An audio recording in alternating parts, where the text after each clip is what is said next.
Committee Secretariat that we do have quorum from the subcommittee present? We do. Thank you. Could I just confirm who is via video conference from the committee and who is online, please, and who is in person? Andrew McLaughlin on telephone. Yep. Senator Paul Carr, telephone. Nicole Flint on the telephone. Yeah. Angie Bell on the telephone. Liz Hewitt on the telephone. Good morning. Anyone else on the telephone? And Deputy Chair, you're in person? I am. can see you. I am. Okay, lovely. Excellent. Well, look, I do thank the witnesses who are here today for your forbearance. I thank the committee as well for your understanding. And at 10:26, I now declare open this public hearing of the Joint Committee of Public Accounts and Audit in reference to the inquiry into Commonwealth investments. And I thank all witnesses for being here today. I now call representatives of the Australian National Audit Office and the Clean Energy Finance Corporation. For the Hansard record, could you please state your names and the capacity in which you appear before the committee? Grant Hare, Auditor General. Rona Mellor, Deputy Auditor General. Carla Jago, Group Executive Director, Performance Audit Services Group. Michael White, Executive Director. Ian Learmont, Thank you. Ian Learmont, CEO, Clean Energy Finance Corporation. And Andrew Powell, CFO of the Clean Energy Finance Corporation. Thank you. This hearing is a formal proceeding of the Parliament. The giving of false or misleading evidence is a serious matter and may be regarded as a contempt of the Parliament. The evidence given today will be recorded by Hansard and attracts parliamentary privilege. Would any of the witnesses like to make an opening statement before we move to questions from the committee? Chair, the ANO circulated an opening statement, but I won't take the opportunity to read it out. Thank you. And we won't, I don't, Chair, propose to make an opening statement, but would just like to say that we very much welcome the opportunity to contribute to the inquiry today and that we have made various public comments welcoming the Auditor General's report into the CEFC that was tabled in Parliament in December 2020. So we feel it recognises our contribution to accelerating funding into the clean energy sector. So we're delighted to be here today. Thank you. Are there any questions from committee members? Otherwise, I'm happy to start. Sorry, go on. No, you go. Sorry, Deputy Chair, do you want to start with some questions? I just thought it might be helpful as a benchmark. Overall, it was a pretty positive audit report, I thought, having read a few of each kind. Could you just give us a quick update on the implementation of the recommendations? I think the document that I saw suggested you've implemented and finalised the implementation of all but 2 of them. There was one that you're doing some further work on and one where you hadn't accepted the recommendation but were giving that a bit more thought. So I thought that might just be a useful place to start briefly. Andrew, I'm happy for Andrew Powell to talk to those questions. Sure, thank you. Maybe if we just run through them in the order that they are raised in the report. So the first recommendation was in relation to a overarching ESG statement, and we were actually in the process of preparing this at the time of the audit, so I wasn't surprised that it showed up in the audit. Yep. And this has since been finalised and is available for the public, available on our website publicly. We have also updated our investment policies to reflect that as well. In relation to the second recommendation, a capital efficiency metric, this was one that we had previously used back in the early days of CFC. We had a number of different metrics we were using. This was one we had actually decided probably didn't add a lot of weight to our investment papers at the time and had discontinued. In discussion with the ANAO, they thought it was still a useful benchmark. It was one that we had used previously and we did not object to reinstating, and so we have reinstated that particular metric, and it was included in the annual report. There was a... Yep, sorry, keep going. Yep, I'm just ticking them off. Okay, right, yeah. In relation to the third recommendation, so there were two parts to this recommendation. The first part of the recommendation was to consider that we weren't explicit enough in our screening papers on the process that we were undertaking to consider the potential effect on other market participants. Now, we were doing that as part of our screening process, but we didn't have a heading in our screening papers that actually used that particular language from the investment mandate. The request from the ANAO was to make it a little clearer for everybody, better evidence after the fact that it is being done. So we have adopted that. Our screening paper templates have been updated to include that particular recommendation. So not really a change in process, more a documentation. The second part to this one is the one that we did not agree to in terms of recommendations. So the recommendation from the ANAO was that a comparison rate of return with the relevant benchmark average rate of return that's set out in our investment mandate be included in every screening paper. So look at the portfolio benchmark when assessing each individual investment. Now, it would have been very easy for us to simply say, sure, not a big deal, we can add that to the investment papers, but we actually like to keep our investment papers very focused on what's important to make an investment decision. And this is a portfolio benchmark, not a deal-by-deal benchmark. It doesn't change for the nature of the risk in any particular transaction. So we believe the correct metric is the risk-adjusted market equivalent rate for each investment. And so when we look at the investments, on an investment by investment basis in the screening papers, we compare it to what would the market charge for that equivalent investment or finance. And we use that as the appropriate benchmark, not the portfolio benchmark as a whole. Now, we manage the overall benchmark on a portfolio basis. So it's the aggregation of all of the investments. And it is an important metric, but managed on an overall portfolio basis, not on a deal-by-deal basis. So that was the distinction there. In terms of the fourth recommendation, the recommendation was that we benchmark certain of our metrics against other green banks. And whilst not required, we thought this was actually a good value-added recommendation from the ANAO, and we have since adopted that.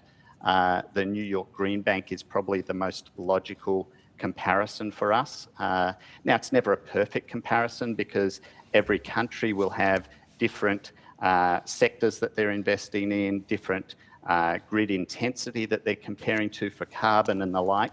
But notwithstanding, with appropriate footnotes, we believe this is a useful metric, and we have adopted that in our annual report.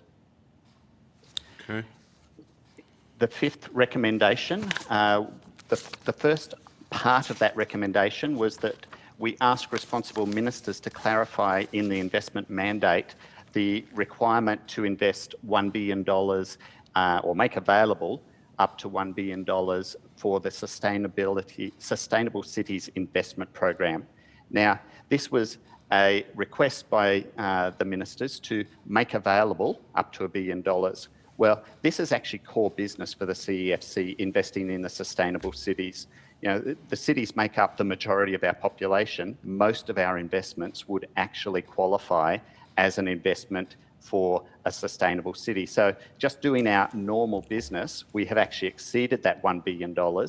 And the request from the ANAO was to clarify with ministers that that did not serve as a limit, but was an indication that this was a focus they wanted for our investment. So we have put the ministers on notice that either in the next investment mandate or if that's sometime coming, then perhaps a direction in the meantime to clarify that this was never an attempt to stop us doing core business by limiting us to $1 billion, but it was really to support the Sustainable Cities program and make sure that government could actually demonstrate where the CEFC had contributed to that particular program. So if you like, if I'm hearing you right, there was a ambiguity or lack of clarity or uncertainty in the investment mandate, and the recommendation is aiming at cleaning that up. So getting the minister to express a conscious view that, yes, it's okay to continue doing this by changing the investment mandate.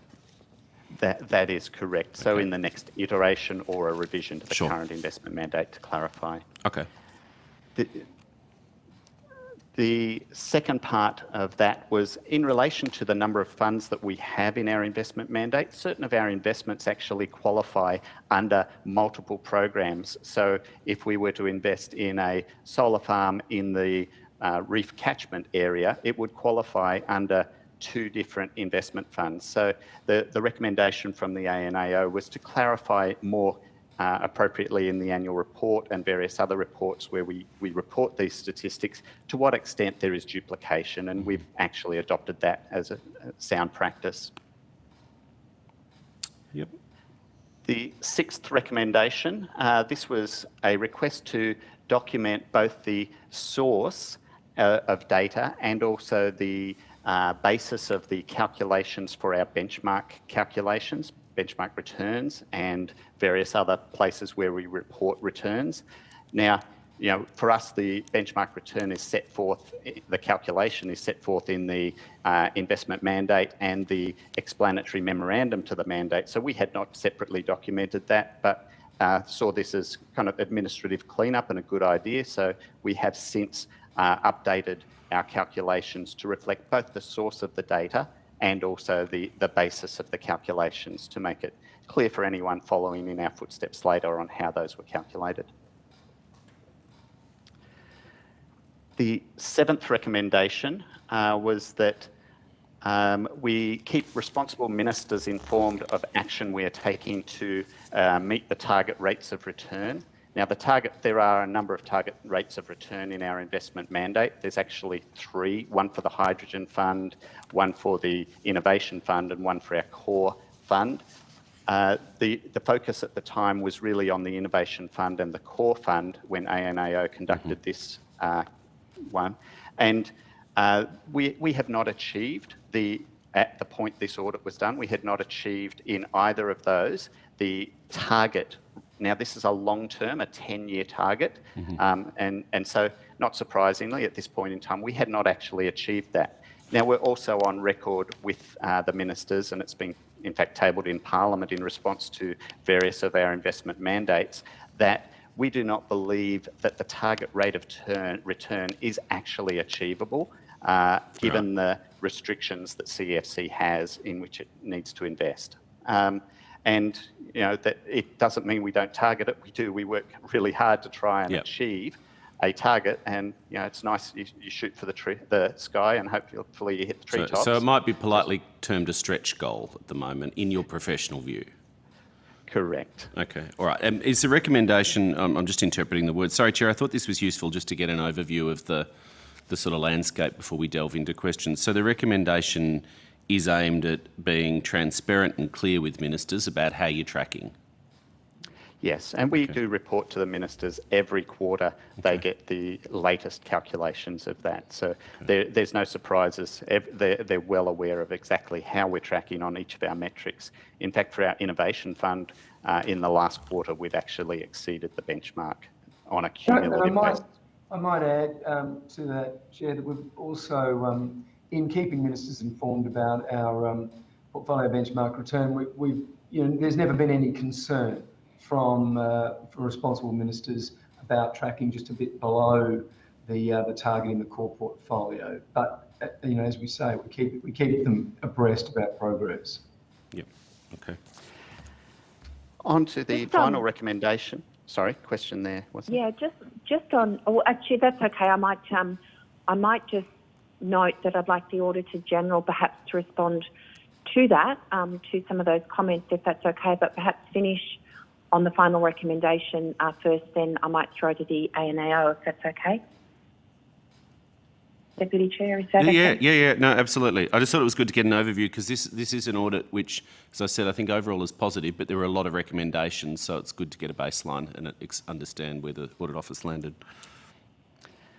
So the final recommendation then was number 8, and this was there were 2 parts to it again. The first was that CFC develop a overall metric that's an estimate or a measure of the risk at the portfolio level.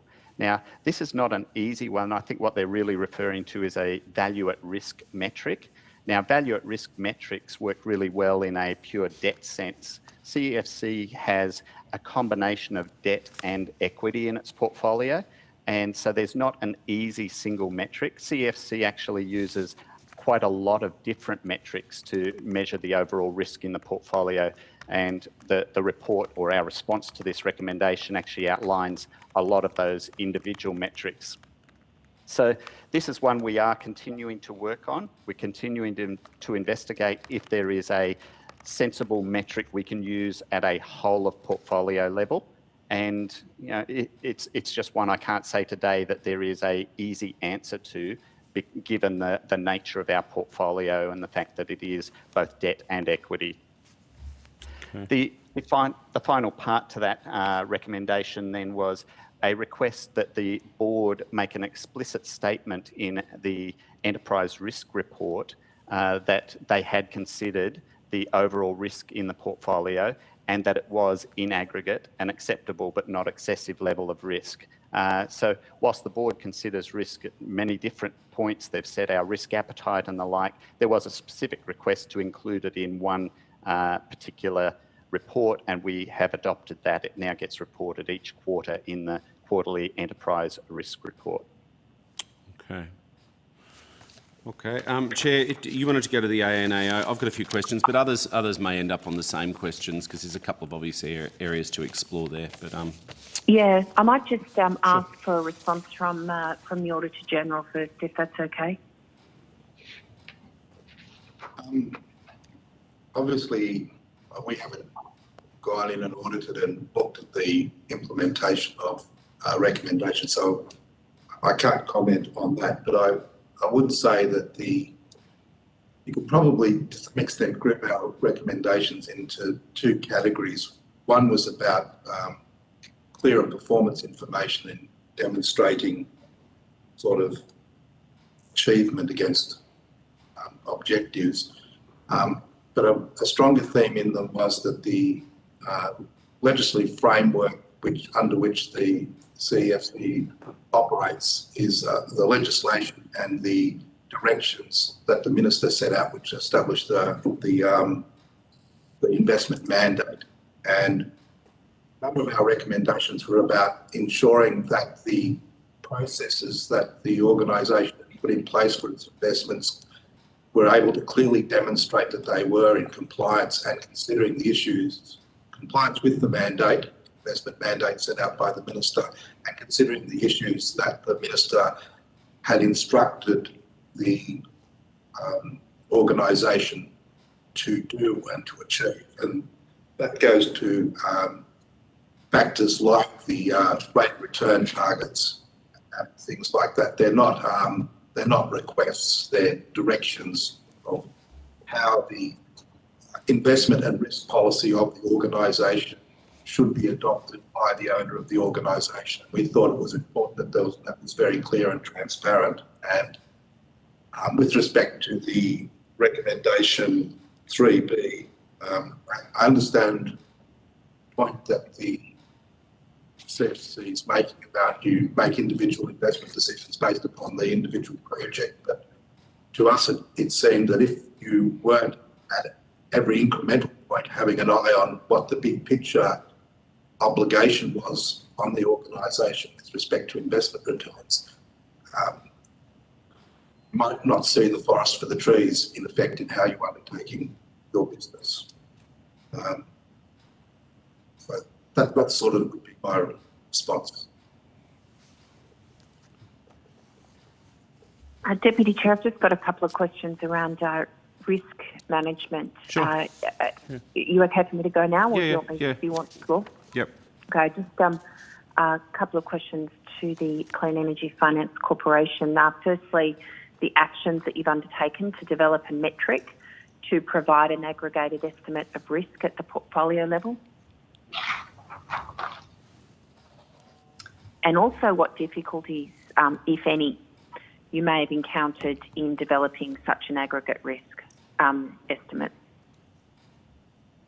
Sure. In terms of and this is recommendation 8A, I believe you're referring to the overall value at risk. We have been talking to external consultants. We've also been looking at what others in the market are doing.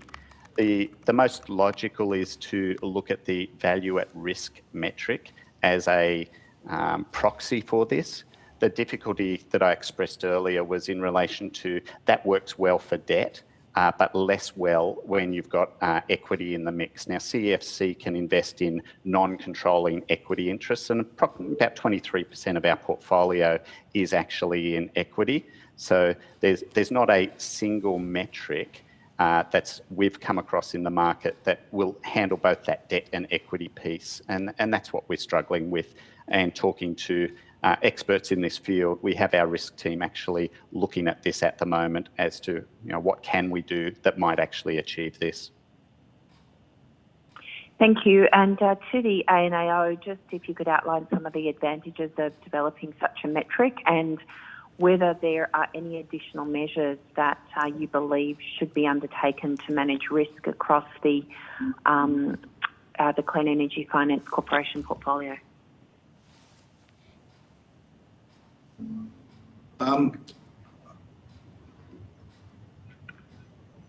The advantage goes back to the broader statement I was talking about before. At the end of the day, your part of the CFC's role in managing their balance sheet is to have a clear understanding of how they're going to go about achieving their returns, and all return has a risk-related relationship with it. So getting an idea across their portfolio of whether they're carrying an appropriate level of risk for the return that they're trying to achieve. It's that type of approach.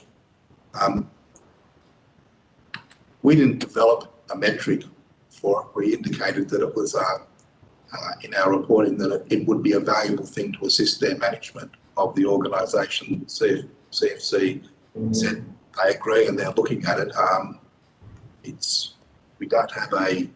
We didn't have a measure in mind. If we did, they might have said it doesn't work, or we could have got to that point. We just thought it was a gap in their framework of assessment with respect to the border risk. Michael, do you have anything to add? Chair, I think it was first to put some clarity around the requirement in the mandate to manage at a reasonable but not excessive level of risk, and to allow then someone like ourselves or others who are being reported to be adequately reported to based on something that has already been stated by achieving a particular rate or a particular level of value at risk. And as we maybe just... Oh, sorry. I was just going to say... A little bit echo actually on this line as well. A question from Senator Scarr, but also then back to the Deputy Chair after Senator Scarr. Thank you.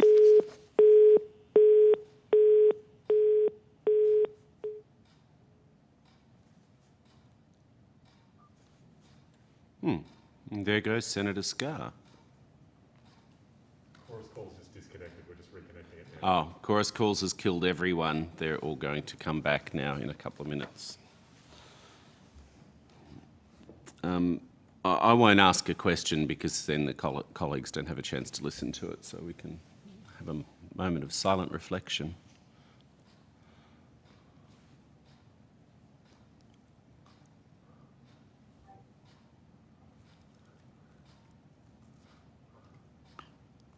I must say, to be fair to our friends at Broadcasting, the technology has been actually really good the last 6 months. This is probably the weirdest one, so we'll take it as it's haunted. It's the end of the year.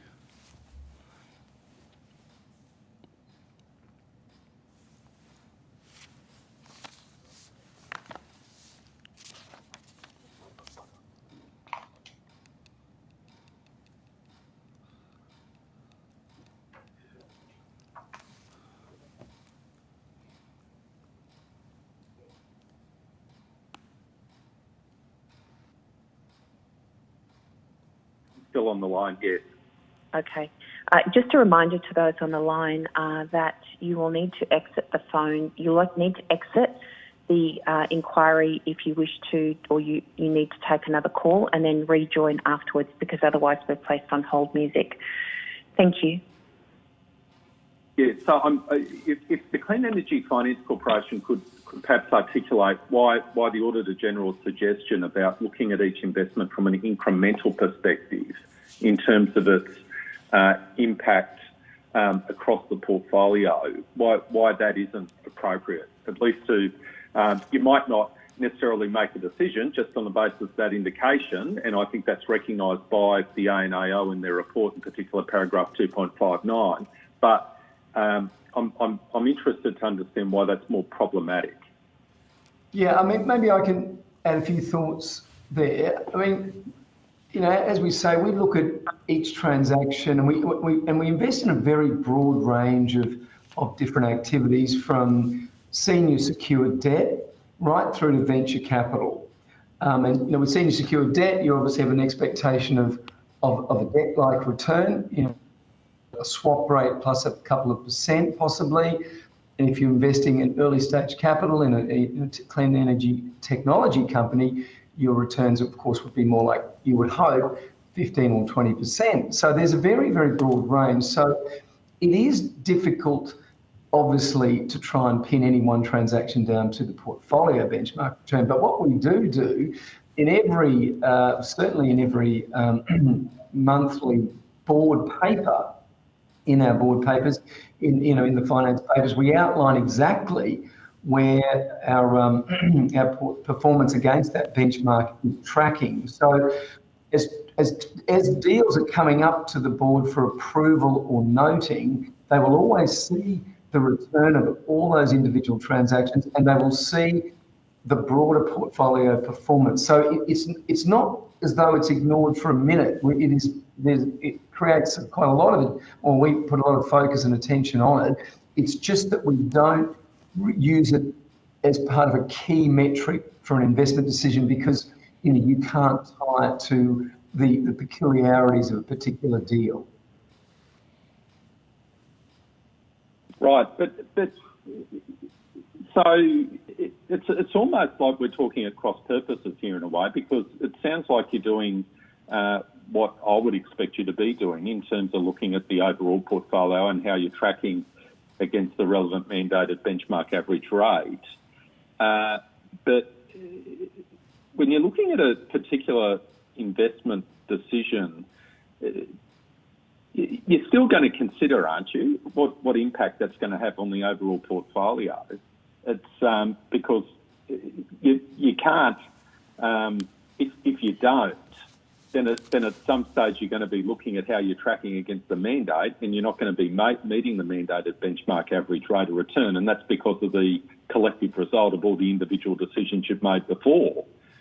So I'm still struggling. I would have thought you are considering for each project the impact it is going to have, and I guess to some extent, if you're tracking above the average rate of return, you might be prepared to be a bit more experimental or aggressive in relation to some other decisions because you're tracking over. Do you understand what I mean? I'm just struggling a bit to understand. Yeah, maybe just a bit more on that.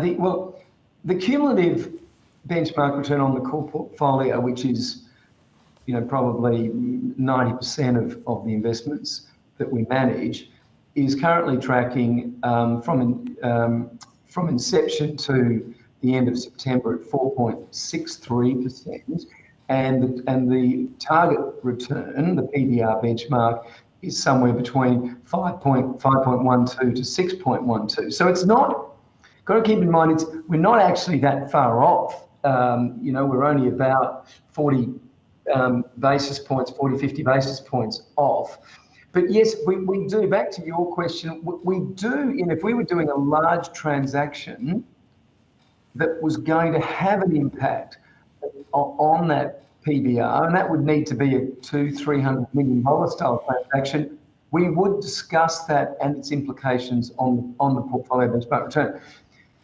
Smaller deals, $10-15 million deals, they're not going to, because we've got a $6.5 billion committed portfolio today.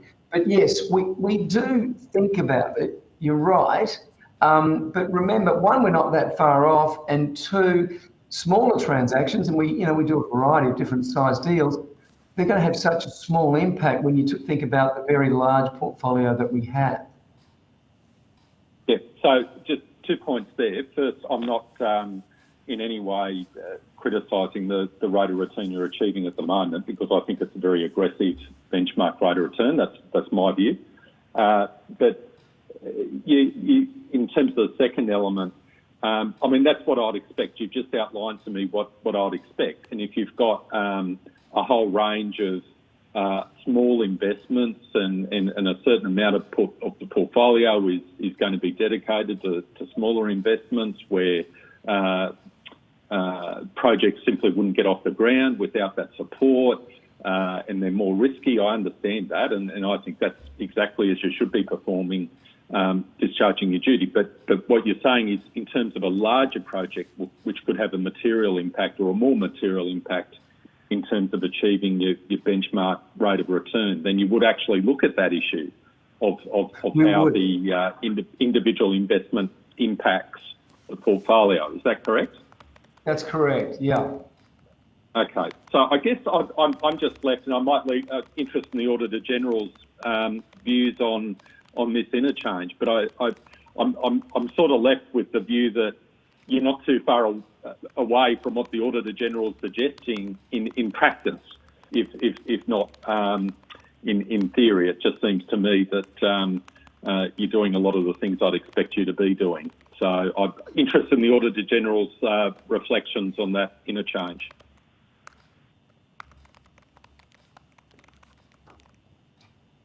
I think I would agree with your comments. If there's a clear process in place to ensure that decision making consistently takes into account the bigger picture objectives of the organisation, then that probably meets what we were talking about.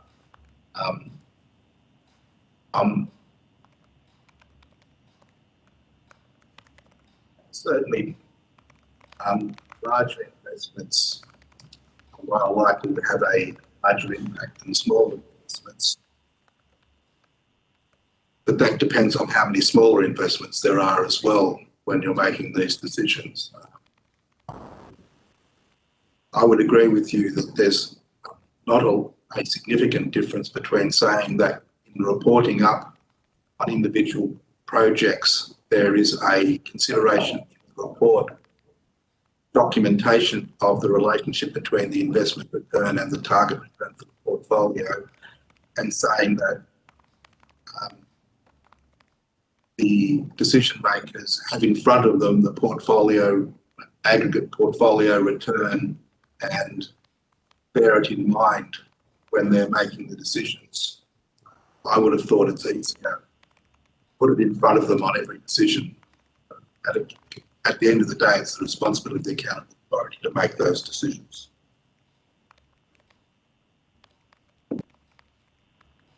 Okay, thank you, Chair. Thank you, Senator Scarr. Questions from the Deputy Chair, and Deputy Chair, thank you for your forbearance. No, that's okay. I just wanted to go back to that thing about the investment mandate. I think we're all on the same topics. It's their points of clarification. Just on the investment mandate regarding the Sustainable Cities program, I think you indicated you agreed with the rec and you'd seek clarification. What was the purpose of the $1 billion limit? So why was there this ambiguity? I just couldn't understand that fully from the audit report. I'll take first crack at that one if you like. Sure. It's in relation to the way that the $10 billion CEFC has gets allocated to different purposes. So this was never seen as a limit. It was not said to be a limit. It was, we'd like you to invest up to $1 billion that can be attributed to the Sustainable Cities program. Now, that was the basis of it. The and there's separate amounts for each of the different funds that government has requested in the investment mandate. Now, in this one, because it is core business, most of what we do in our core fund will qualify because it's in the largest cities that you'll trigger this. And so any investments in energy efficiency usually are going to trigger that, for example. Right, okay, all right, that makes sense. Look, I'm satisfied, Chair. The main points which I had, I think Senator Scarr's covered in the exchange then between Senator Scarr and the Auditor-General. Okay, thank you very, very much. Are there any further questions from the committee? To all our witnesses, I thank you very much for appearing here today. If you've taken questions on notice or if you are asked to provide additional information through the Secretariat, could you please forward it back through to us through the Secretariat by Friday the 17th of December 2021, and the committee will now suspend for 15 minutes and return at 11:15 a.m. Thank you. Thank you. If we have quorum for the subcommittee, so I now reopen this public hearing and call representatives of the Australian National Audit Office and the National Housing Finance and Investment Corporation, and ask for the Hansard record that you please state your names and the capacity in which you appear before the committee. Grant Hare, Auditor General. Rona Mellor, Deputy Auditor General. Carla Jago, Group Executive Director, Performance Audit Services Group. Mark Rodriguez, Senior Director, Performance Audit Services Group. Thank you. And if I could just ask as well to confirm who is on the telephone. Nicole Flint, member for Boothby. Thank you, Ms. Flint. Okay. Angie Bell, member for Moncrief, also on the line. Angie Bell. Thank you. Senator Paul Scarr. Thank you, Senator Scarr. Okay. This hearing is a formal proceeding of the Parliament. The giving of false or misleading evidence is a serious matter and may be regarded as a contempt of the Parliament. The evidence given today will be recorded by Hansard and attracts parliamentary privilege. Would any witness like to make an opening statement before we move to questions from the committee? Chair, my name's Stuart Nielsen. I'm the CFO and the COO of NIFIC. We don't have any opening statement, but just would like to thank the committee for the opportunity to discuss the A&O report into NIFIC. We have made a submission, but we're happy to take questions. Thank you. I understand that under the First Home Loan Deposit Scheme that NIFIC may issue up to 10,000 guarantees each financial year for loans to first home buyers with a deposit of between 5 and 20% of the property's value. I understand that the scheme commenced on the 1st of January and as of the 30th of 2020, and as of the 30th of June of that year, 9,983 of the available guarantees, 10,000, had been issued, and the scheme's target met. So this seems to be quite a successful implementation and scheme. Is there consideration to expanding the scheme, and if so, how could that be done? Thank you for the question, Chair. There was a recent statutory review done, and the results of that are publicly available, but the government is yet to respond to that formally. So if there are any changes to the scheme that Folds operates, the First Home Loan Deposit Scheme, that would be a matter for government. And a question to the ANAO, your view, please, on the your overall view on the implementation of the First Home Loan Deposit Scheme, and whether there are any lessons that can be learnt from this program that could perhaps apply to other NIFIC initiatives. Thank you, Chair. We looked at the administration of the First Home Loan Deposit Scheme in relation to criteria 1 under the audit, where we looked at whether the NIFIC had established service delivery arrangements that give effect to the intent of the legislation and the mandate. We found that First Home Loan Deposit Scheme was established in alignment with the NIFIC Act and mandate, and noted also that it had achieved service delivery expectations. And we also noted under criteria 3 of the audit, chapter 4, that NIFIC's performance measurement framework didn't adequately give the public a reasonable understanding of the extent to which it's achieving its objectives. And I think that broader comment in relation to that criteria applies to the first home loan deposit scheme. Thank you. And just keeping in mind the earlier reply by NIFIC, what would, to the ANAO, what would the NIFIC need to consider if the first home loan deposit scheme were, in theory, to be expanded? Is there any sort of further observations you have? I think, like any proposal to expand a government program, expectation would be that there would be policy analysis sitting behind it to look at the effectiveness of the existing program in achieving its objective. That goes to the normal sort of metrics that you'd have in such an evaluation around the implementation of it. That is, was what was proposed to be delivered? Was it able to be delivered? Did it hit the targeted group that it was meant to deal with? But probably more importantly, the effectiveness of the program. So a program like this one is not simply about handing out grants or public funding. It's about doing that for a purpose, so to achieve the program. So you'd be looking at Rod Saville from NIFIC. That there was data supporting the impact of the program on its objectives. Thank you. And a question to NIFIC. It's actually moving to a different, a slightly different area. The National Housing Infrastructure Facility, which I understand aims to overcome impediments to the provision of housing due to the lack of necessary infrastructure, and that there was $400 million in funding provided by the Australian government for the National Housing Infrastructure Facility to June 2020, and that of that $400 million, $70 million was provided for loans, investments and grants, and $330 million was provided for loans and equity investments or concessional loans. But that as of June 2020, the NIFIC board had approved one grant application for $3.6 million and loans for 2 projects with a total value of $13.2 million. What is your view of the effectiveness of the National Housing Infrastructure Facility to date, please? Thank you for the question, Chair. Look, I think it's fair to say that there was a slow take-up on the NIFIC. It is a demand-driven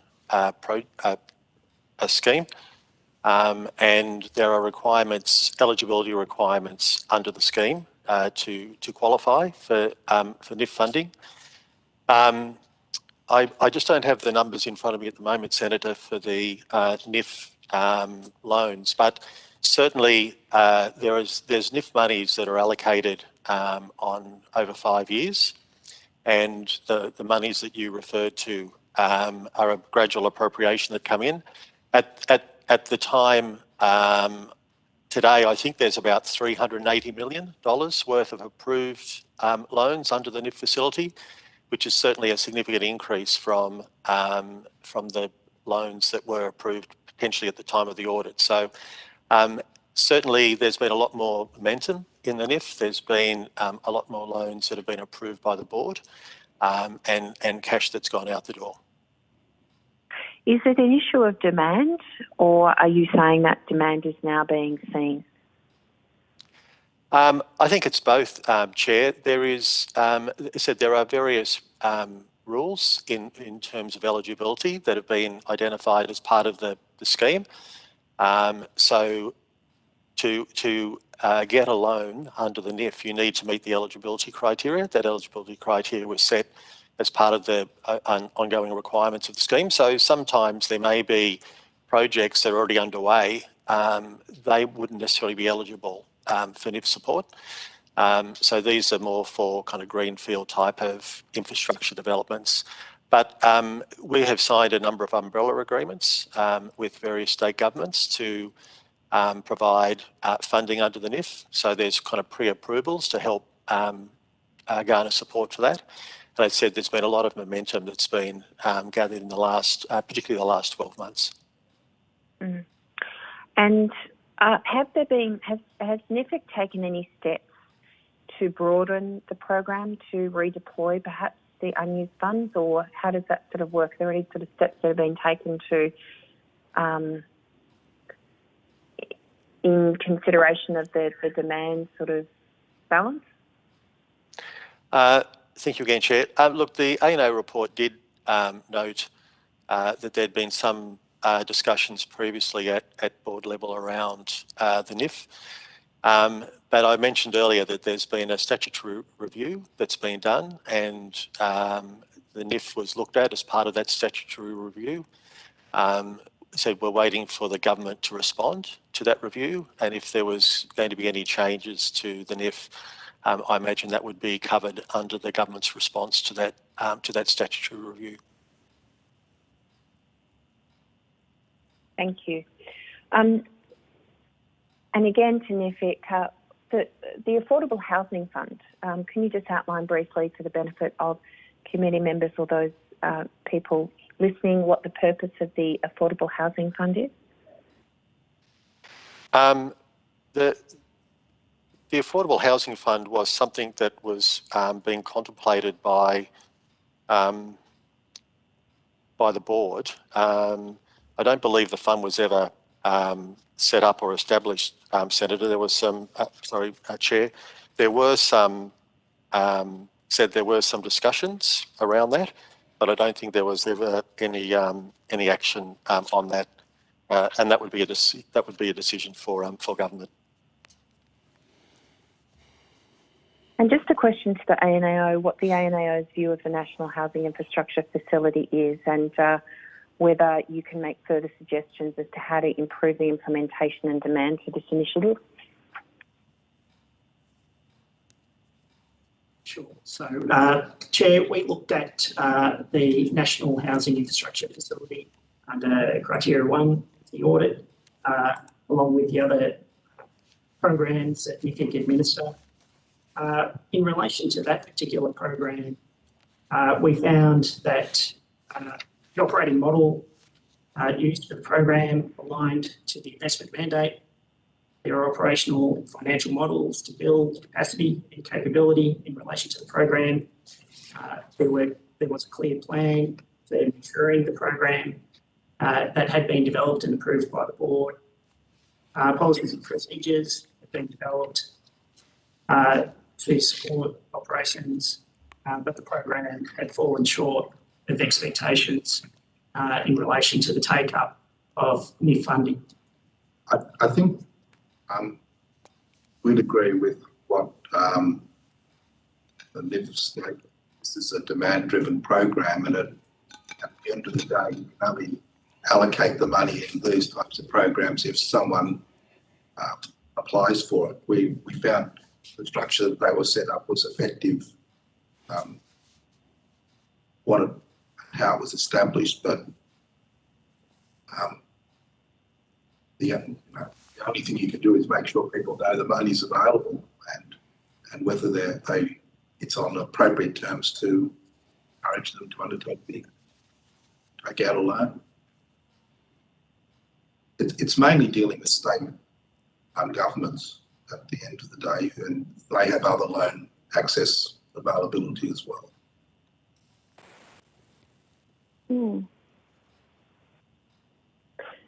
Thank you. I'm conscious I have some other questions, but, oh, sorry. Sure. Chair, Ms. Bell, whenever you have a moment to just ask a few questions about those agreements with the states. Thank you. This is Ms. Bell. Yes. Questions from Ms. Bell, and then Deputy Chair, if you'd like to ask questions. Yeah, I've got a few. Thank you. Thank you, Chair. Just a couple to Mr. Nielsen and Mr. Saville. Thanks for joining us this morning. I wanted to just get some information on you in terms of your umbrella agreements with the states and territories, with NIFIC, and as the Auditor General just outlined, it's generally in that area. Excuse me, Auditor General, did you say it's in that area where there is a lack of take-up of loans? That's the target area of the program. Target area of the program, thank you. Yes, so if I could ask NIFIC just to expand on what your umbrella agreements look like with states and territories to try to address that. Thank you. I'll take that question, then Mr Saville may want to add some more details.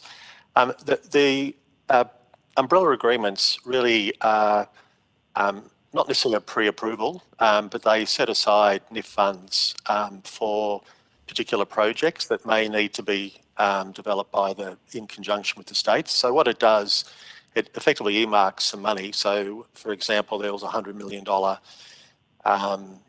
umbrella agreement signed with New South Wales LAC. That facility then gets drawn down as various projects come before. So the individual projects still need to be approved by the board in the normal credit approval process, but it's just that there's an umbrella agreement where there are some common terms and conditions that have been agreed. So the idea is that when projects do come forward, they have a much quicker approval process because of some of the terms and conditions that have been agreed under the umbrella agreement.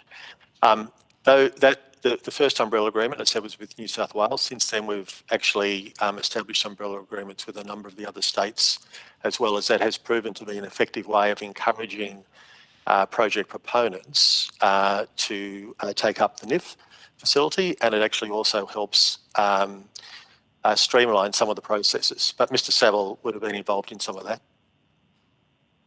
That's correct. Could I ask, perhaps on note, to get the information around any gaps in funding to the state of Queensland? Is that possible? Or are you able to answer that? I'm sorry, could you repeat the question? Just in terms of funding that's available under the scheme, and if there's an umbrella agreement in place with Queensland, and what the gaps may be in terms of funding available and funds drawn down in order to deliver affordable housing. Thank you. The NIF scheme obviously is available to everybody. I'm not sure whether in fact we have entered into an umbrella agreement with Queensland. We've certainly been in discussions with all the states around that. But again, Mr Saville may have some updated information on the status of any umbrella agreement with Queensland. Yeah. Thank you. Yeah, that's correct. The umbrella agreement hasn't been entered into with Queensland as yet. But what Mr Milson said before in relation to the nature of the umbrella agreements and the content of those agreements is absolutely correct. And it is designed to ensure that when individual proposals for a project under the umbrella come before the board for assessment and, if appropriate, approval, many of the standard terms have already been agreed in principle by the parties. And thank you, Mr Saville. And can you outline how long the Queensland Government has had the agreement in terms of agreeing to it and it not being delivered? I'm afraid I'd have the details on that currently. Can I put that question on notice, please? Yes, we'll take that on notice. Thank you. It just seems from where I am, I'm quite disappointed and dismayed to hear that there's a gap in terms of entering that agreement with Queensland, and the fact that that funding could possibly be available to draw down when there is clearly an affordable housing crisis in Queensland, particularly on the Gold Coast, where property prices have risen substantially over the last 12 months. So I would like more detail about that in terms of where the Commonwealth or where NIFIC is up to with the state of Queensland. Thank you, Chair. Could I just make one further comment on that? The fact that there's no umbrella agreement in place with Queensland doesn't prohibit projects from Queensland getting loans under the NIF facility. The purpose of the umbrella agreements were with the states to provide a faster route potentially to get that financing because of some of the terms and conditions that have been agreed beforehand. So the umbrella agreement becomes a conduit. But if there were projects that were eligible in Queensland for NIF support, then they wouldn't necessarily need to go through the umbrella agreement. But certainly you would agree that it would be a much quicker and more streamlined process if it were to go through the umbrella agreement. We've found that the umbrella agreements have been an effective way of assessing loans quicker and getting funds out the door, yes. Thank you, Mr Saville. Chair, back to you. Thank you. Questions from the Deputy Chair. Thanks. You've covered a few of the issues. I just kind of want to go to some of the findings. The audit report at the front says the two programs, NHIF, which we've just been talking about, and capacity building, which we could get to in a bit, fell short of the expectations set out in business plans and internal budgets, and that the Board and the Audit and Risk Committee did not implement governance arrangements in a way that was intended to fulfil their legislative and charter obligations. And then the more detailed section on the Board and the Audit and Risk Committee, I'll just quote again, the Audit and Risk Committee did not consistently perform all of its functions set out in section 17 of the PGPA rule and its charter in particular, and there's 5 dot points of quite detailed things that the Audit and Risk Committee didn't do. Reviewing performance statements, reviewing systems and procedures, reviewing performance measures, the fraud control policy, and monitoring compliance with the law. And then the Audit Office found that the Board and its committees have not reviewed their performance since their establishment. At that point, they've been in place for 2 years. The Australian Institute of Company Directors suggested that reviews of boards and committees annually represents better practice, and it's now common practice and so on, and we've seen that in previous audits. Has the Board done, since this audit, a review of its own performance and capabilities? The Board has reviewed its charter and is in the process. Sorry, the microphone dropped out there. Could you start that again? Apologies. The Board has reviewed its own charter and is in the process, as we speak, of finalising a review into its performance.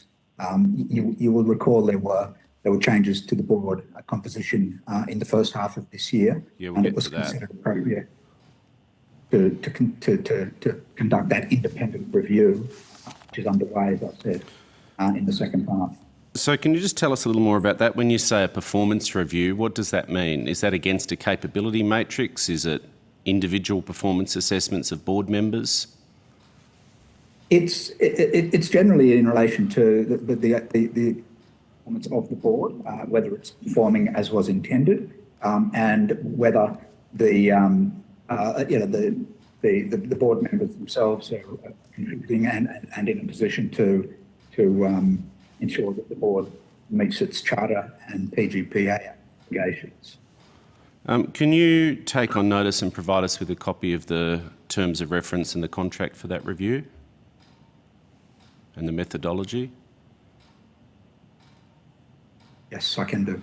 And does the board, we've had a previous discussion, for example, with the Defence Housing Board, which has a formal capability matrix, and they have some similarities in terms of the mix of skills that the board requires, and that's quite a rigorous process of assessment. They do, I think, 1 year it's self-assessment, and the alternate year they get an independent assessment. If I could be misremembering that, but it was something like that. Have you got a formal capability matrix? When you talk about the board's charter, but there's a capability matrix presumably for the board? The board, the skills that are required for board members are itemised in the NIFIC Act. The appointments to the board are made by government. Yes. And they would meet those requirements in terms of their background, their skills. Sorry, you've just made a claim that they would meet those requirements. What evidence is that based on? Or is that just a presumption that the government or the department oversighting you would have done that work? Well, we're aware of the background of all the board members and their experience. Right. So, well, sorry. Yes, no, I appreciate that. But you've said the board should review its charter. So if you can take on notice and provide a copy of the charter, whatever that is. But my question is quite methodological. It's not meant to be a trick question. Is there a formal capability matrix that sits over the board? I understand and appreciate, as the audit report notes, that there's a series of capabilities. Pretty normal. It's a pretty normal list for this sort of thing. It was social, affordable housing, banking and finance, law, infrastructure, planning, financing, local government or public policy. That's in the Act. But then how does that get operationalised? Normally boards, from my experience, and I've done the AICD course, normally boards have translate that blah, blah paragraphs in an Act into a capability matrix, and then they assess individual board members to satisfy themselves that they have the required spread of capabilities. Do you have a capability matrix?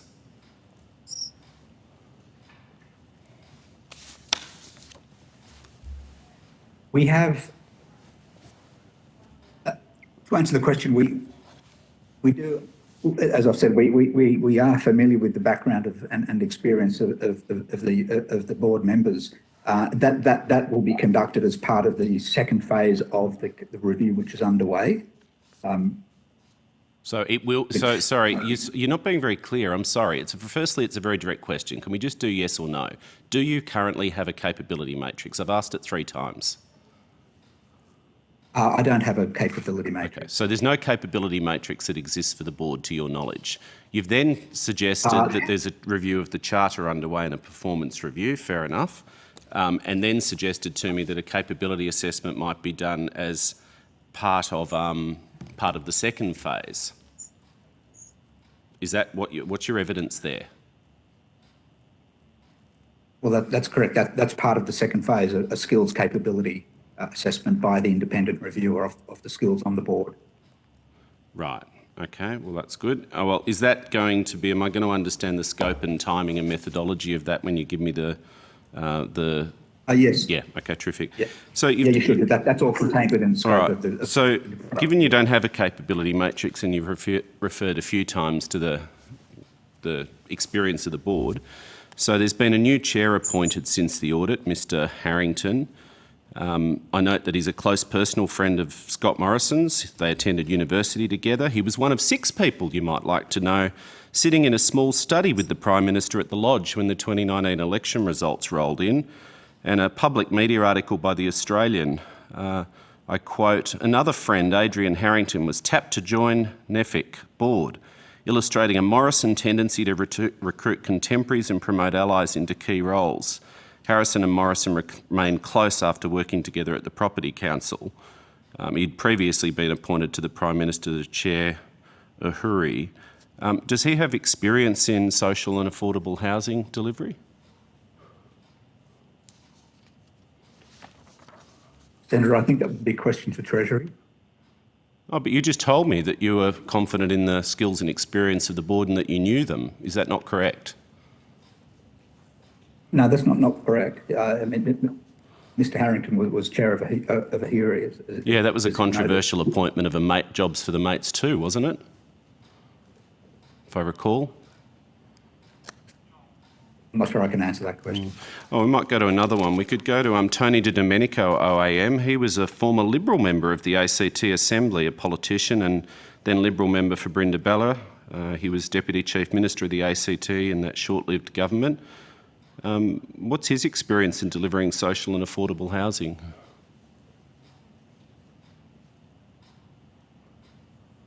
No, nothing.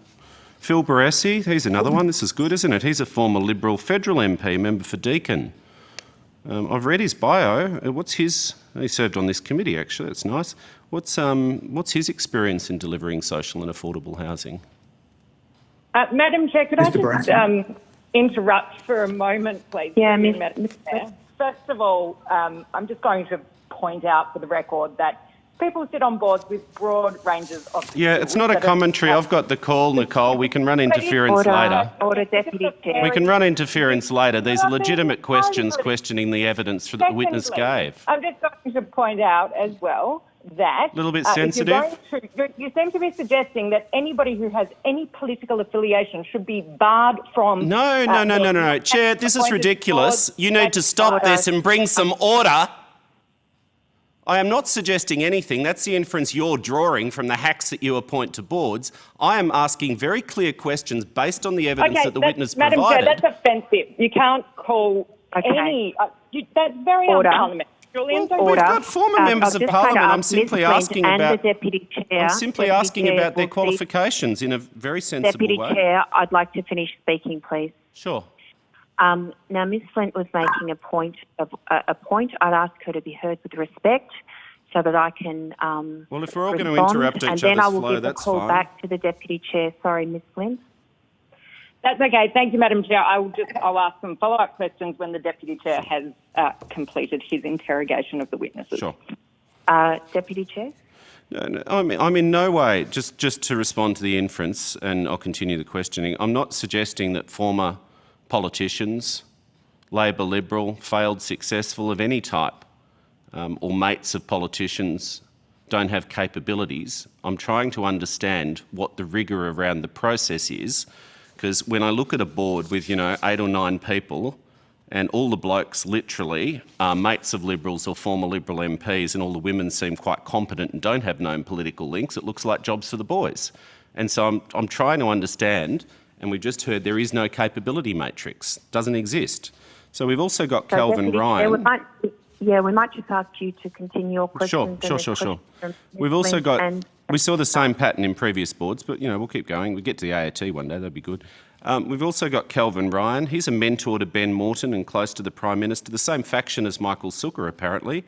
He was mentioned in Michael Suckar's maiden speech. He values greatly the mentor and friendship from Kelvin Ryan. He was a mentor to Zach Kirkup, the former leader of the WA Liberals.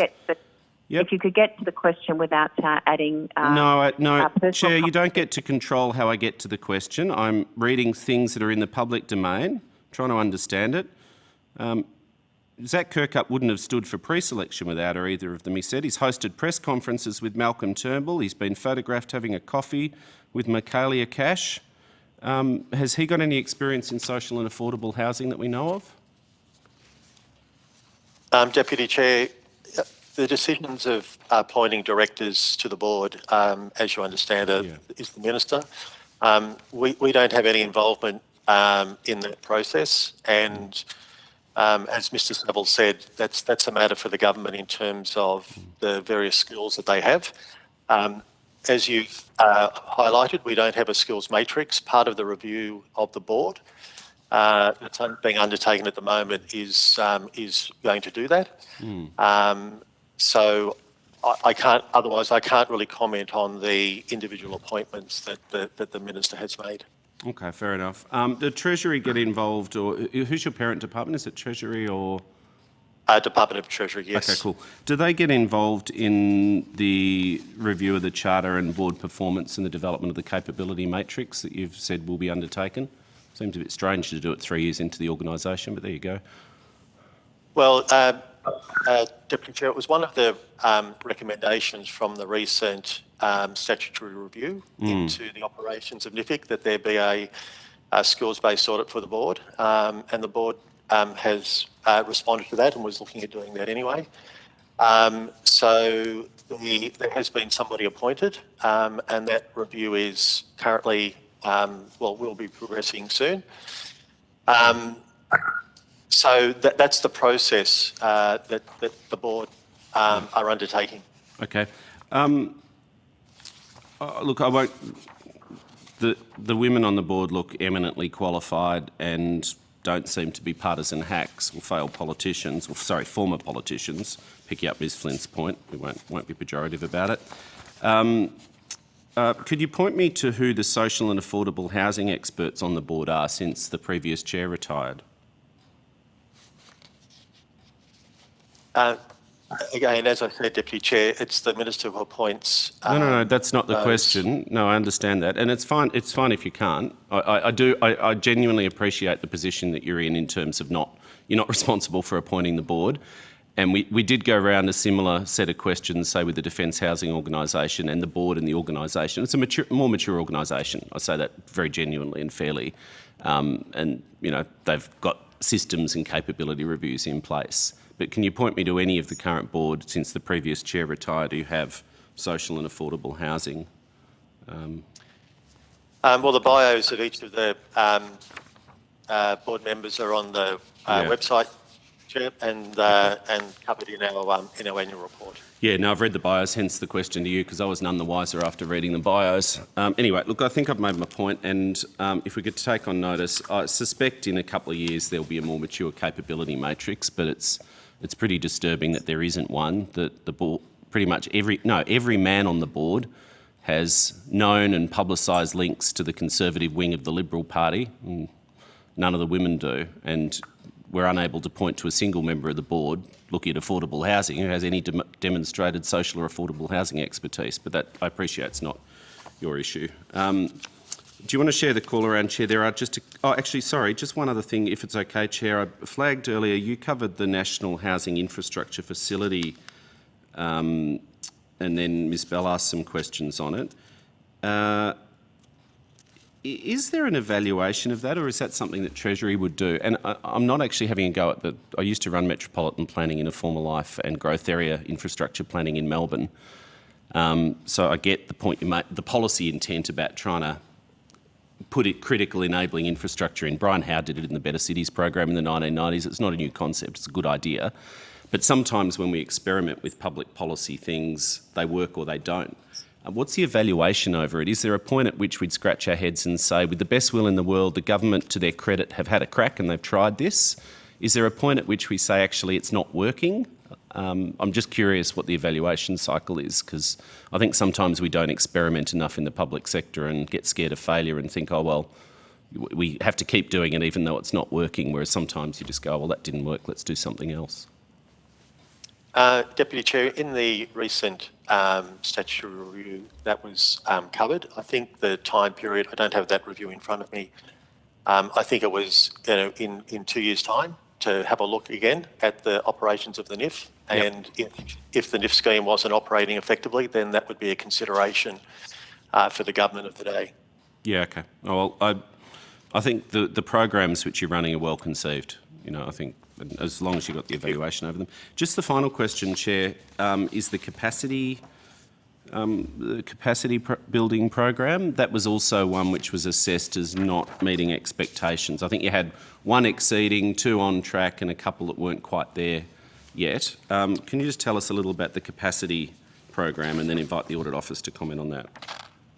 Sure. The size of the capacity building program is $1.5 million.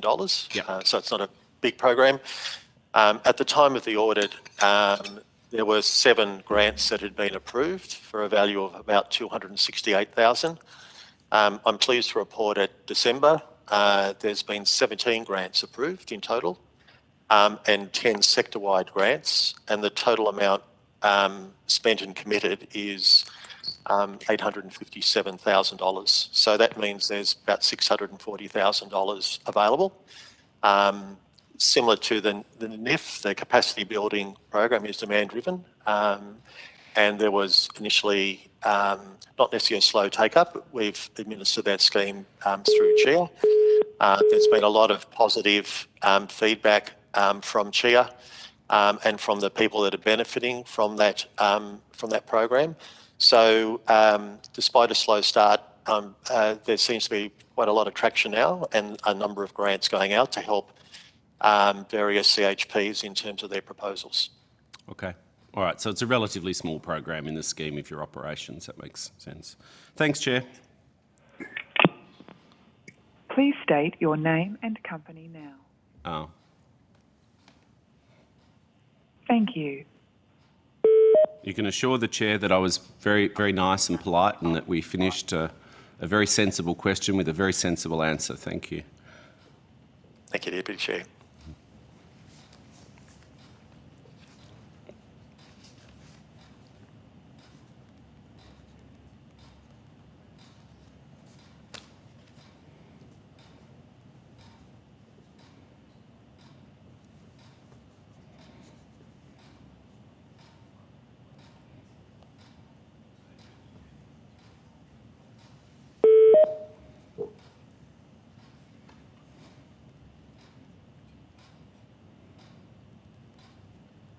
Are any members on the line?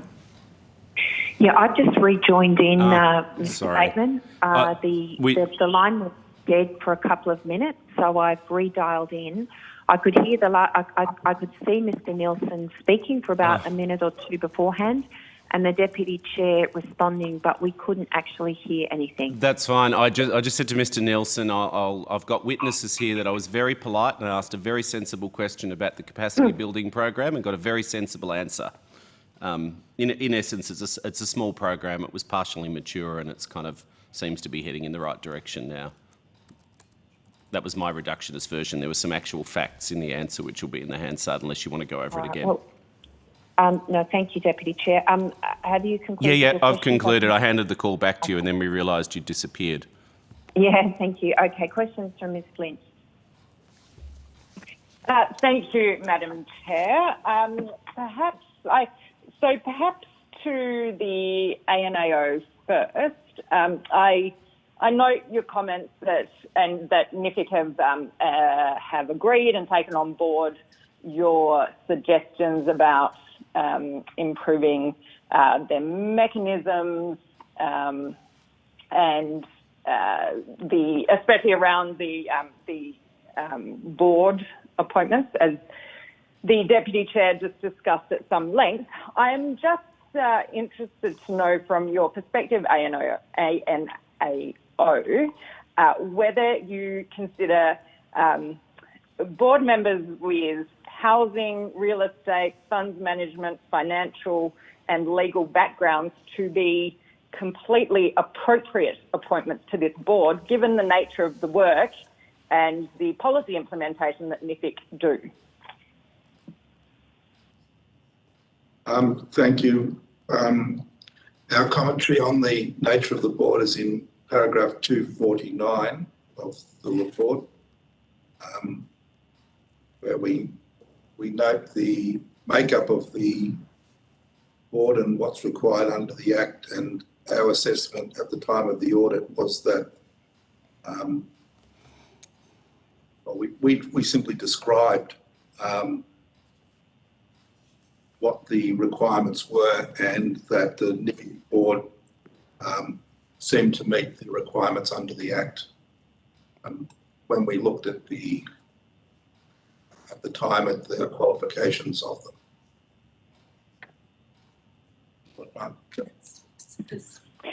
Thank you. I think that answers my question very neatly, and thank you for referring me to the specific paragraph. As such, I just want to put on the record that I find the highly political attack that the Deputy Chair has just launched on the board of NIFIC completely offensive, and anybody who is listening to this who is not a Member of Parliament, I would encourage them to have a look at the bios of the board of NIFIC, and you will see a range of very impressive individuals who have exactly the sort of experience I would expect to see on this type of board, given the work that NIFIC is doing. To the ANAO again, I would just ask, do you, because there are, I believe, 4 men and 3 women on this board, how many boards do we see with I think a good balance of male and female men and women on the board? How are we seeing that? Are you seeing that sort of makeup of boards in our other organisations as well? It's hard for me at the moment to make a commentary specifically on that. However, we are preparing a information report similar to what we've done on grants for procurement on board makeup, and we expect to be tabling that in the first half of next year, where we will be providing data on the makeup of boards, looking at issues like gender, etc., across various boards by portfolios. I've had a look at the data, but it's still too early days for me to make an observation about that. Oh, that's wonderful news. Thank you very much. I will look forward to reading that once the work has been completed. I would just observe again that the Deputy Chair's comments relating to the men and versus women on the board are deeply offensive and I think quite sexist towards the very impressive men who are also on the board. And I'm just, Deputy Chair, I'm really disappointed with the comments that you've made. These are all very impressive individuals. They have extensive professional experience, and you have made a range of just absolutely offensive assertions about them and their expertise. And I would like to apologise to all of the individuals that you have named, because I think it is so just completely inappropriate, the highly political attack that you launched on them. Okay. And that's all. Thank you, Madam Chair. I'm going to ask a couple of questions in conclusion just to NIFIC in relation Sorry, I to just have two follow-ups on that as well, Chair, when you're ready. Okay. And given that attack from my colleague, I'm not going to respond in kind, but I just want to restate a couple of points when you have a moment. Okay, I think points from both the Deputy Chair and Ms Flint have been made, and I intend to move on. No, Chair, you can't let one committee member accuse someone else of sexism and misrepresent what they say. You didn't pull Ms Flint up. I'm not going to be aggressive about it. I'll simply make the point that I asked a series of questions about the capabilities. We haven't been able to point to a single board member who has experience in social and affordable housing. I said on the way through, I acknowledged that they all had experience, and it's just a coincidence, I'm sure, that all the men have Liberal Party connections. That's not sexist to point out a series of facts. It's ridiculous. It was sexist. Okay, order. I mean, it's Ms. just Flint, silly. I'll respond. No, But order. I've said my bit anyway. But I do have a question about timing when you have a moment, Chair, because the Auditor General needs to clarify the timing. I'm conscious of the time, and you have made your point, and I'd like to ask my question. And it's in relation to the Affordable Housing Bond Aggregator. Question to NIFIC, how you measure the success of the Affordable Housing Bond Aggregator, and if you could please elaborate on why you believe that this program has exceeded expectations. Thank you for the question. I guess there are many metrics that we use to look at the Affordable Housing Bond Aggregator. As you know, the scheme is aggregating various loans to be able to issue a bond on the other side. There's a liability cap in place at the moment that's set at $3 billion, and we're close to that cap. I think part of the success is on the bond issuance side, that the bonds that we've issued have attracted a large amount of institutional investors. So it's getting the private sector involved in social and affordable housing. I think that's a real success. There are interest savings, the provision of longer tenor, lower cost loans to CHPs, and those interest savings can be redeployed into more social and affordable housing. And of course, the loans that we do make to CHPs, whether that be for new supply or for other purposes, is making a real difference in the lives of people who may not be able to afford to get into the housing market. So I think we've outlined a number of measures in our corporate plan this year for the AHBA, which go to the points that I've just made. But I think, as the question intimated, that I think most people recognise that the AHBA has been a success, and a big success at that. Okay, and thank you. And to the ANAO, just your comments, I guess, in relation to your view of the Affordable Housing Bond Aggregator, and whether you think the measure of success applied to the scheme reflects its contribution to improved housing outcomes, and whether you think there's any measurements that might be able to be added or improved.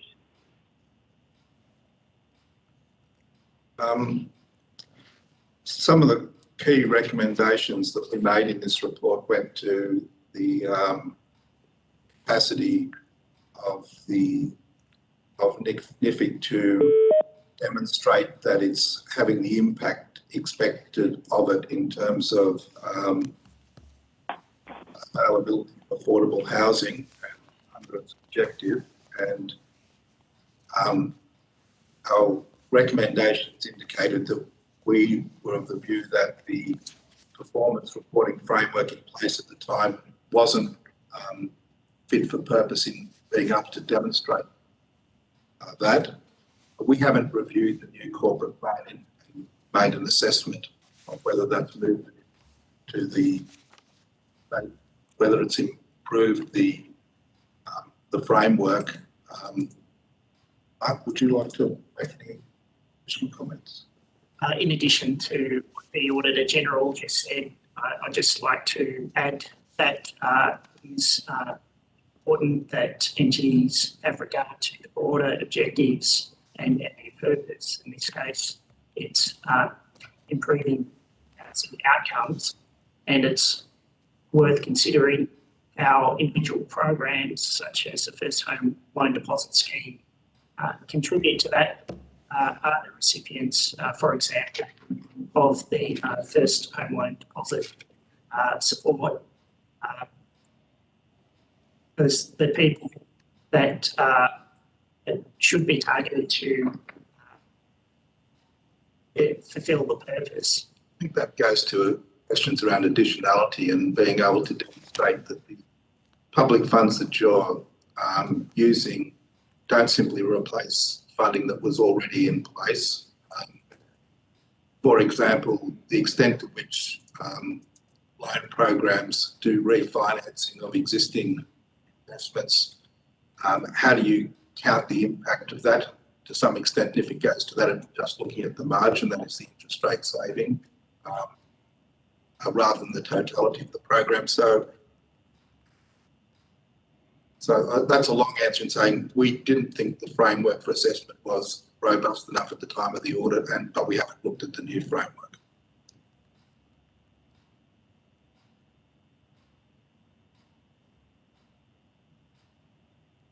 Thank you. Are there any further questions? I believe the Deputy Chair has some questions before I throw to the Deputy Chair. Senator Scarr or Ms Bell? None from me, thanks, Chair. None from me, Chair.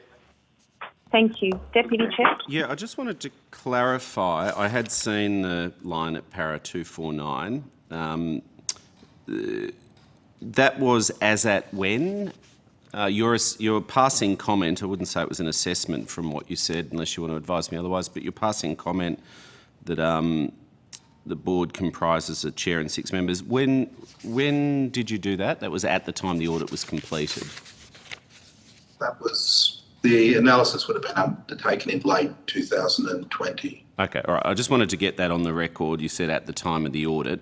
So obviously, and the point that I was making, just to be clear, I'll try and be neutral about it, Chair, was that after the previous chair left, who clearly had experience in social and affordable housing, he ran a Brisbane Housing Company, a community housing provider. He was a member of the Prime Minister's Homelessness Council, blah, blah, blah. So he clearly had, after that person left, that was the point of my questioning. Fundamentally, I can't see anyone. And look, in the interest of being nice, I did leave out one of the current board members, but we won't need to spend time going over his history of donations from companies that he ran to the Liberal Party. We'll just leave it there. Thanks, Chair. Madam Chair, may I just ask a quick follow-up then of the Auditor General? Thank you. Yes, Ms. Auditor General, could you please, I don't have your report to hand, could you please, are you able to just read paragraph 249 for the purposes of the record?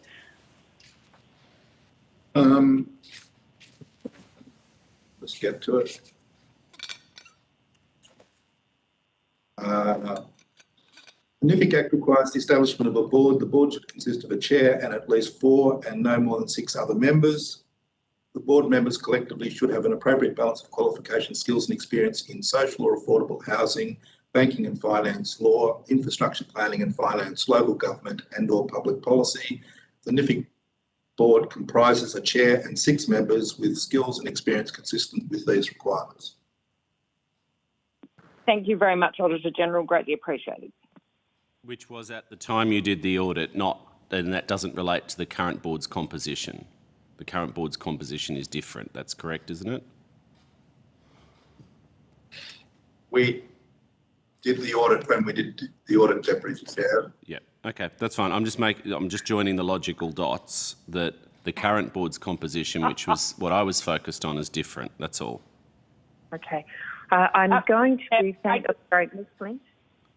Sorry, may I just very briefly then seek clarification as to how many board members have changed since the report was done, given it was only sort of 12 months ago? So perhaps Niffy can answer that. How many board members have retired and been replaced since the Auditor General's report? 2. Only 2. So to the Deputy Chair, again, you are misleading anyone else. Do you want to stop this, Chair? Because we could all go on like this all day with the next topic. It's up to you. Ms. Flint and Deputy Thank Chair. you, Madam Chair. That's all from me. I'm just going to ask that these the questions are to the committee, are to the witnesses, not to the committee. And I do want to thank all witnesses for their time today and indicate that if they have taken questions on notice or if you have been asked to provide additional information, could you please forward that through to the Secretariat by Friday the 17th of December 2021 and indicate that if the committee has any further questions, they will send these to you in writing through to the Secretariat. I thank you very much for your time and attendance, and to committee members, we might just take a brief sojourn, as I understand will be so some new witnesses will be coming, and we'll resume again in approximately 5 minutes. This inquiry next session, but before we begin, I would actually like to note for the public record that some of the projects in the ANAO's report are in my electorate of Robertson, among many other projects, of course. I do wish to mention this in the interest of transparency and accountability, and also just indicate that I have consulted with the Deputy Chair, and I have elected to, my decision is to not ask any questions in relation to this report, given that I do have some of those projects in my electorate. Okay. Unless there's any observation on that. No, look, I'll just make the point, Chair, that ultimately that's a matter that only you can determine. I think I can't recall, was it the sports grants? I'm avoiding saying rorts to be polite, or the regional program. You did make a declaration before that I actually said to you, I don't think you need to make, in the interest of prudence. So I think that's a cautious and proper approach. And in this circumstance, it would, for me, have been a problem if you hadn't made the declaration, given you're the only member of the committee who has these projects, and indeed, as far as I know, the only member of the committee that had the opportunity to express interest in having car parks out of this rorted fund, because I certainly didn't. No Labor member ever had the chance to get one of these car parks. Well, I don't accept this inference, Deputy Chair. Did you want to explain to the committee what your involvement? How did your electorate get the 2 car parks? Right. I'm going to suspend this meeting for another 10 minutes. It's a reasonable question. How did your electorate get the 2 car parks? Myself, Gosford and Woy Woy, committee secretary take a short $230,000 a space. And How did you get a car? My electorate, disadvantaged area Melbourne, didn't get a car park.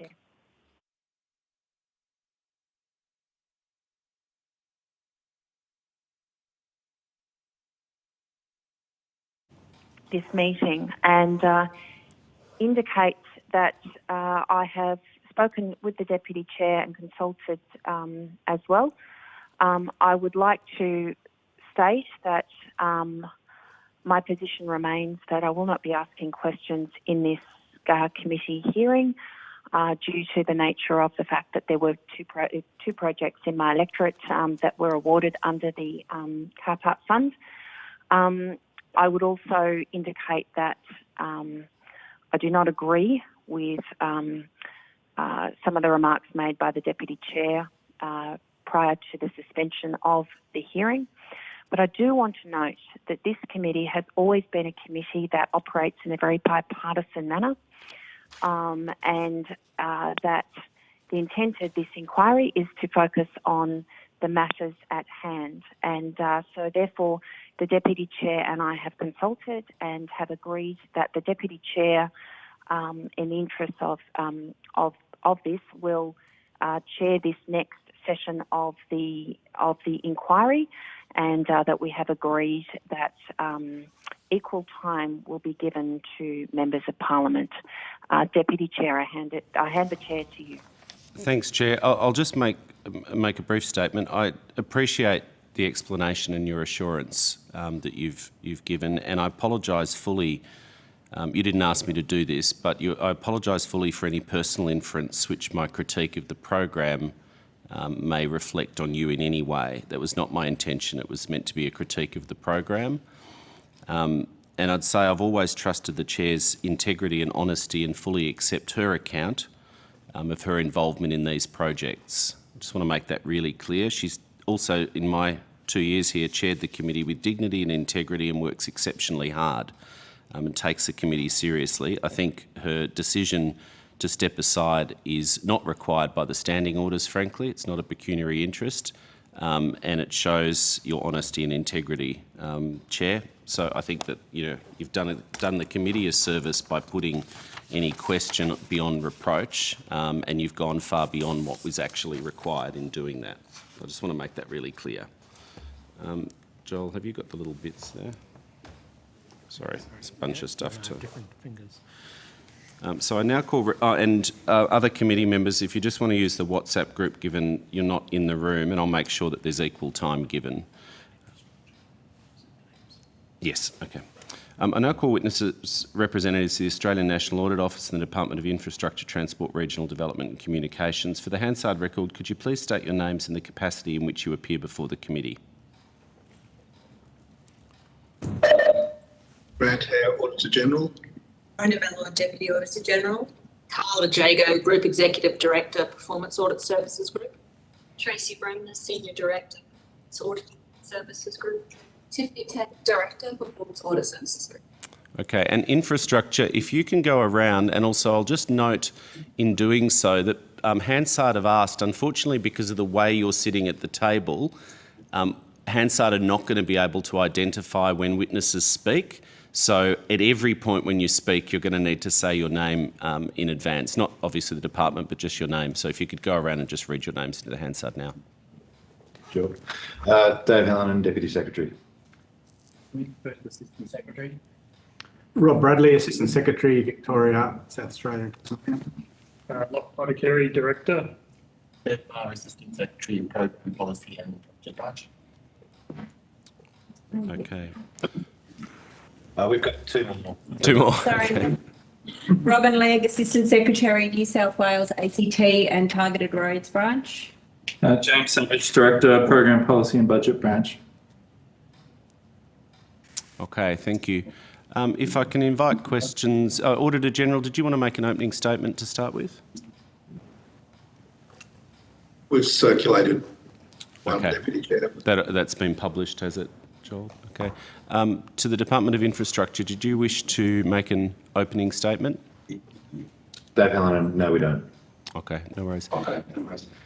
Sure. If I can invite questions first off from government members.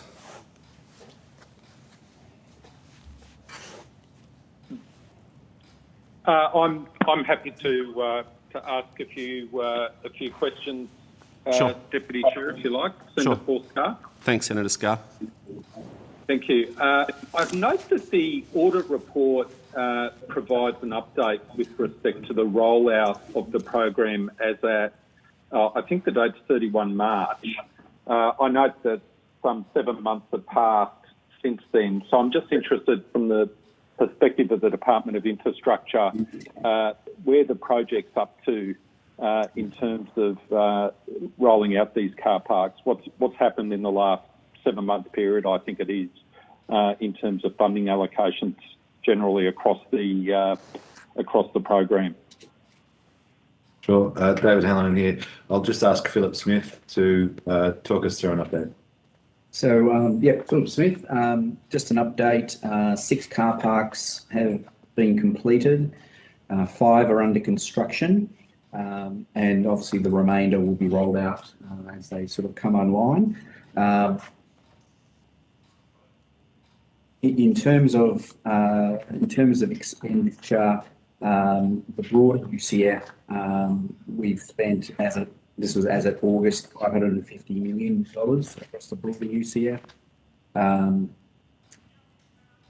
And the department is obviously working closely with our delivery partners to progress as many from in planning and provide appropriate advice to the government about moving some of those planning ones into delivery as they progress. And one final additional data on here, we've spent 128.2 million on car park projects as of October 2021. Okay, so 128.1 million as at October 21. So car parks. Sorry. Right. Sorry. Just bear with me. It's a little bit difficult on the telephone.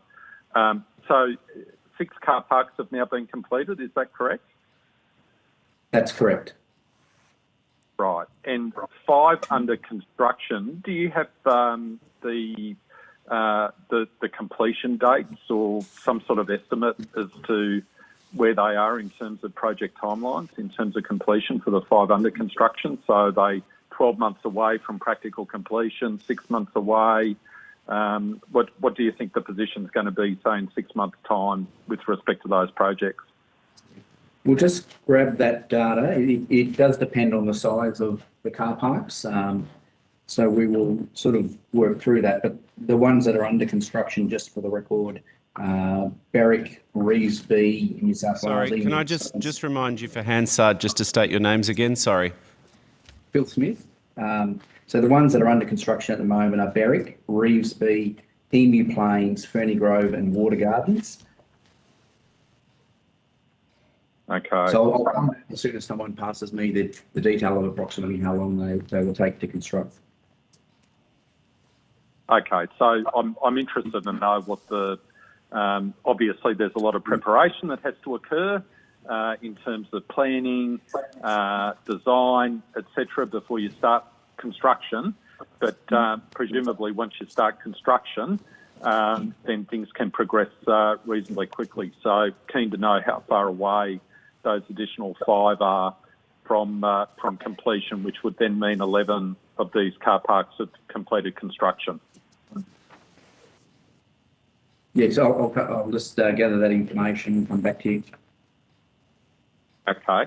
And in terms of other projects that presumably are still maybe going through consultation process, town planning issues, design process, whatever else, preparation for construction, is there any, have you got the information you can give us in relation to expectations? And I'm not going to hold you to it. I just want a general overview of where we're up to in terms of the program overall. Have you got any information with respect to projects which are likely to enter into that under construction phase in the next 6 months? So there are another, say, 5 coming along online or 3 or 2. Have you got any indication in that regard? So the information, I'm sorry, Philip Smith, the information I've got in front of me says there's 23 that are expected to commence for the remainder of this year and across 2022. But I don't have the breakdown for the next 6 months. But by the end of 2022, there would be another 23 that would have commenced construction. Okay, so within the next, where are we? We're December. So in the next 13 months, there's another 22 which are expected to have commenced construction. Is that correct? 23, sorry, 23. 23, which would get us up to the figure of, what's that? How's my math? 44, or 34, I should say. 34 either completed or under construction by the end of next year. Is that correct? That's correct. Okay, all right. Okay, that's useful. Deputy Chair, I've got another line of questioning in relation to general principles and how we should approach these sort of projects moving forward. but I just wanted to set the scene in terms of what the current status is across those the questions topic you've just generally. asked. Sure. So that's given us a bit of an update subsequent to the audit report, in effect. Yeah. Okay. Yeah, exactly. So I'm happy to give the call back to someone else to pursue a line of questioning. Then if I can get a further opportunity to ask about general principles. Sure. Okay. Maybe, and I'm sort of in the hands of members a little here about how we want to best use the time. We have got a bit of time, and then we've got another session later on. From my perspective, particularly now I'm in the chair role, it's probably a masterstroke for the government, actually. I'm not interested in re-prosecuting all of the nitty-gritty in the Senate inquiry. I think that inquiry has done its work and there's some recommendations. In the same way we did with the controversial grants program, I'd invite all members perhaps to work together thematically and try and work through what are some of the public administration lessons that we can draw out of this that may underpin useful recommendations in the way we did with the grants program. So Senator Scarr, if that was sort of the frame that you were interested in as well, and you wanted to keep the call, that's fine. I'd just telegraph the sort of logical way to do that might be to have a look at the framework and oversight, have a look at the selection process, which does have some controversy around it, but try and see whether there's any lessons we could draw from there, the consultation and a few other bits. Did you want to sort of take that approach, Senator Scarr? Yeah, I'm happy to kick off, Deputy Chair, along those lines. And cool. If I can do so and say to the Department of Infrastructure, just put this in context in terms of the way I'm looking at this. My office is located in Springfield in Queensland, which is referred to as the southwest corridor of southeast Queensland. It's the fastest growing area in terms of population growth in southwest Queensland, a lot of residential development and not enough public infrastructure. So there's a debate going on at the moment in relation to extension of rail lines and also the capacity of the public infrastructure to support the growing residential population. So I look at this program at a high level. And it just seems to me there's a number of issues around, and I'm just interested in the Department of Infrastructure's thoughts on this, in terms of how you balance the expenditure of public funds to address a short-term situation, right? So we haven't got a railway that goes as far as it should. So as a stopgap, as a band-aid, we're going to build a commuter car park so people can drive from the locations where they don't have access to the public transport to a commuter car park and take advantage of public transport. Seems to me if you expend those funds in the first instance to address that situation, and maybe you need to, I'm not saying you don't need to, it almost delays the more desirable long-term infrastructure investment to provide a medium, longer-term solution to the congestion. And so my first question is, how do you balance those competing priorities from an infrastructure point of view? How should we balance those competing issues from an infrastructure point of view in terms of addressing the short-term issues, but then not diverting too much in terms of public funds from what's needed in terms of the long-term investment to provide a more permanent solution? So interested to the department's thoughts with respect to that issue in the first instance. Sure. Dave Halloran here. I'll start and perhaps some others can assist as we go through. In the first instance, for public transport, Senator, it's a complex space. The Commonwealth doesn't have a substantial role in provision of public transport services. We do engage with states and territories on what it is that they're doing, and usually your public transport networks are built around, designed around where your population dynamics will change or where your population centres change in a state, in a city or in the peri-urban areas of a city. the notion of the car parks program, I think, probably comes from a range of pressures, particularly around peri-urban development zones of major cities, where there are connections into heavy rail networks in particular, and that you've got a disparate population or a dispersed population at the edge of metropolitan locations, in principle, that can use private transport to get to a location where they can then hop onto a public transport means. That has in principle, the effect of reducing car traffic and private traffic flows into areas of employment, and that's your CBD traffic flows and peak hours. So I think the fundamental principle for us would be ensuring that our plans and Commonwealth plans on these matters are integrated into state public transport plans as well, which means good and clear communication into state authorities and state governments, which is in principle how we operate through the National Partnership Agreement and the National Partnership arrangements with jurisdictions, and how we operate to finance projects on state and territory bases. Okay, so I understand that. So, I mean, this it's problematic in a way because, as you say, the federal government doesn't have control over where these population centres, the great growth is going to occur.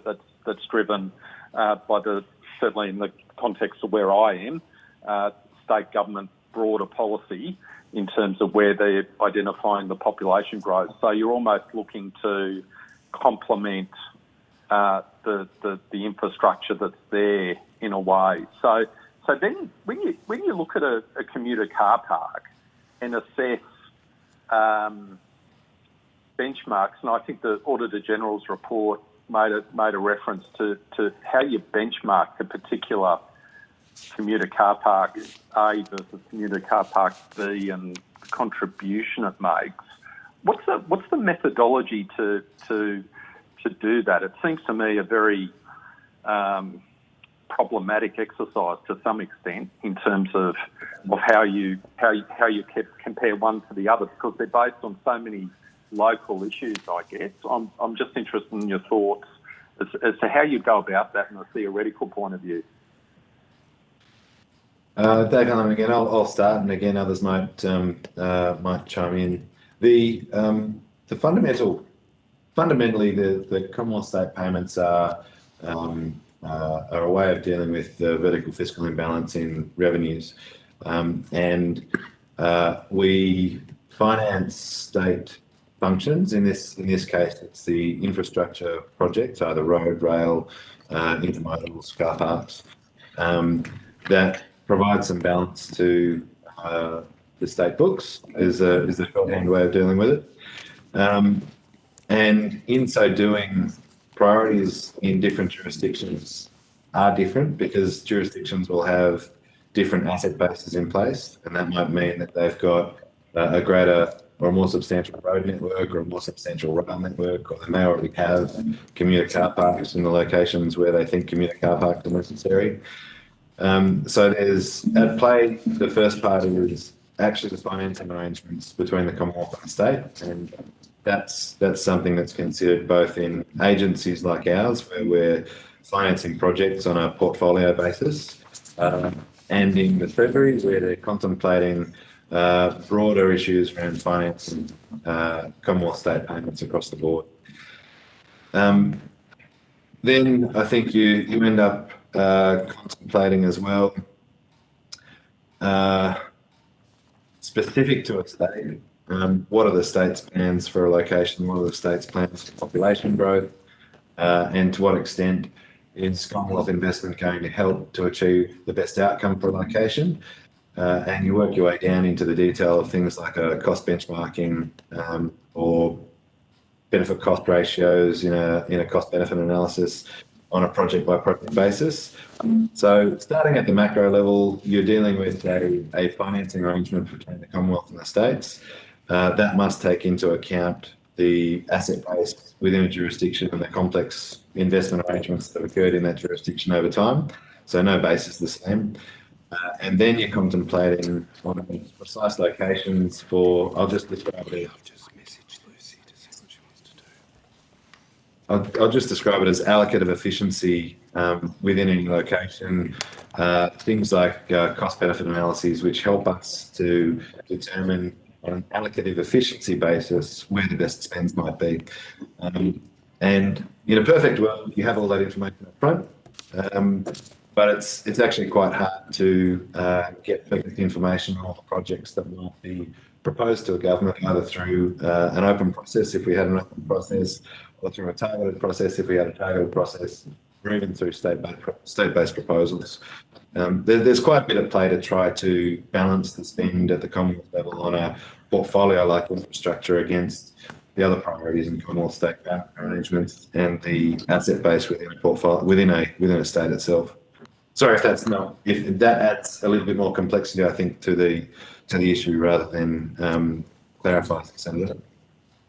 Oh no, look, it's very complicated, and how do you do a cost benefit analysis for a car park? What do you? I don't know if any of your officers can speak to this, but the cost I can identify, the benefit is how many commuters or the size of the community, or how do you actually calibrate the benefit so you can complete the cost benefit analysis in practice? Yep, Phil Smith. So at a high level, you've touched on some of the key components. Cost is obviously a very key component. The other way I would describe the other inputs, you're really talking volume and distance. Because if you think about the usage of a car park and then into a station, you're talking about the volume of car parks that go there. And then you're also probably factoring in some of the time savings from those people going off the roads and onto the rail network or bus network. So it's probably those main variables, and certainly when we're looking at it, we're looking at the level of congestion, the level of usage, and that sort of distance factor. And the other major component is cost. Now, can I also just go back to the question I took a little while ago about the completion? I've just got that information, if I can just put that on the record. So for Ferny Grove, late 2022, Revesby, July 2022, Emu Plains, September 2022, Berwick, September 2022, and Water Garden, Stage 1, Q1 2022. Okay, and presumably in relation to all those completion dates, you've now got, in terms of the back end of implementation of this project, you've got project milestones against which you make additional payments. Is that correct? Yes, payments are made against agreed milestones. So the milestones must be agreed, entered in the system, and then acquitted against that to make sure it's being delivered before the payments are made. Yeah. Okay. So that's very helpful. Thank you. In terms of Senator Scarr, sorry, Senator Scarr, through you, Acting Chair. Senator Scarr, just as a supplementary on the cost-benefit analysis, if I may. Yes, please. Okay, so I'm just wondering, my questions to the department. You've described the factors that you take into consideration for a cost-benefit analysis, how to decide which projects to fund.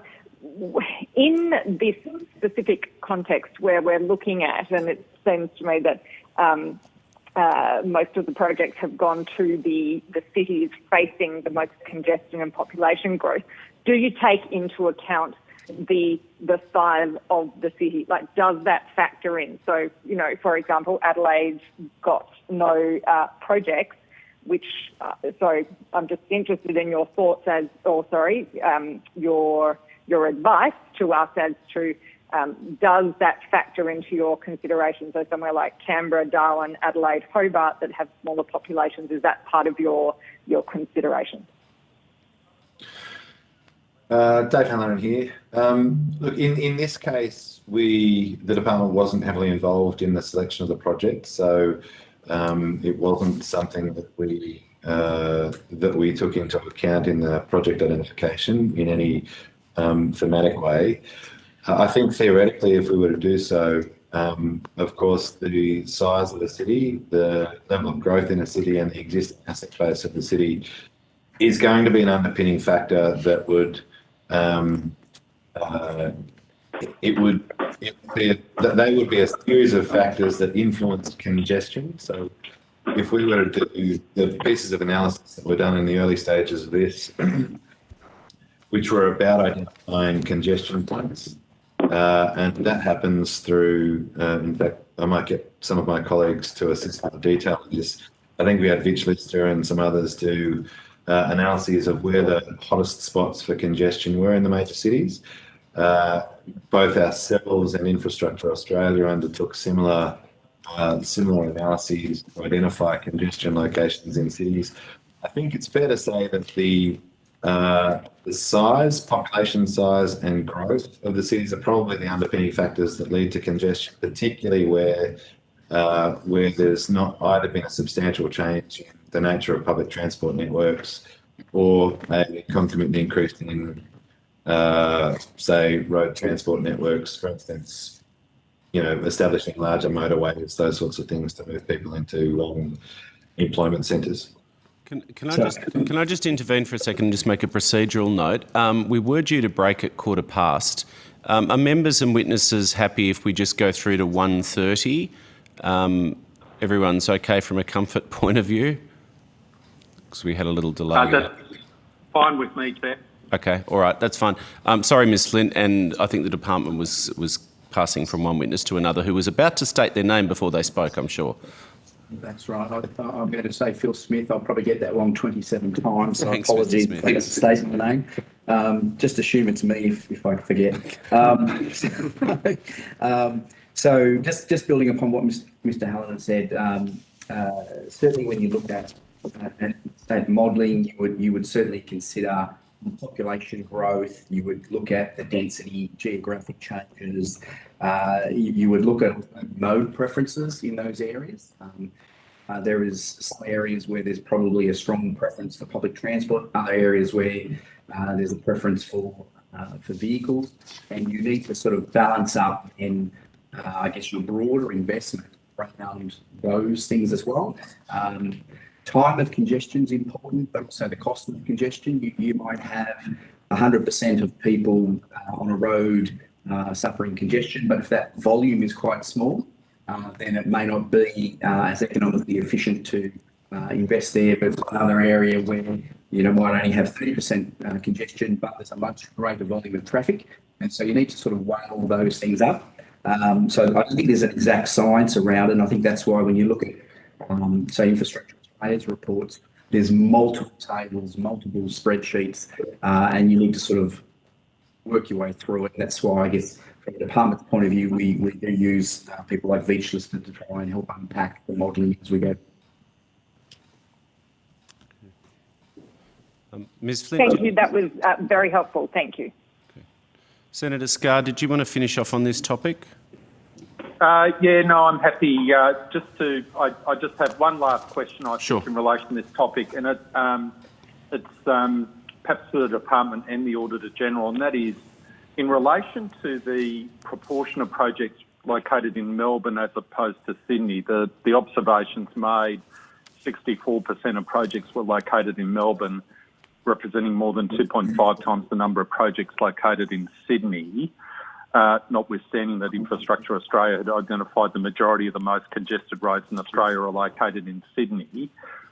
To what extent do you also, though, need to consider how much of the overall federal government infrastructure spend in terms of transport is being spent on say, more major congestion-busting projects in Sydney as opposed to Melbourne or somewhere else? So my proposition is, this is one data point, and I'll take it on face value, of course, in terms of the Auditor General's calculations.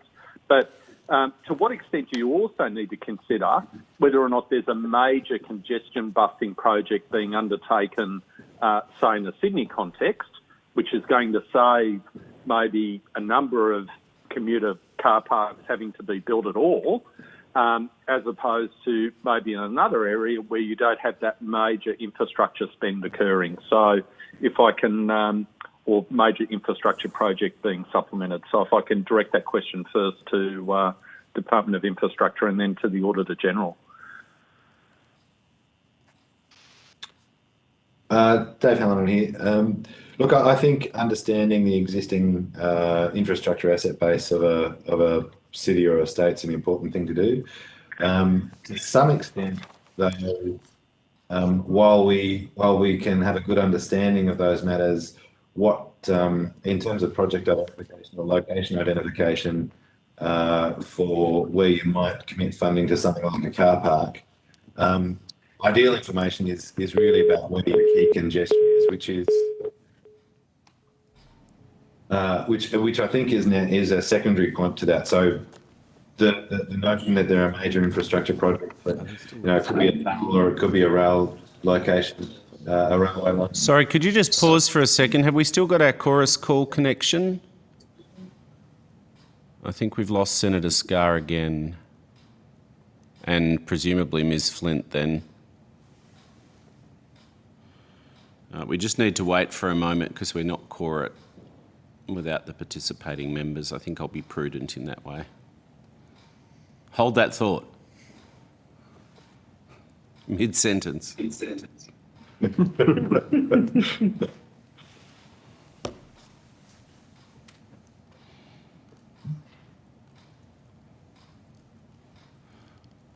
I think chorus call today's curse. This is the worst I've seen it. We're not the only committee having a problem today, apparently.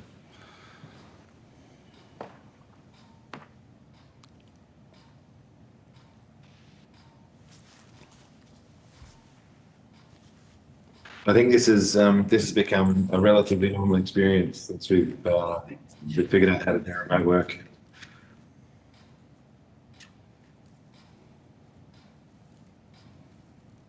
Deputy Chair, can you hear us? Yeah, I can hear you, Chair.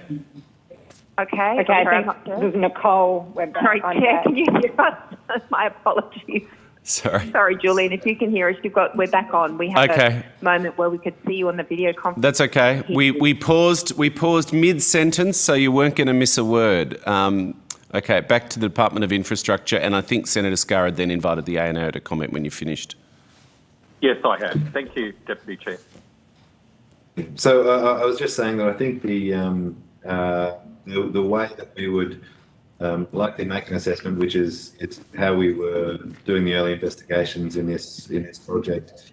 In effect, the major infrastructure pieces that might change congestion, whether it's a major roadway or a new railway line or things of that nature, I think they're a primary thing. The way we would identify the locations that are most affected by congestion is probably more symptomatic. I would describe it that way, and it's actually where we can see the congestion happening, and you can see that through traffic modelling and those sorts of things.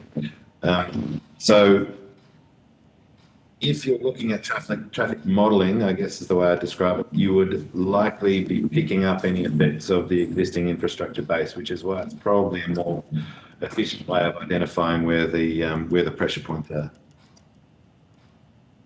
Okay, all right. Auditor General, do you have any response to that? I'm not sure if my question was clear enough, but it really goes into the government looking at, okay, well, we need to do bus congestion. We might do that through supplementing a major infrastructure project, say in Sydney, rail project or something, and that's going to be multiple billions.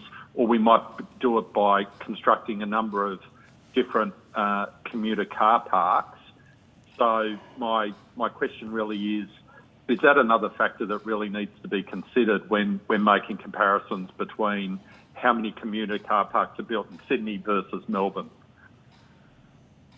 The analysis that we undertook that you're referring to was really has to be looked at in the context that we didn't see any advice from the department going as to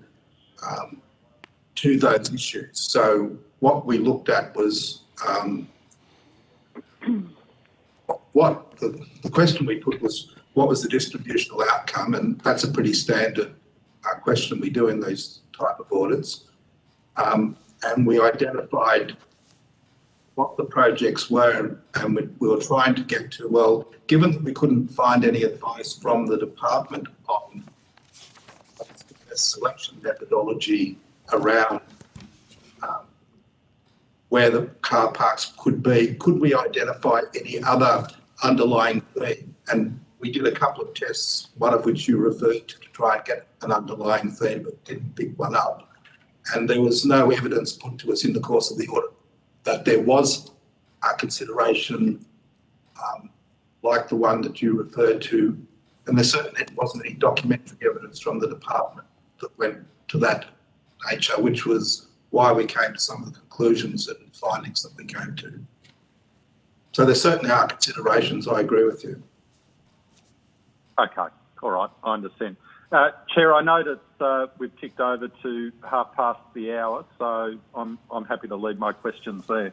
Okay, maybe let's just adjourn now until 2 p.m. if we'll keep the break to half an hour, and then we've sort of recovered a bit of the time that we lost.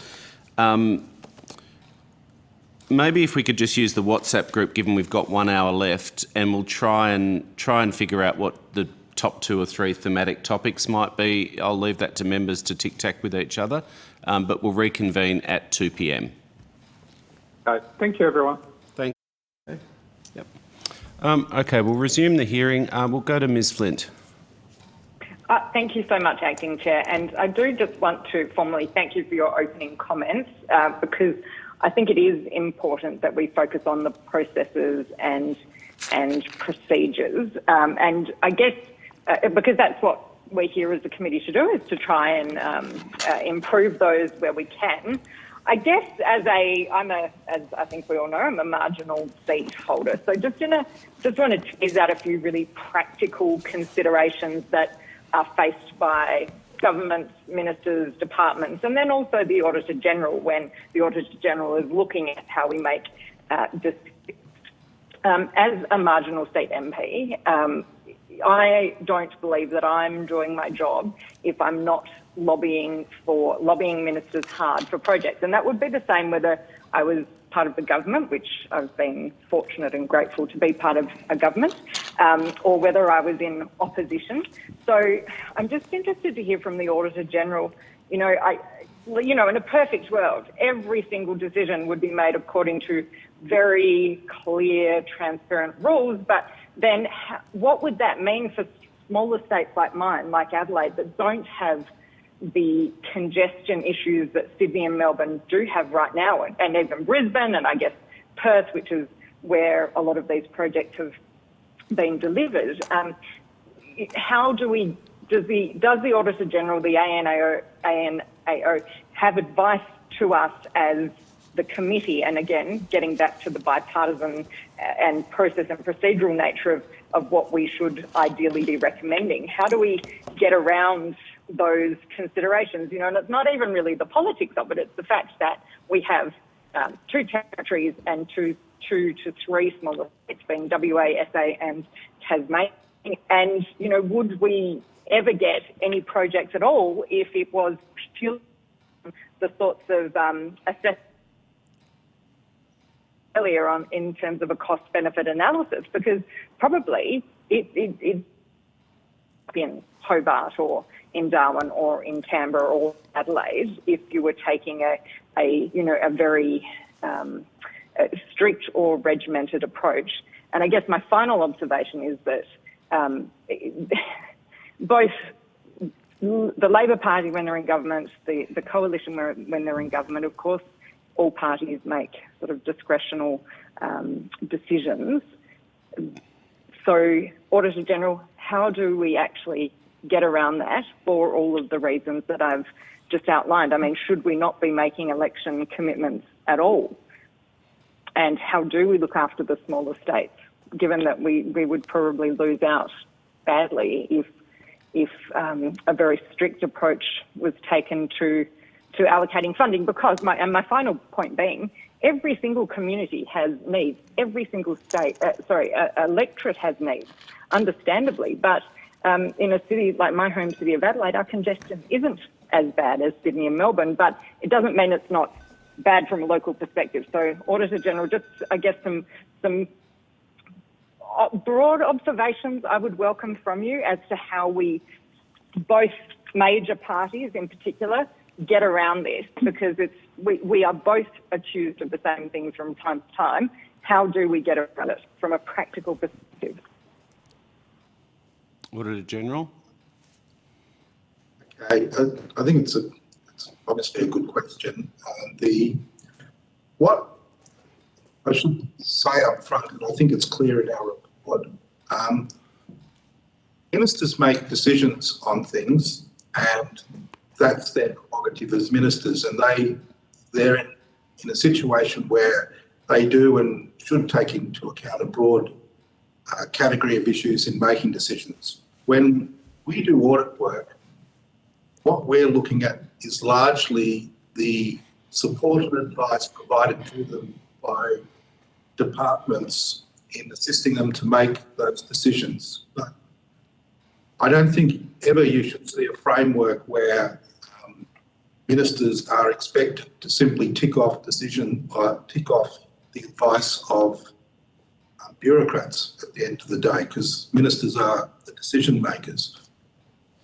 And I don't think that what our report here goes at all to a point that says ministers shouldn't be able to make those decisions. But like a lot of our work in programs of this type of nature, what we see is good practices where the criteria for selection are clear and they can be done, and advice can be given and decisions can be made in a transparent way.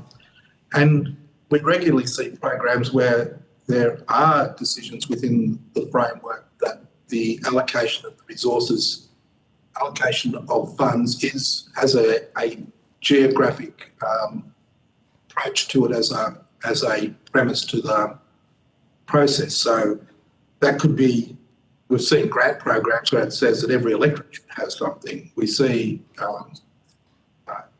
focus on programs in delivering in regions rather than cities. And I think the cleanest way of getting around some of those issues is to be very clear about what you're trying to fund and the nature of it, to take into account the considerations that you're talking about.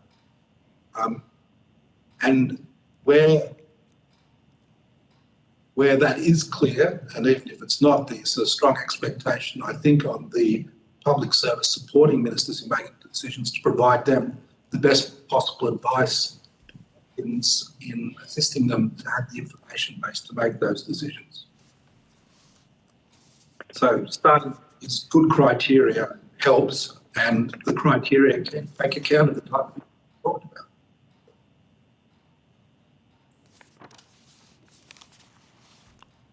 Thank you, Auditor General. That's very helpful, and you've made some really very pertinent and helpful points there that I will certainly reflect on. My next question is to the department, please, because in response to the audit, the department did state that it disagreed with a number of conclusions within the report, and that the audit did not provide balanced analysis of the department's involvement in the selection process. So, please, what additional factors do you believe that the audit should have taken into account? Dave Hallan here. We our position on some of the findings in the report was and is that the department was able to provide limited advice into the process, and the advice that we did provide into the process, I think the audit identifies some early level advice about the development of a prospectus with potential call for submissions aligned to it, which, if I can expand on, was a process that we undertook for the faster rail prospectus arrangements.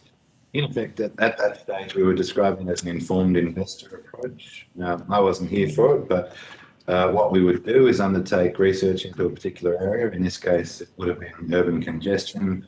That's where we had the traffic modelling, congestion modelling, which we would then have intended to develop a prospectus around and a call for submissions, which would look at those areas that were most likely to benefit from car parks or congestion busting activities, whatever they may be, with a select submission process from those areas that are that would have been of greatest need. As the audit report identifies, government's chosen not to go down that path, and we ended up with a different selection process. So I think, from our perspective, we disagreed with the findings that we were ineffective in the administration of that element. We think instead, once the government's taken a decision and has taken policy decisions, it's our job at that stage to work to implement them. So there's certainly a step in that process that I think we would have intended to have occurred, but that didn't occur in this instance.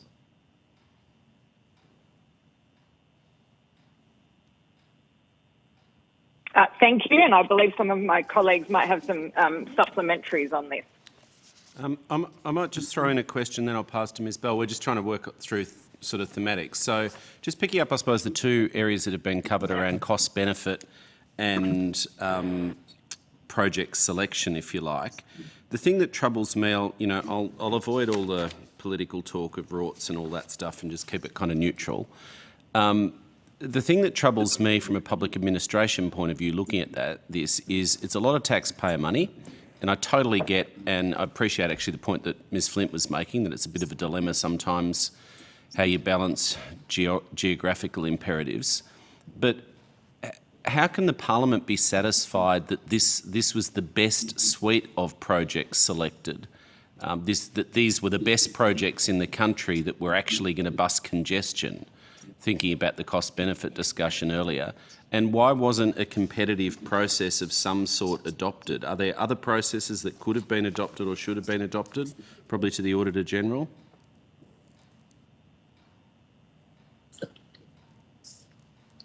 I think... Sorry, I'm picking up on your key finding that the selection of car park sites was not appropriate, nor was it designed to be open, transparent, or to properly engage with stakeholders like state governments and councils.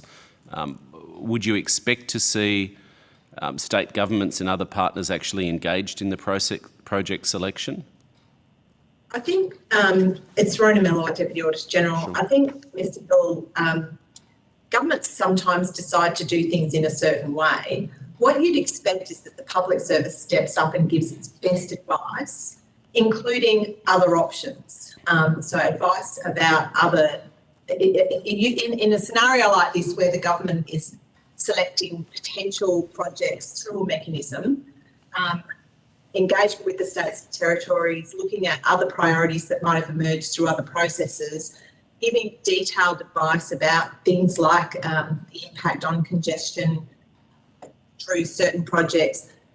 We didn't see that. Right. We saw little advice, no risk management, no implementation planning. I think Mr. Hallinan just said the government took a decision, so we went along. We still think the public service should put its best foot forward, including detailed advice, risks and options for government to consider. Right. If I'm hearing you right, I'm not trying to put words in your mouth, but that's the frank and fearless bit, is it? That governments have decided they're going to do what they do for whatever set of reasons, be they political or otherwise, and your expectation as the Audit Office is that the public service then would give frank and fearless advice on whether that's a good idea, whether they should be going or could be suggesting a different process, and the merits or otherwise of individual projects. Is that a reasonable summation? Am I hearing you right?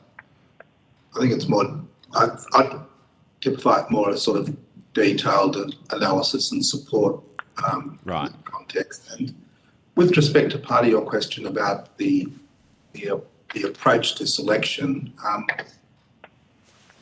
there's open, in this particular context that we looked at, there was a consideration of open competitive type approach versus a closed.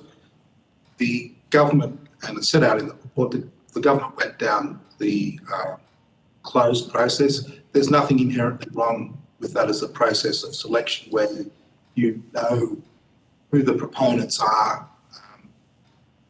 So more targeted approach is reasonable. But what we're looking for is the detail of the process around that being right. The advice coming from the bureaucracy or from the department. Okay, so it's not a grants process. It's an investment process, I think. And there were investment principles or something that you referred to. They weren't published? No, they weren't. Right. We're in around paragraph 2.9 of the. Yeah. And so would you normally expect, I'm just trying to think from an accountability point of view, given we're the Audit Committee of the Parliament, how does the Parliament satisfy itself that the projects which the government selected through their process met their investment principles? We haven't been able to establish that, I guess, in the absence of detailed advice against all the investment principles. Right, so there were a set of investment principles, the government selected a set of projects, there wasn't detailed advice, and so no one can ever really know whether those projects met the investment principles.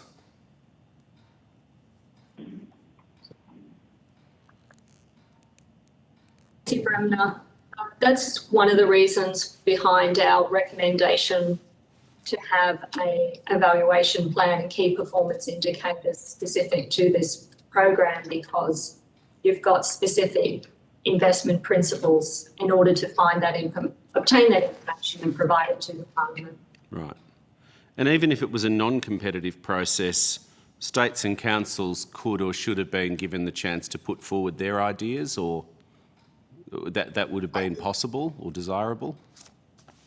I don't think we comment on that. The government sets up a process for how it wants to identify projects. That's a matter for ministers to do. There's a range of ways of doing things. How would you summarise to us then the process by which the government selected the projects? Because the department said before that they weren't heavily involved in the selection of projects and that cost benefit wasn't taken into account in any thematic way. How would you, and then I'm mindful, Ms Flint, that you said you need to leave at 2:30, so I'll just finish this bit and hand back to you.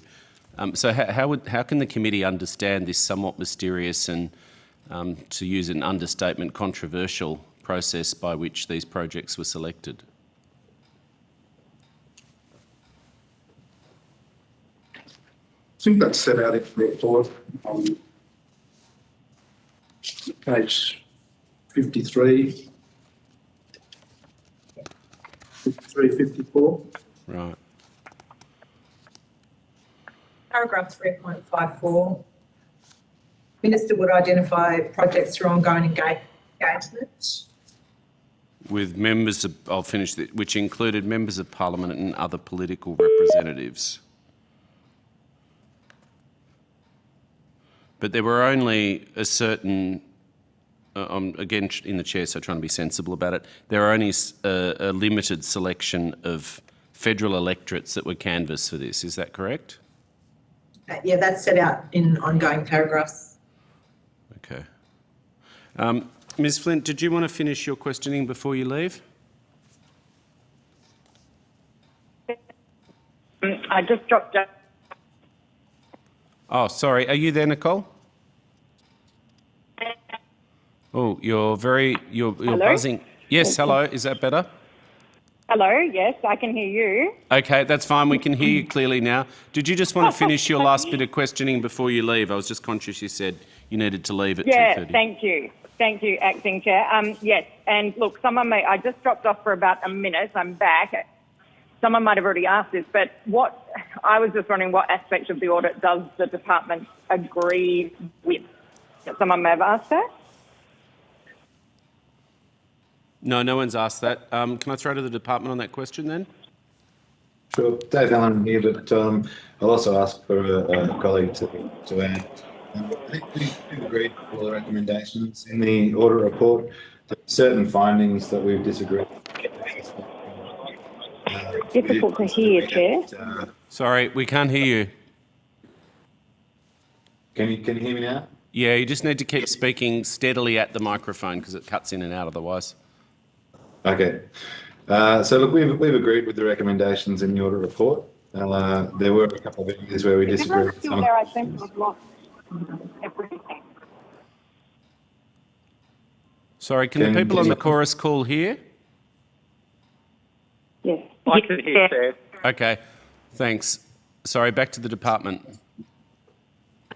Yeah. So as I said, we've agreed with the recommendations in the audit, and there are some very good recommendations in there which we would usually try to use as a design of any new program. In terms of developing program guidelines, clarity on our objectives, evaluation plans, how we go about implementing. They're all very sensible recommendations. There were a couple of elements of the report that we disagreed with some of the findings in, which I outlined just a little bit earlier. Mr. Smith, was there anything you'd like to add to it? Yes, certainly. Phil Smith, as Mr. Howland outlined, we certainly think that the audit recommendations will strengthen the administration of not just this, but broader programs. An example to me of that was we had a lot of good conversation with the audit office around the value for money component and strengthening that, including adding the benchmarking work that we were undertaking at the time into ministerial briefings so that they could sort of see the cost of the individual car parks as well. So there was a number of good things there. Obviously, their recommendations around record keeping, we've certainly endorsed, and we've implemented a number of improvements there so that future generations can see, but also that we can learn the lessons and apply them to other programs as we go forward as well. So, yes, so there's a number of good things that we've done to improve on overall administration as well.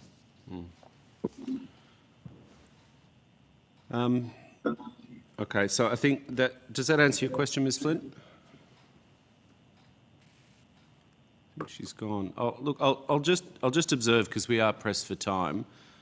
It's good from my perspective, at least, reading this submission that you provided, that you've accepted the recommendations. It is a little disappointing that the Auditor General had to tell the department pretty basic stuff like when you're spending that kind of money, develop an implementation plan, performance indicators and evaluation strategy, and keep records properly. I think the committee would expect that competent departments kind of knew that stuff given the amount of times we see these issues come up. But it's good to see your update there. Have we lost colleagues again? So I'm here. Thanks. Okay, sorry. Acting Chair. The technology is hating us today. You've lost Nicole Flint, I think. Okay. And I'm here. Yeah, okay, great. Ms. Bell, did you want to pick up the call? Yes, thank you, and thank you to the Department and the ANAO for joining us today.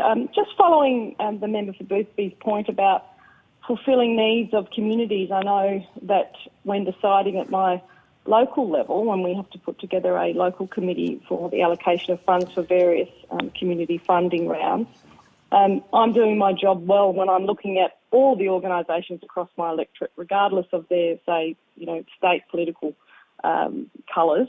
I think if my committee allocates funding to Labor-held areas, then often it's seen as buying votes. And if I allocate to LNP areas of funding, it's seen as favouring my side of politics. So it's very difficult when allocating funds around, I know, at a federal electorate level, never mind across the entire nation. And to Ms. Mellor's point that talking about the public service making these decisions on that level is the same as community grants, where it's members of the public that we choose to be on those committees across the electorate. So it is a very difficult process to go through, even at that simple level. And so I think sometimes it comes down to the interpretation of others who were not part of the fair and reasonable process that we go through after the allocation of funds. And also, as the Auditor General said, the criteria that was followed for the allocation in the first place of that. And that's my view of it's kind of you can't win no matter what you do because it's interpreted by others from the other side. So I'd just like to say that that's my position in terms of agreeing with what the member for Boothby said on that particular point.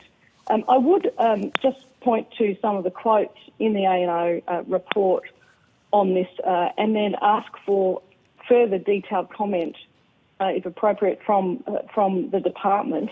And the first one would be that all 33 car park sites that the department has assessed were recommended to the Minister for funding. Does the department have a comment on that? I've got a few points that I'd like to raise. Sure. So this is the stage at which, if I'm understanding correctly, this is the stage at which projects have been identified and we've recommended to ministers either to do feasibility assessments and identify what the car park could be in the location, or to commit funding to the actual construction of the car park. Is that what you're referring to? Page 79, the department has provided clear funding recommendations in respect to the 33 projects for which it had submitted written briefings to the Minister, reflecting the results of the department's assessment of project eligibility and merit. On each occasion, the department recommended that funding be provided. Yes. So that's a statement. Yep. And then further to that, the Minister never overruled the advice of the department, and this is something that the report found as well. I think I'd agree that in the report and the findings there, yes, that's accurate. Ministers agreed to the recommendations that we made for either construction or feasibility assessments of those car parks. So on page 80 for each of these 33 projects, the Minister recorded that he had accepted the department's recommendation. So there have been no instances where the Minister overruled the advice of the department. Also, can I ask, the selection of the 4 states is consistent with the funding objectives? Is that right? So you're just a little bit hard to hear there. Apologies, I don't have a great phone reception where I am, but the selection of 4 states is actually consistent with the funding objectives. Would you agree with that?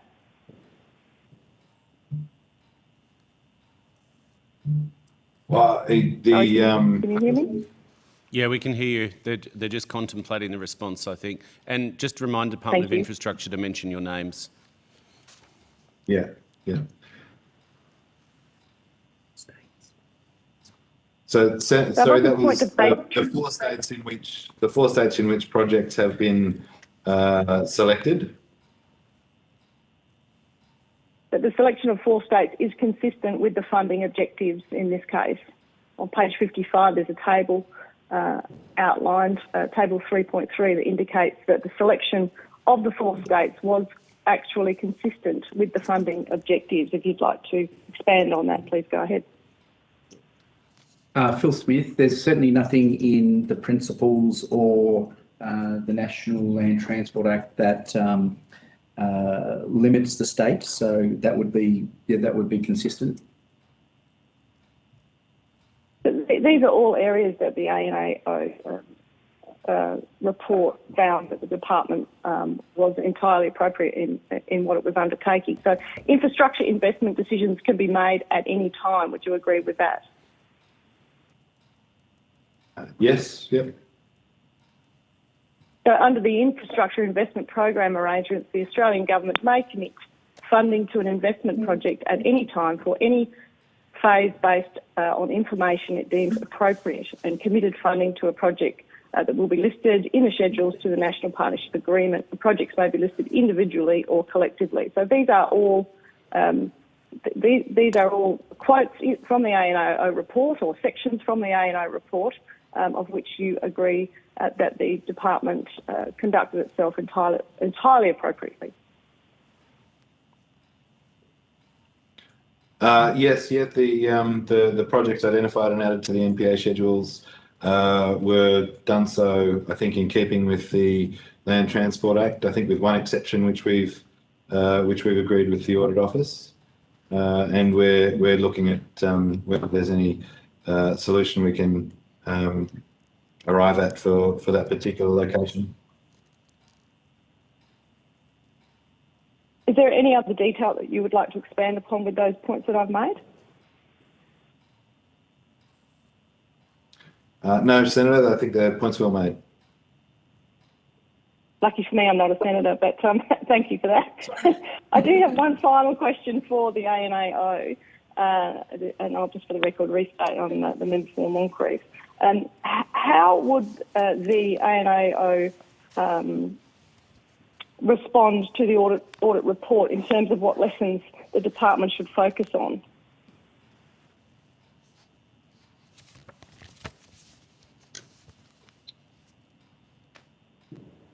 Ms Bell, it's Rona Mellor. I think we included some lessons on page 14. It's our practice to just draw out a few lessons in each audit report. And we pulled a few out here. And obviously the other lens is the recommendations that we made. If I was to summarise it at a very high level, I think the department needed to be much more active in supporting government through this process. So the summation would be that. Thank you, Ms Mellor. Thank you to the department, Acting Chair. That concludes my questions. Thanks, Ms Bell. All right, I'll try and race through a few bits and pieces fairly quickly. To the Audit Office, just back to what we were talking about before, do you believe that the release of the 5 objectives or the principles for the implementation of the Urban Congestion Fund would have made for a more transparent project selection process? I think it's fair to say, Mr Hill, that we are an organisation that believes very strongly in transparency, and yes. And was there any evidence, just to summarise, that they were actually used in the project selection process? I think you said no before, but I just want to be sure. No, okay. No, there wasn't evidence that demonstrated that. Okay. Just in terms of who made the decisions, I understand the point, and Ms Bell has ably teased out the fact that it appears that ministers had the power to make these decisions, but my understanding of the word approved is that that's the funding approval under the Act when the final paperwork goes up. That's not meant to be the project selection. Is that the context in which I think the answers were being given? I think you're asking sort of two questions there. Yeah. One is about the approval process. Yep. And there's definitely a role for the minister in the approval process under the National Land Transport Act. Yep. The other one is in the selection process, and it was done the way it was decided to be done. Right. What role, because there's been a lot of public commentary and extensive time on this through the Senate estimates process and the Senate inquiry, which I'm trying to avoid going over too much, except just to bring a bit of stuff onto the record here, because we can draw on that if we choose to in our reports, of course, as we have before. What role did the Prime Minister's office play?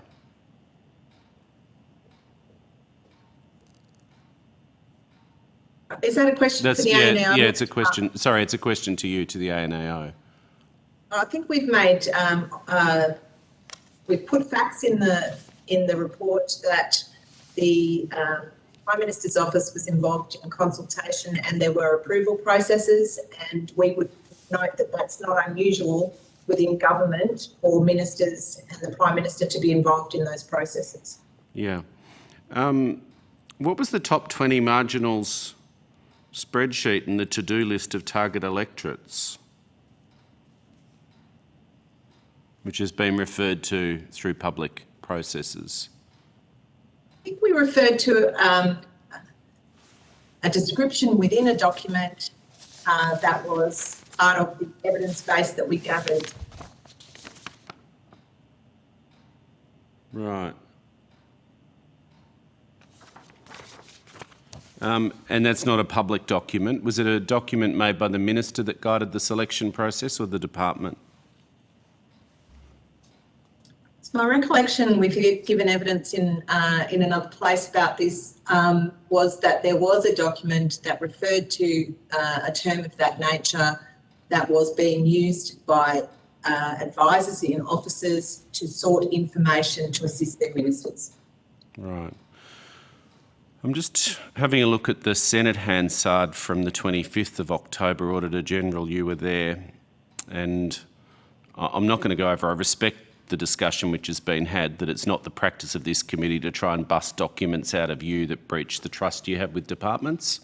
So I think I just put that on the record, that I think we have to reluctantly accept that we're not going to get that document, despite the order for production of document. But Senator Rice said, I just quote, going back to the evidence you gave in July, I asked, this is related to the sports rorts. It seems to me that Minister Mackenzie's office was handling the community sports infrastructure projects and that the Prime Minister's office's role was to make sure that their wish lists were being funded across multiple grant programs. In response to that question, asking again about sports programs, I think you said that's a reasonable reflection of what we saw, yes. And so, just for this committee, was the PMO involved in a similar way to the Community Sports Infrastructure Program in the Urban Congestion Fund?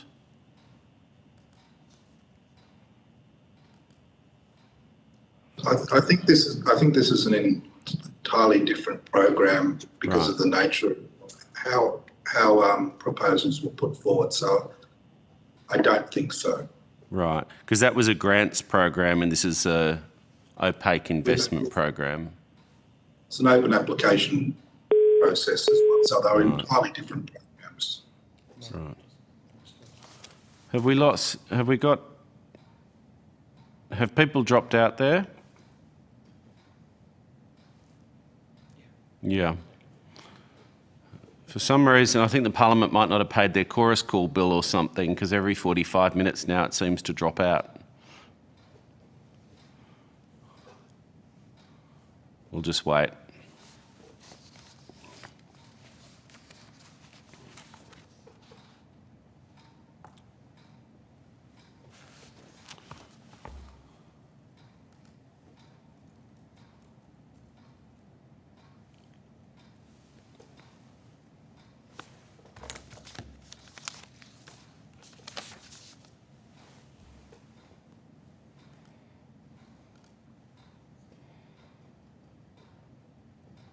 Acting Chair. Hello, we're back. Here, so you can. Excellent. I'm back. I'm not sure anyone else on the call. That's right, they'll beam in. Hasn't been the most ideal day technically.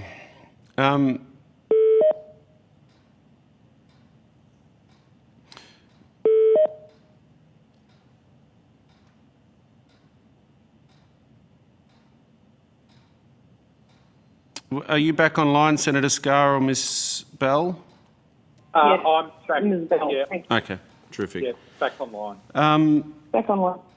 Great. I just want to turn to the issue of election commitments. Paragraph 313, the Audit Office says that their analysis does not support the view expressed by the Department of Infrastructure that the 27 commuter park projects decided on by the Prime Minister on the 10th of April were election commitments. On the 10th of April, the government had not entered a caretaker role.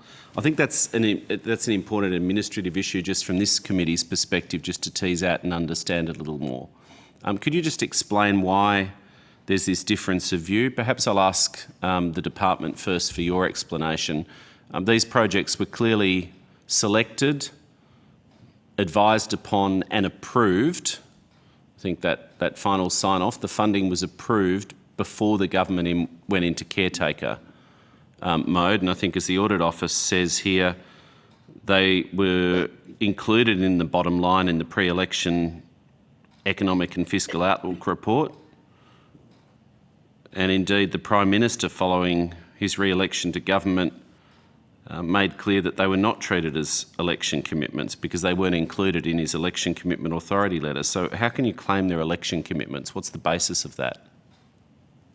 Well, Dave Hamlin here, they were exactly as you articulated, government decisions before an election. They were then announced in an election as election commitments, and then they were tracked by the government as election commitments and treated as election commitments from that point forward.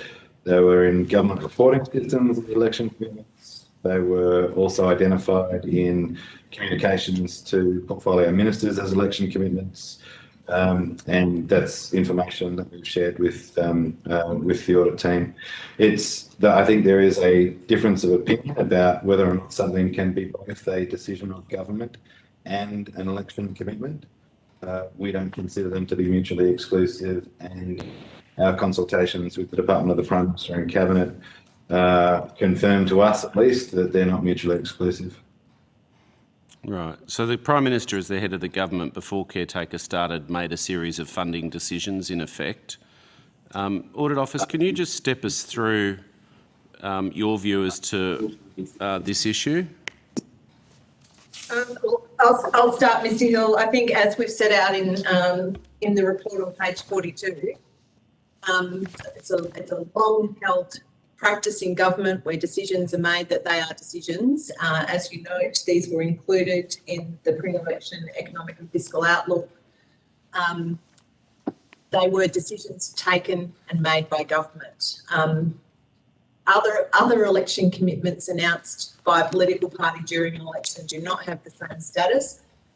These were decisions of government. We've set it out and we don't agree with the posture taken by the department. Right. So the practical implication of this, I just think it's an important point, and I'm not trying to get silly and political about it. I think it's an important point because, I appreciate the department's point, I suppose, that a decision taken by government, which is a funding decision before the caretaker period, you can track it in an election commitment spreadsheet. That's your project management approach. You can do what you like with that to make sure it's implemented.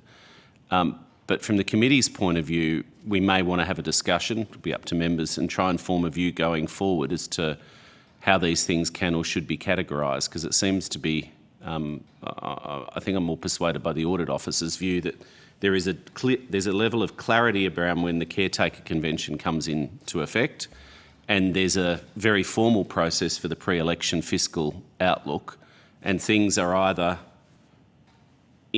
they're either built into the bottom line or they're not. That's effectively the line that you're suggesting, Ms. Mellor, which is the Audit Office's view? Well, there's that line, and then there's describe the practical implication. Yep. So when government takes a decision, when it's in government, departments and agencies have responsibilities to support the government with evidence, analysis, implementation, etc. Yep. When a political party makes an announcement during an election, the bureaucracy will stand ready for the outcome of an election to see which things become government policy by virtue of the outcome of the election. And then following an election, a government that may have, as a political party, made announcements during an election campaign will then take decisions. And in this case, there was an approval of certain election commitments by the Prime Minister after the election. That is normal. And then the bureaucracy must stand ready to provide advice and implement decisions that are approved. In practical impact, the bureaucracy's role is to implement government decisions and be ready to implement government following an election. So the line's important in terms of what the bureaucracy stands ready or is doing.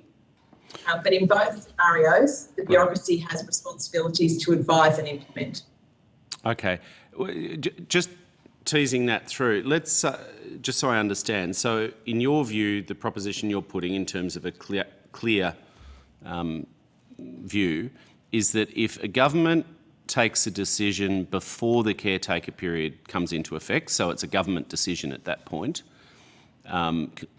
and let's say they lost an election, hypothetically, whichever government, then that decision has still been taken, and it would require then the new minister, whoever that may be, to be briefed on it and say, well, here are some projects that are in train. You're saying from the perspective of the bureaucracy, because it had been taken previously, the department should be implementing that as a government decision. They would brief a new minister at some point. The new minister might decide to cancel them and say, actually, you haven't gone far down the track, you haven't done much, we don't want to do that.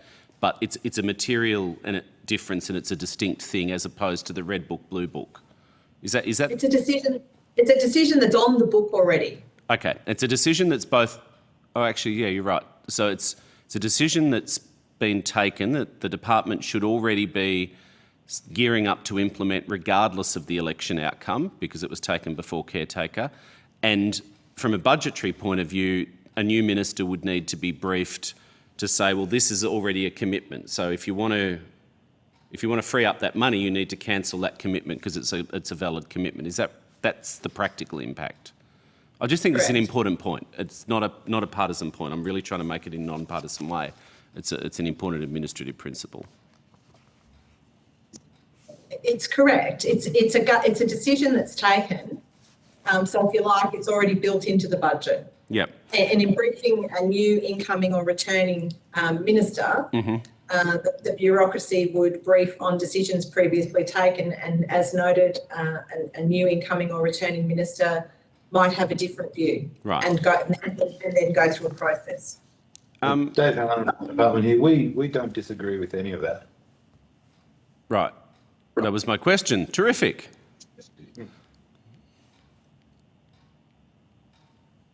So how can you say they're election commitments? Just because you track them in a spreadsheet or an announcement is made during an election period, does that undercut the ability to do the same level of analysis that would be expected of a decision taken before an election? No. So it for practical effect, it's a decision of government which is announced as an election commitment. We provided whatever advice we provided in the lead up to the decision of government. If there was a change of government and change of government wished to not proceed with those projects, there needs to be a new decision of government to reverse it. I think the challenge here is whether or not there's an agreed definition of an election commitment. And our view is that a commitment made in an election, and this is the definition that we've shared and agreed with the Department of the Prime Minister and Cabinet, is for all intents and purposes an election commitment. We're just reversing the order of the words. Okay. Just back to the documents and the spreadsheets, there's been much talk again through the previous public processes of coloured spreadsheets flying between Minister's office and the Prime Minister's office. Were those spreadsheets available?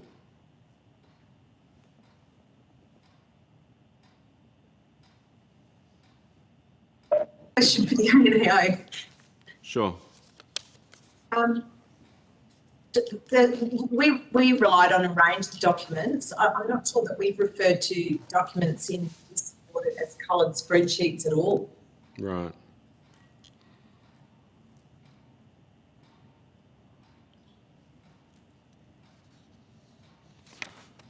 It's probably not productive to go over it. We can draw it in if we need to.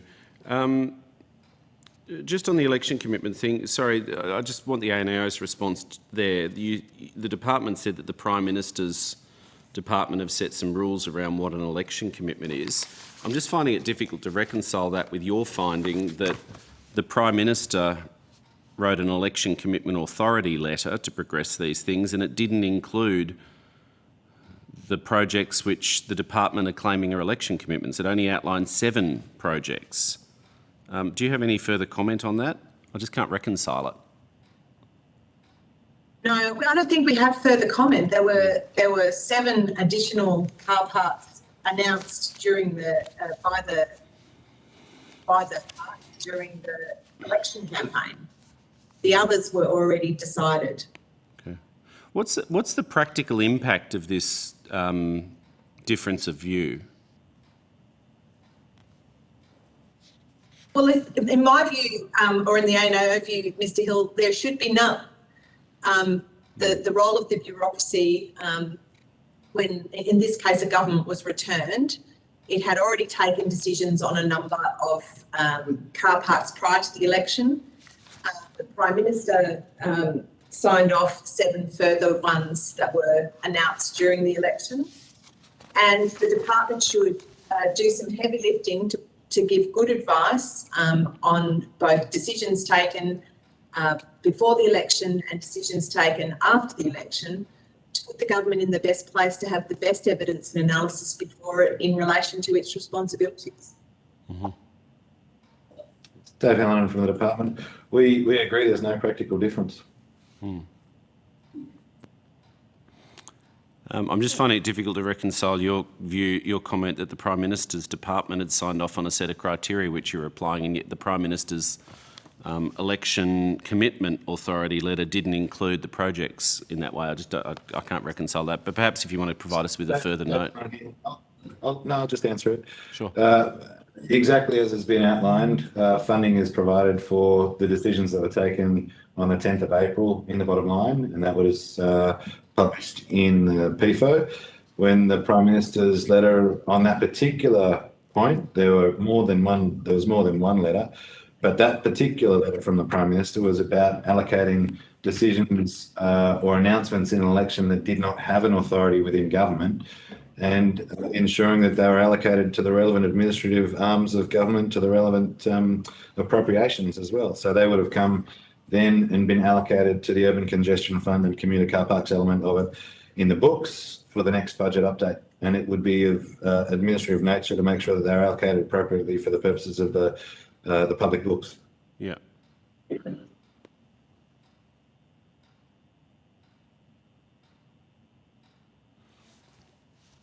I mean, the difficulty from the Audit Committee's point of view in what we do with this is it's an egregious, my words, speaking as a committee member for a second, not the chair, it's an egregious, complete, rort pork barrelling of public money. But I think it's more productive if this committee tries to focus on what the department could do better in the future, given it's not really within the scope of the committee to interrogate ministers about why they chose to shove all this money into marginal seats. Other electorates simply didn't get a look in. And I think we've already received evidence, which has been well ventilated through the Senate inquiry, that no one could credibly claim with a straight face that these were the most worthy congestion-busting car park projects in the country. Which is nonsense. I mean, there's no evidence that anyone can point to that these are the best projects to get the best outcome in bang for buck vis-a-vis others. I've read the Senate transcripts, so I'm just trying not to waste everyone's time going over a political argument that ultimately it's the government's decision. If they want to rort billions of dollars into marginal seats, it's a political issue at the electorate. It's probably not really for this committee to spend a lot of time on.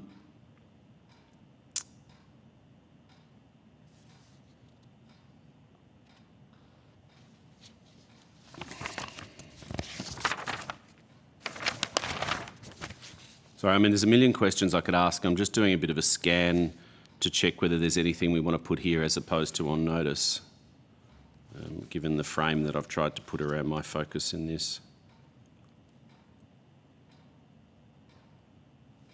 Just for the Audit Office to sort of get this on the record, the audit observed, just on that point, an apparent bias in the geographical distribution of projects under the commuter car park program towards certain areas of Melbourne, not mine. Is it your view that the distribution of projects was influenced by political considerations? Our conclusion with respect to distributional outcome is set out on page 53 of the report. I don't think that's how we described the process for the collection of it and that was the driving force. Sorry, what was the driving force? The process for identifying projects drove the outcome is what the finding with respect to that part of the audit is on page 53.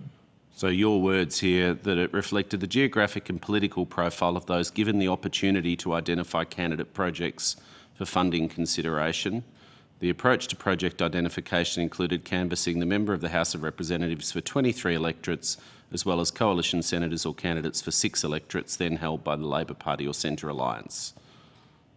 That's the audit evidence that we were able to. Right.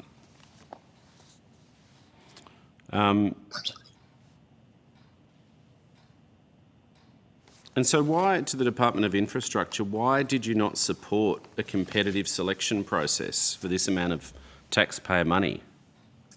Why would you not do such a thing? As I indicated earlier, the work that was being undertaken in the department at the time was to identify those areas of the country that had the highest congestion challenges, and then to do a prospectus based on those locations where there would be submissions called for. Where there would be what? Sorry. There would be submissions called for from those locations in a prospectus. It's identified in the audit report as being a call for submissions through a prospectus, and that means it's not a complete open competitive process, but it's a difference without all that much meaning in my view, Senator. Yeah. But government elected to go a different way. Well, government has taken the choices it took, and we had a different selection approach. Put aside the government's decisions. So there's a spectrum of sort of more competitive processes there. You were suggesting an investment prospectus approach, and was it part of the intention of that to leverage contributions from partners, from councils and local governments, councils and state governments? Look, I would be speculating, but I think as that's part of the agreed, I think we've discussed that as being part of the agreed outcome anyway, then yes, the notion behind the informed investor approach, so I'm going to use that language, it was prevalent here, was that we would as a portfolio not be solely reliant on submissions from anybody. Instead, we would have very well identified locations that had the largest problem. Why weren't the 5 objectives or principles for the implementation of the Urban Congestion Fund released? Is it $4.8 billion, is it? Yes, Phil Smith, that's the size of the fund at the end, yes. So you're telling the Parliament via the Audit Committee that for a $4.8 billion fund, there's no public objectives or principles which have been released to guide the distribution of that amount of money? I think the Audit Office outlined that the principles have been released. That's correct. Right. Were those principles and objectives used in the assessment and selection of the projects? The Audit Officers said they found no evidence. I think the Audit Office identifies, sorry, it's Dave Hallinan, the Audit Office identifies in a couple of sections the analysis that was undertaken by the department in support of the projects. And I think it identifies that we could not make recommendations on the projects as we didn't have enough information to do so. Right. Did the department seek any legal advice then or since regarding the legal ability of ministers to approve these projects? Because that has been contested through the Senate inquiry, suggesting that the minister may have broken the PGPA Act in some instances. Phil Smith, I think the Audit Office refers to a number of bits of legal advice, but the department certainly sought legal advice throughout, at the beginning of the program and throughout, as we needed to clarify and as part of our briefing to the Minister, when we provide recommendations for his sign-off under the National Land Transport Act, we provide advice, and that covers also the proper use of Commonwealth money under the PGPA Act. Have there been? Are there any other car park proposals that have been approved and not yet announced? Dave Hallinan here. We wouldn't be able to make an announcement on behalf of the government. No, I didn't ask you for specifics. I asked whether any have been approved and not announced. It's an entirely appropriate question for the Audit Committee. I'm not asking you what they are. Has there been a decision taken not announced by government? Has there been any decisions taken by government, any car park projects approved by government but not yet announced? I'm not asking you what they are. I fully understand that that's for ministers to announce. Phil Smith, I think by even answering the question yes or no, we're sort of giving away deliberations of cabinet processes. Before they've, Dave Hallinan here, before they've contemplated whether they would wish to. I'm not asking about cabinet, I'm asking about the approval. Have there been any other car park projects announced? Sorry, not announced, but have been approved? So, Dave Hallinan here. The approvals for these programs are part of either budget or MyEFO processes through cabinet arrangements. Right. Well, given I'm in the chair right now, I won't press the point. I'll ask you to take it on notice, and if you want to provide that back by way of a proper response, I think that's a courteous way to address the point. We'll take that on notice. Yeah. I think we can put the rest on notice. I mean, I think we're just wasting everyone's time. This is a complete rort.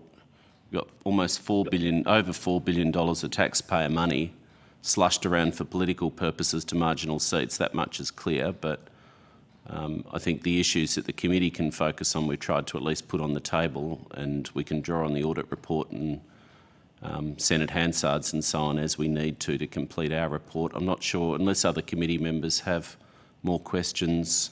We may have some more questions to come back to after we've reviewed the Hansard, and we'll put some questions on notice, which the committee does as a matter of course in the normal way. So we might have a second date, but I'll just say from the opposition's point of view, our view's been made clear on this. We think it's a giant rort and waste of taxpayers' money because no one's been able to demonstrate that these are the best projects in Australia to bust congestion. But I accept the advice you've given that the department recommended a different approach. The government chose not to take it, so I'm not going to prosecute that here with you. That's been done elsewhere. Is there anything that other members want to add? Nothing from me, Acting Chair. I think we're at time, aren't we, Chair? Yeah, I think so. Yeah, I was we can wriggle room a few minutes over. I think the next hearings are pretty straightforward. So there's nothing else that people want to add now, government members? Nothing from me. Okay, no worries. Thanks, Ms Bell. I'd just like to thank members and witnesses for their time today and declare this public hearing closed. The committee will now suspend for about 12 minutes and reconvene with the chair in the chair at 3:15 for its next hearing.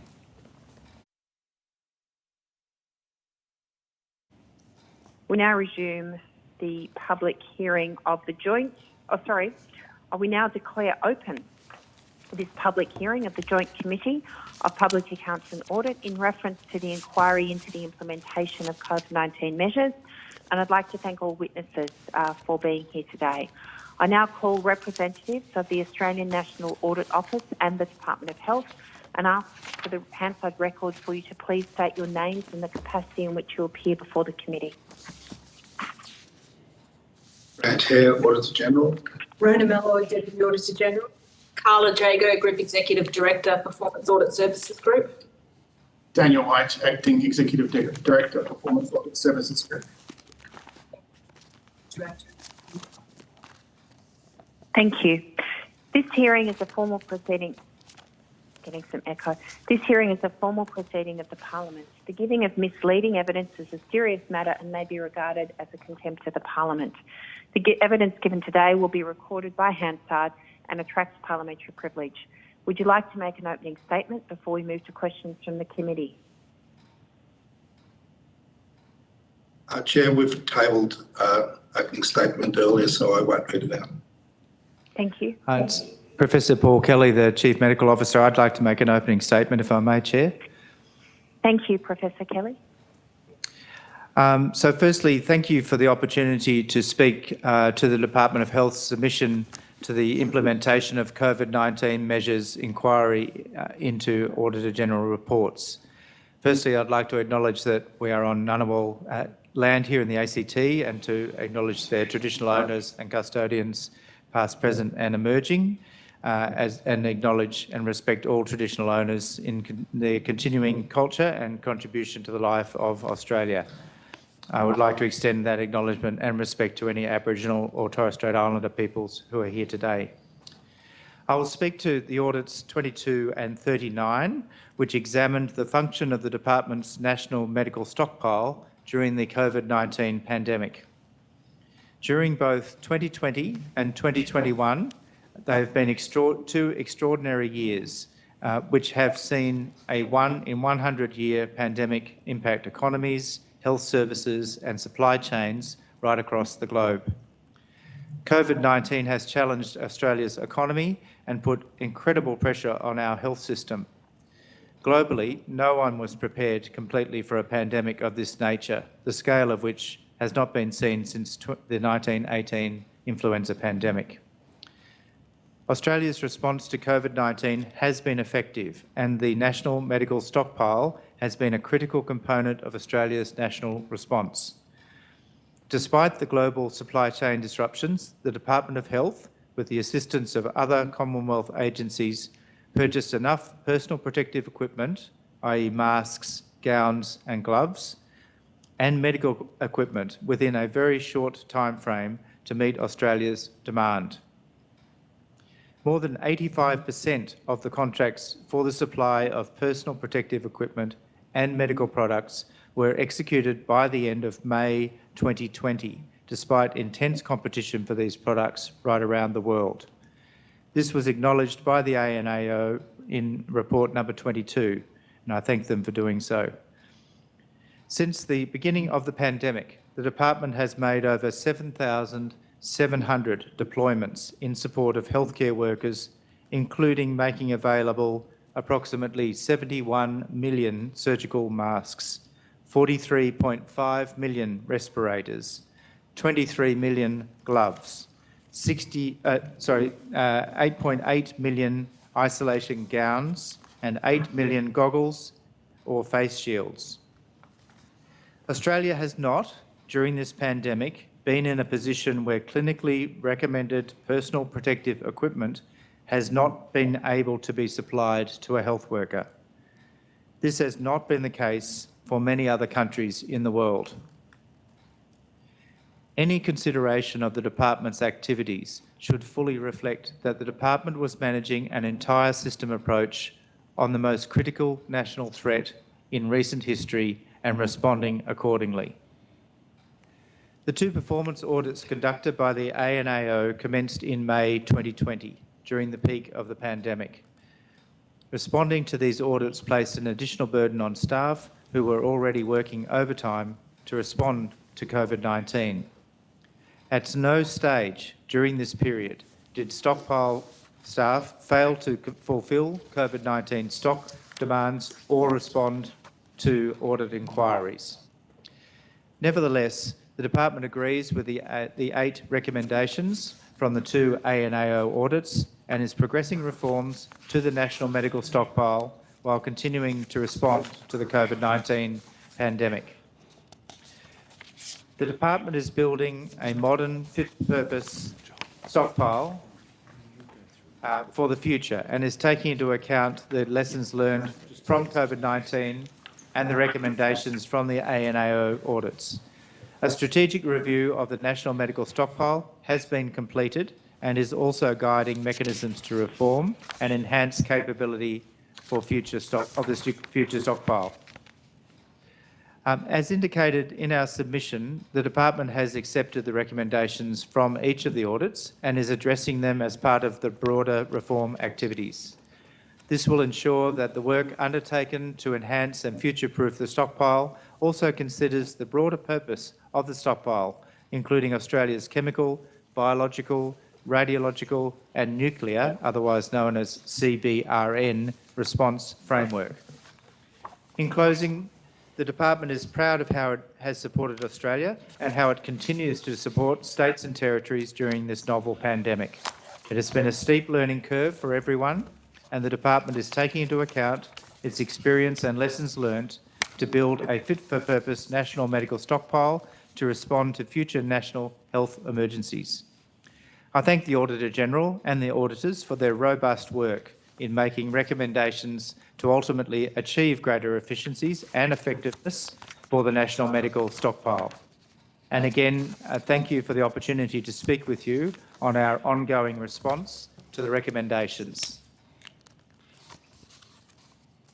Thank you very much for that. And I think I'd just like to also express our appreciation to the Department of Health for all the work that was done during what you've accurately described was an unprecedented time.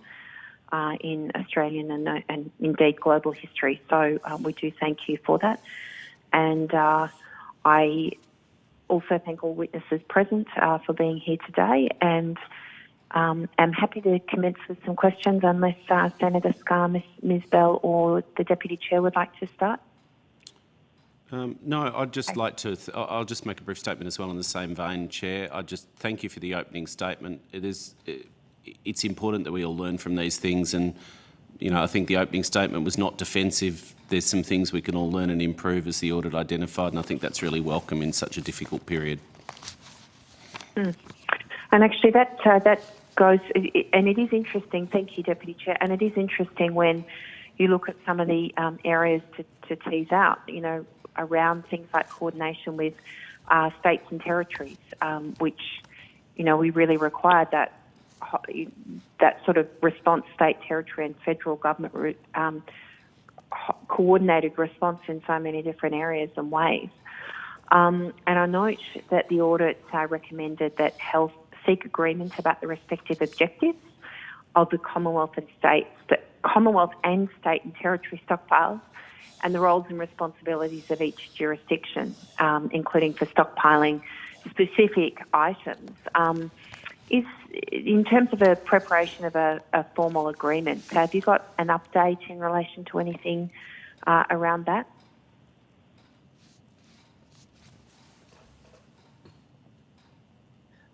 To answer that question. Sorry, and I forgot to take him off mute to say that he was passing to Celia Street, First Assistant Secretary of the Office of Health Protection and Response, Celia Street. Thank you. Thank you.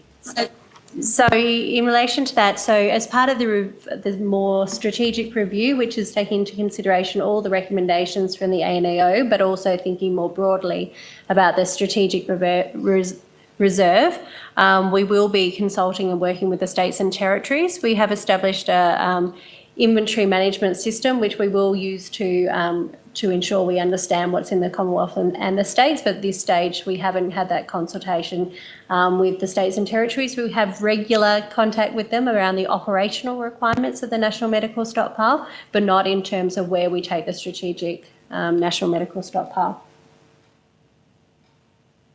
And in your submission, you stated to the Department of Health that you'll continue current COVID-19 arrangements for the National Medical Stockpile, including the operation of the National Medical Stockpile Task Force, one-on-one engagement with states and territories, and deployment of PPE to Chief Medical Officer declared hotspots. Would you like to elaborate further on the current arrangements and whether these are arrangements that will remain in place for procurement for any potentially, future, hopefully not, but potential future health emergencies?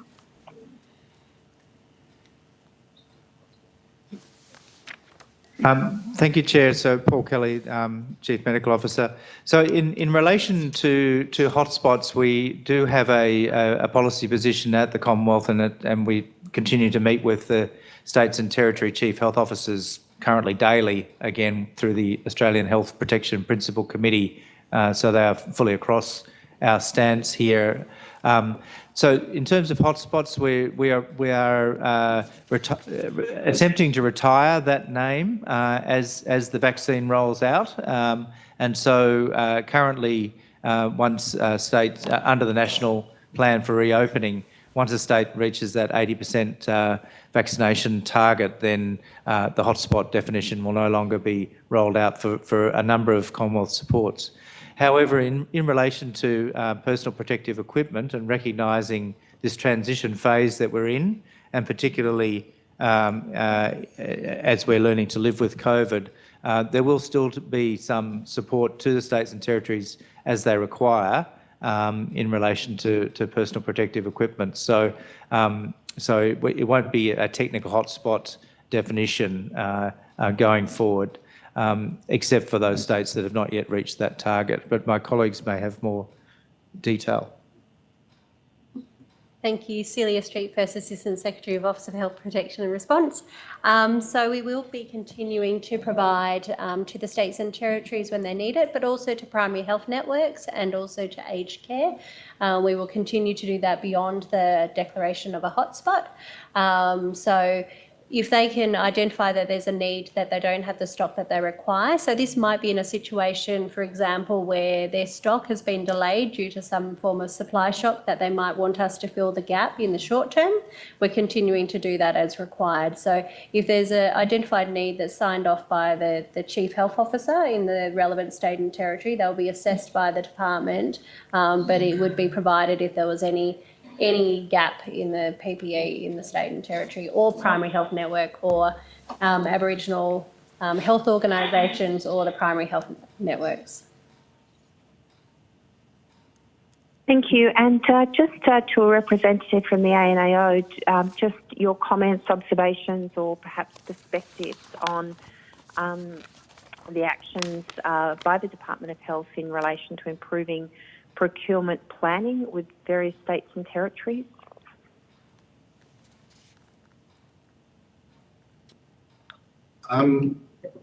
Chair, are you referring to actions taken since the audit?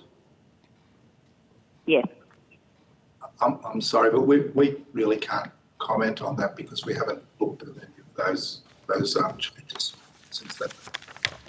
Yep, that's okay. Thank you. There was. Does anyone else have any questions? I'm happy to keep going. Yeah, I've got a couple. Perhaps on this or something else? Yeah, great. Deputy Chair. Cool. So I don't mean this in a critical way. I'm just observing from the audit. One of the things that jumped out was a finding by the Auditor General that threat assessments to inform national medical stockpile procurement planning in the 2 years leading up to the COVID pandemic were primarily focused on chemical, biological, radiological and nuclear threats. And there's no evidence, and I think an influenza pandemic, there was no evidence that the risk of a pandemic from a pathogen such as coronavirus informed procurement priorities. Can you just update us, and I appreciate that some of the responses you may prefer to do in private, given some of the sensitivity about some of the stockpile issues, which is entirely reasonable. But what have you learnt from that, and do you think that we will be better prepared as a result of the work that you're undertaking for potential future events? I might start, and my colleagues may have further to add. Yeah, thank you. But that's a very good question, and thank you for it. Nowhere in the world, I would say, had prepared for this particular pandemic of this particular virus, given that the only time we've had a coronavirus pandemic was in 2003, the SARS-CoV-1 virus, quite different to the current one, and it caused concern, but not a lot of cases around the world, and really burnt out quite quickly over that 2003-2004 period. We'd done a lot of preparation, and indeed that was part of the two driving forces for having the national medical stockpile. One was the CBRN threats that you mentioned. The second was a pandemic flu, which we had a real live example in 2009. And as we did from that pandemic, learned a lot about what we thought would happen and what did actually happen. We certainly incorporated that in our planning for future flu pandemics. A lot of that has been very relevant to the current COVID-19 pandemic, but many other parts have not. So we've certainly learned a lot of lessons in the last 2 years. We continue to learn lessons as recently as the last week in terms of a new variant of concern running around the world. So I think absolutely we have and will continue to learn from our current situation in terms of pandemics. The CBRN component, the audit has also assisted us with that in terms of looking how we have a strategic review of our needs there and to make that absolutely fit for purpose. That originally, of course, arose after the 9/11 attacks in the US. So that's quite some time ago, almost a generation. So there is definitely a need for us to to look at that, and we are. That, as you mentioned, has a lot of sensitivity around it, so I won't go into further details in this public hearing. Yeah. But my colleagues, sorry, go ahead. I just thought I'd add an extra dimension to the question, given what you've observed there. The first part of your answer was that no one around the world probably had anticipated this event. True fact. I suppose that makes the point, though, that most of the developed world, but indeed the whole world through the WHO, has a common challenge in preparing for, I'd probably describe them in that dreadful Rumsfeld terminology as known unknowns, in that the scientists tell us that there will be more pandemics over the next 100 years due to climate change, and also, urbanisation and humans coming into contact increasingly with be they wild animals or insects moving or whatever. That's distilled a whole range of weird articles that I'd read, because we're all bloody experts now, aren't we, on pandemics. But is there work going on that Australia's involved in through the WHO so that we can try and share some of our risk assessment of what we should be planning for? Because it doesn't seem like this is stuff we would need to do alone. And I'll just add the second question, Chair, so that it's a more efficient answer. The issue of supply chains, the bit where Australia is perhaps, has our own unique perspective, is on, even if there's a common challenge and a common set of challenges that we can plan for or anticipate that may happen, we have our own set of supply chains which are distinct from other countries. What comment could you make on the issue of supply chain vulnerabilities and preparation? So two extra questions there. Thank you, Deputy Chair. So the first one on linkage with international partners, very extensive, I think, is how I would describe it. There has been, as I'm sure the committee is aware, quite a lot of discussion about, somewhat about preparedness, but more about the ability to rapidly respond, to share information, data, samples and the like, so that an understanding of a new pandemic threat can be shared with the world very quickly and appropriate global responses be undertaken.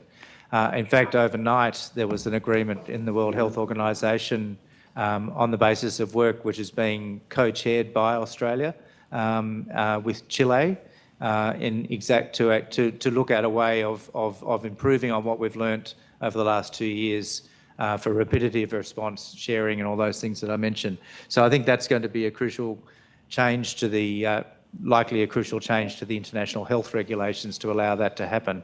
And it's very much welcome and, as I said, led by Australia. I think bilaterally we've done a lot of work, and particularly in this last week we've reached out to global partners, either in the diplomatic sense through our normal mechanisms, but to other countries around the world in relation to their response to this new Omicron variant. So they're just two examples of work that's absolutely going on now to prepare us for the future, whether that be a zoonotic disease or a change in vectors related to climate change, or indeed whatever infectious pandemic threat may come. In terms of supply chains, I might pass to my colleagues to talk about that.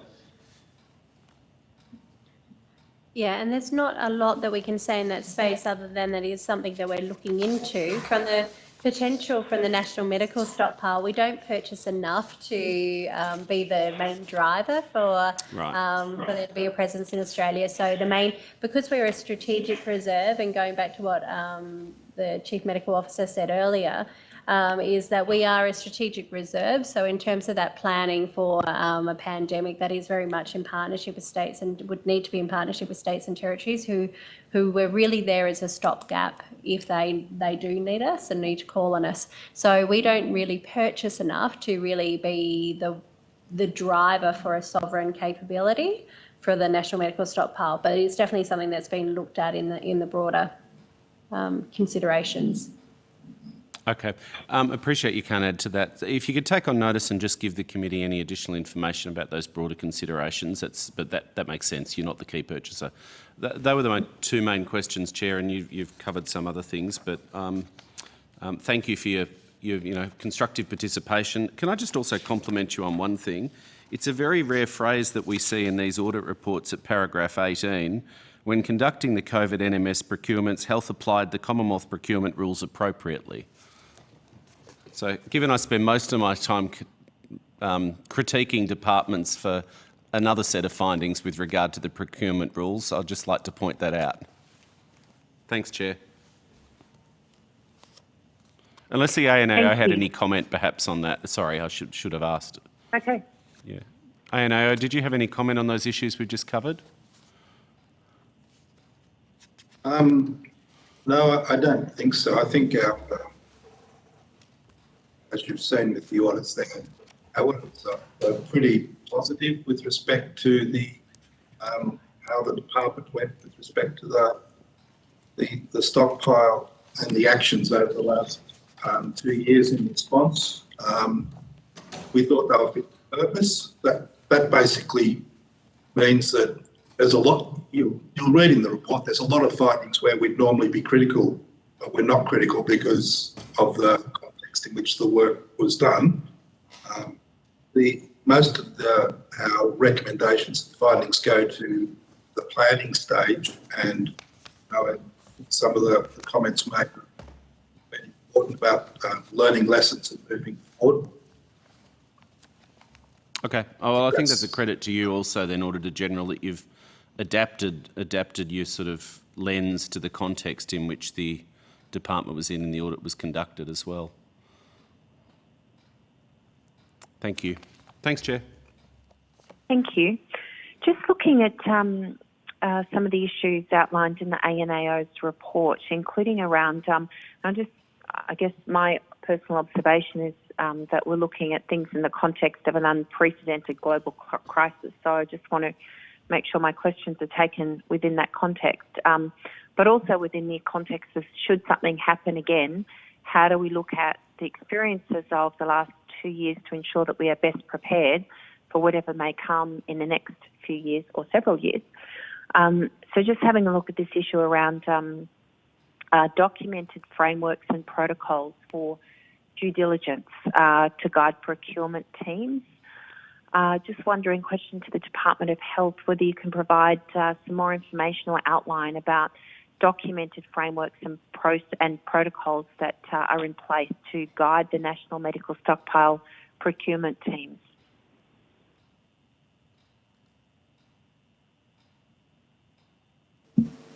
Thank you. So we have been procuring since the audit, so we've continued to procure and we've been adhering to the guidelines. We have been developing a procurement guide specifically for emergency procurement for the National Medical Stockpile, which responds to one of the recommendations of the ANAO. So that is in draft, but we are actually, I would say that we are learning from the lessons in all of our procurement that we're still doing to respond to COVID, but also in relation to the National Medical Stockpile more broadly.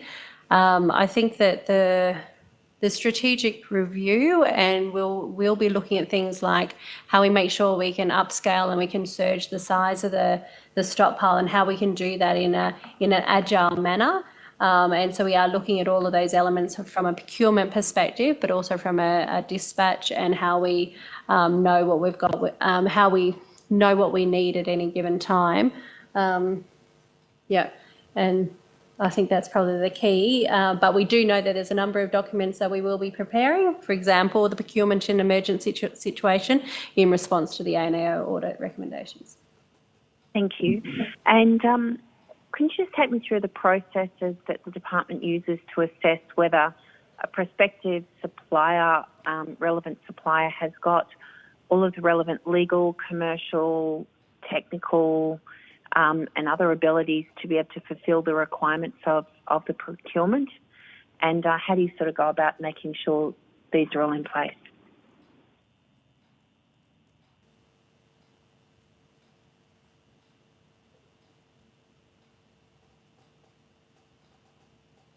Oh, sorry, my microphone wasn't on there. I was just checking, is that in relation to COVID or more broadly? Well, it's the context, I guess, of this inquiry is in relation to COVID, and I probably am thinking specifically there. But now that you've asked that question, I guess in theory it would be the same process, would it? It's just expedited, or how does that sort of work? Maybe a compare and contrast response. I've now turned it off again. So the key thing I'd say is that, like, for example, in non-COVID times, and if we weren't in needing to do it very quickly, we would receive stock to make sure it meets the standards that we would want it to in relation to the Therapeutic Goods Administration before we would do a full purchase. Whereas in a COVID world, we would not necessarily have that capacity to do so because we were because there were supply shocks and demand shocks at the same time. But in terms of other things, in terms of checking but we do require everything to, in a normal world, everything to be on the ARTG of the Therapeutic Goods Administration. So the ARTG is the Australian Register of Therapeutic Goods. They would need to be listed there. And I'll pass to Sarah Norris. So Sarah Norris, Assistant Secretary, National Medical Stockpile Task Force. In an ideal world, we would have the opportunity to go to open tender and actually do an open procurement process. And then we would assess that according to the procurement guidelines. In respect to COVID, we didn't have the luxury of doing that. We still withheld the procurement guidelines, but we won't be able to go out. We had to do targeted and invest and look into people who approached us to say they actually had stock available. So 2 different scenarios. In an ideal world, we would do it openly and by the book. And in the COVID space, we still did it by the book, but we actually just had to target people directly to make sure we had stock. And in relation to your due diligence checks, can you comment if I was to say, well, how do they line up with best practice? And what are there other factors that can be taken into account or can be implemented in order to improve assurance? Given, there's just such a lot of money that's invested in the National Medical Stockpile.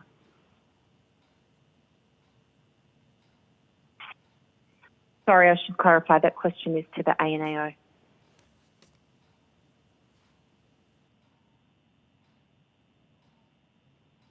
I think, as we point out at paragraph 2.14 in the report, we felt that a framework would have assisted officers with the due diligence tasks that they were undertaking. We were obviously assessing the early procurements that the department has undertaken, and we haven't assessed the more recent ones, but table 2.1 sets out our assessment of the due diligence checks that they did undertake, and there was some variation between the different procurements that we analysed in our sample.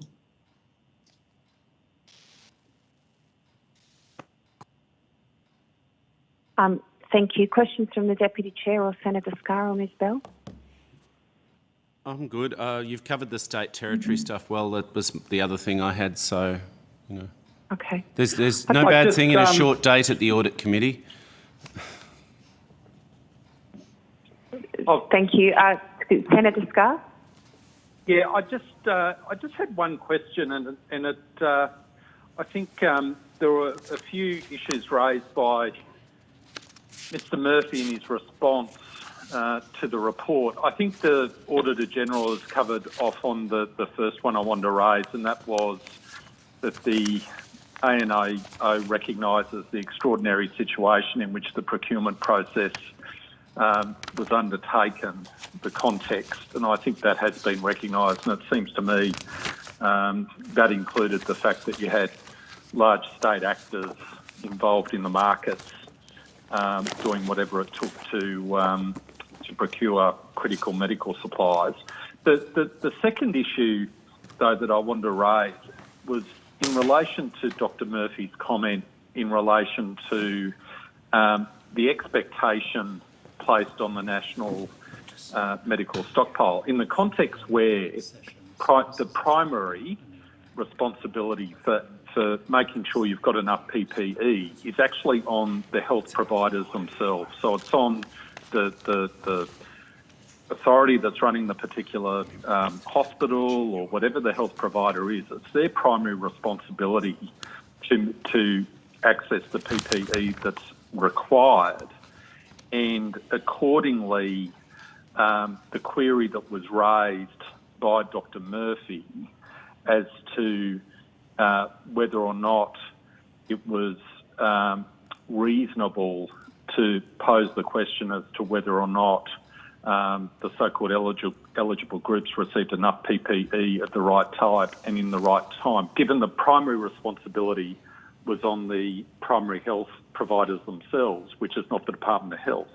So I'm just interested in first, I guess, the Auditor General's response to that point that was raised by Dr. Murphy in relation to that context. Senator, is that the comment around evidence as to whether there was any shortage of any shortage of PPE? Yeah, so Dr. Murphy, in his response to the report, and I quote, I also continue to strongly disagree with the ANAO's assertions that while health deployed large quantities of PPE to eligible groups during the pandemic, it is unclear as to what extent these eligible groups received enough PPE of the right type and in time, end quote. As I noted in my response to the RPP, as the Australian Government Department of Health does not employ staff or run hospitals, it is not solely or even substantially responsible for the procurement and supply of PPE to frontline healthcare workers. This is an explicit requirement of health service operators as employers. End quote from Dr. Murphy's response. So, in that context, from your perspective, Auditor General, do you recognise there's might even be a definition issue in relation to the role of the National Medical Stockpile, but that primary responsibility to access PPE was really on the providers of the healthcare service rather than on the National Medical Stockpile in the first place. Is that recognised? I think where, I hope I'm talking about the right area, I think where we were coming from was that with respect to the data and records held by the National Medical Stockpile in terms of the deployment of the stockpile, there wasn't sufficient records for us to determine, to get assurance that all of the requests had been dealt with in a timely and appropriate manner. And our comments aren't really a comment that something hasn't happened. It's a comment that we can't get assurance on the basis of the records that are. And some of that comes down to the issues in the report and which the department responded to with respect to the quality of the inventory management systems within the stockpile. Right, but I guess the implication in Dr. Murphy's response is it's not necessarily up to the National Medical Stockpile to make sure that all these requests can be met. In the first instance, it's up to the primary healthcare provider, in my state of Queensland, the Department of Health in Queensland, or the different medical boards, to make sure that their hospitals have got enough PPE in the first instance. So it sort of begs the question as to whether or not the Auditor General, ANAO, was looking at it from the right perspective. So I can understand how that question would be.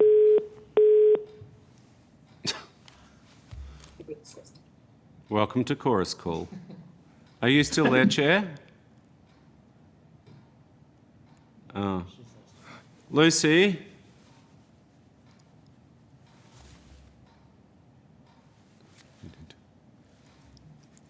You've got it. Just re-establishing the call now. So 45 minutes.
No, we can't hear you yet.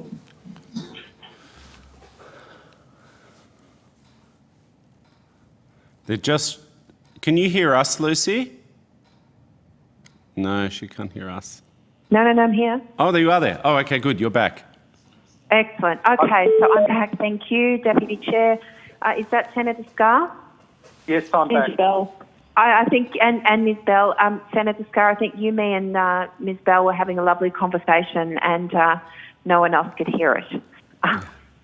So I might just ask you to, Deputy Chair, can you just recall the last part of the conversation you heard? Partway through a response to Senator Scarr. We heard when you dropped off because we get a beep.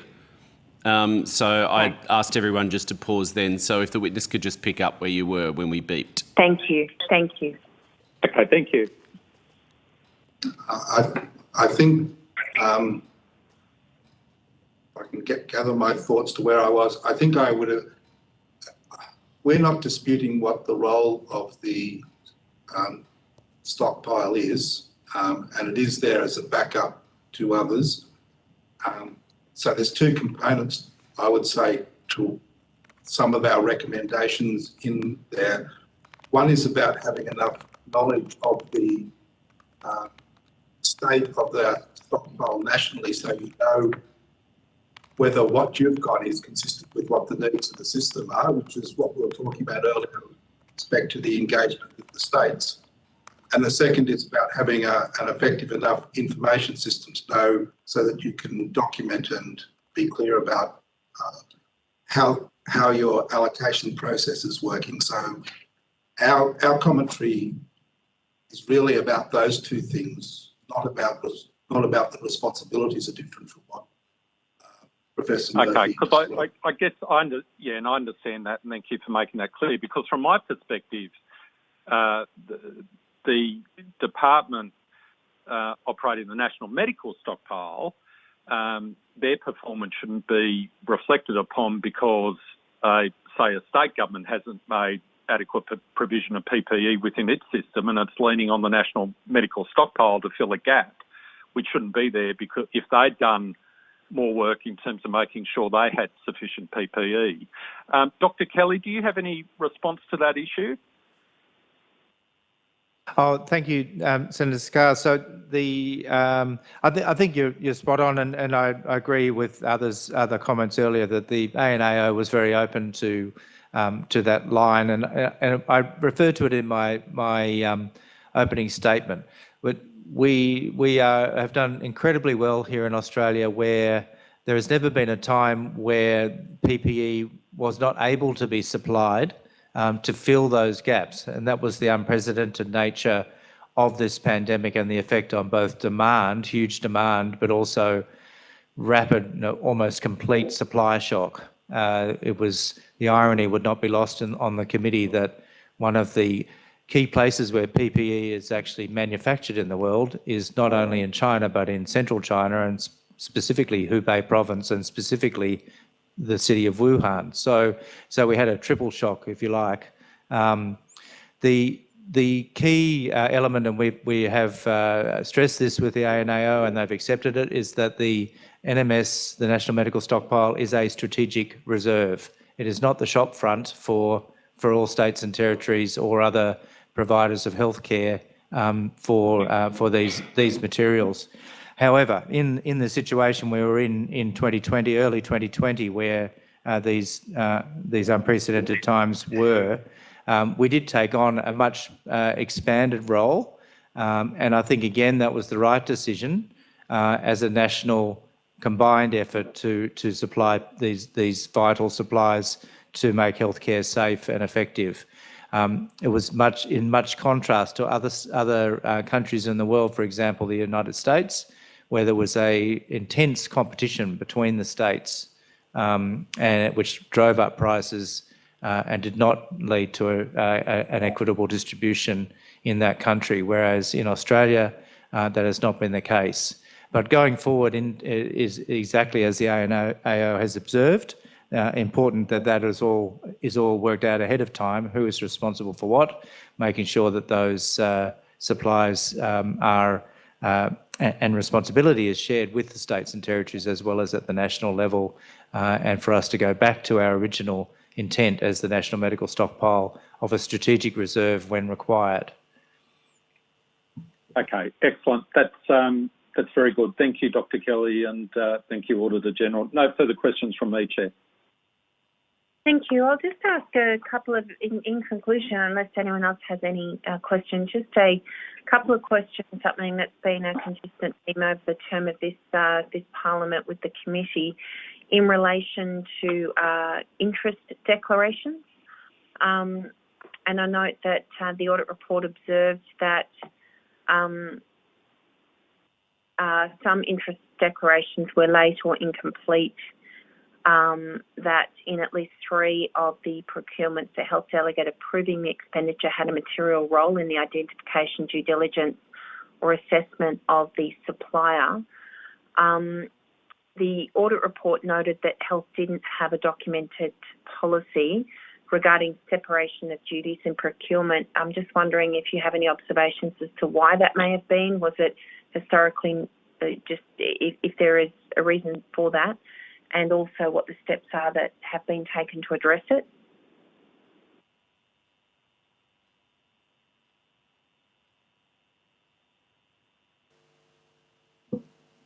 So I can say that those processes have been improved and we have the policy in place, and we were relying on the SES delegations at the time, but we do have that broader policy in place as a department.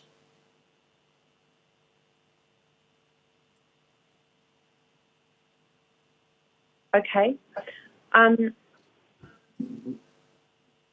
I guess to the, and have you taken further steps then to better manage conflict of interest declarations?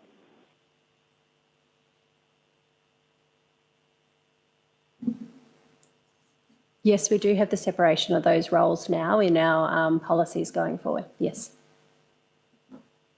Thank you. Are there other steps that you've also undertaken, or was that the only identified one?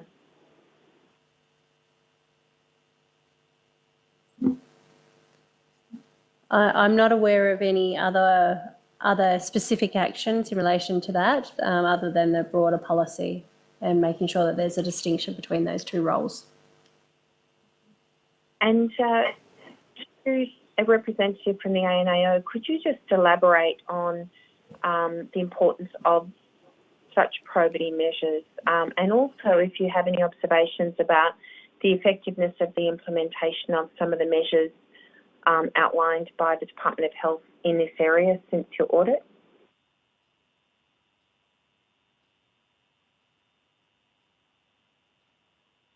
Christine Chalmers, Senior Director. Just with regard to the conflict of interest declarations, what we had observed was that Health had directed staff who were working in the National Stockpile and Finance Branch to have up-to-date declarations of personal interest during May of 2020, and that was in line with their policy. Where there was an issue was with respect to the follow-up of those conflict of interest declarations subsequent to that. So there were incomplete declarations, and also the declarations were requested quite late in the procurement process. So that was really where our comments were focused. And I think the importance of probity requirements is largely about the assurances that we get that public money is being spent appropriately. And unless you have strong processes to gain assurance and signal within your organisation that it's important, then you lead to risks about inappropriate behaviour, a lot of which we've documented in other reports where poor practices has been in place. But it's an important control with respect to dealing with issues around fraud or elements like that. Chair, I might just add that the Commonwealth procurement rules make it mandatory for officials to act ethically, and that includes recognising and dealing with actual potential and perceived conflicts of interest. So within the rules framework, it's identified as a risk that proper use of money could be poorly executed without these kind of controls in place. And so they are important, even when, delegates take a procurement into that sort of active 2.6 space, which occurred with the procurement guidelines. Those notions and risk management controls still stay in place to ensure that the proper use of money is considered and conflicts don't affect and lead to improper use. Okay, thank you very much. Are there further questions? Chair, just Ms Bell from Moncrief here.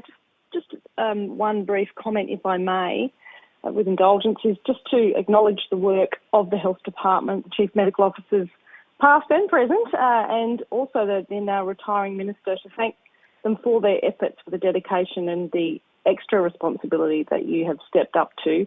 As a government member, I've had briefings from your department and indeed the Chief Medical Officers along the way, and I appreciate the gravity of the work that was ahead of you 22 months ago, the work you are undertaking now, and the work indeed that lies ahead. So thank you very much. Thank you, Ms Bell. We'll pass that on to Dr Murphy and others. Thank you.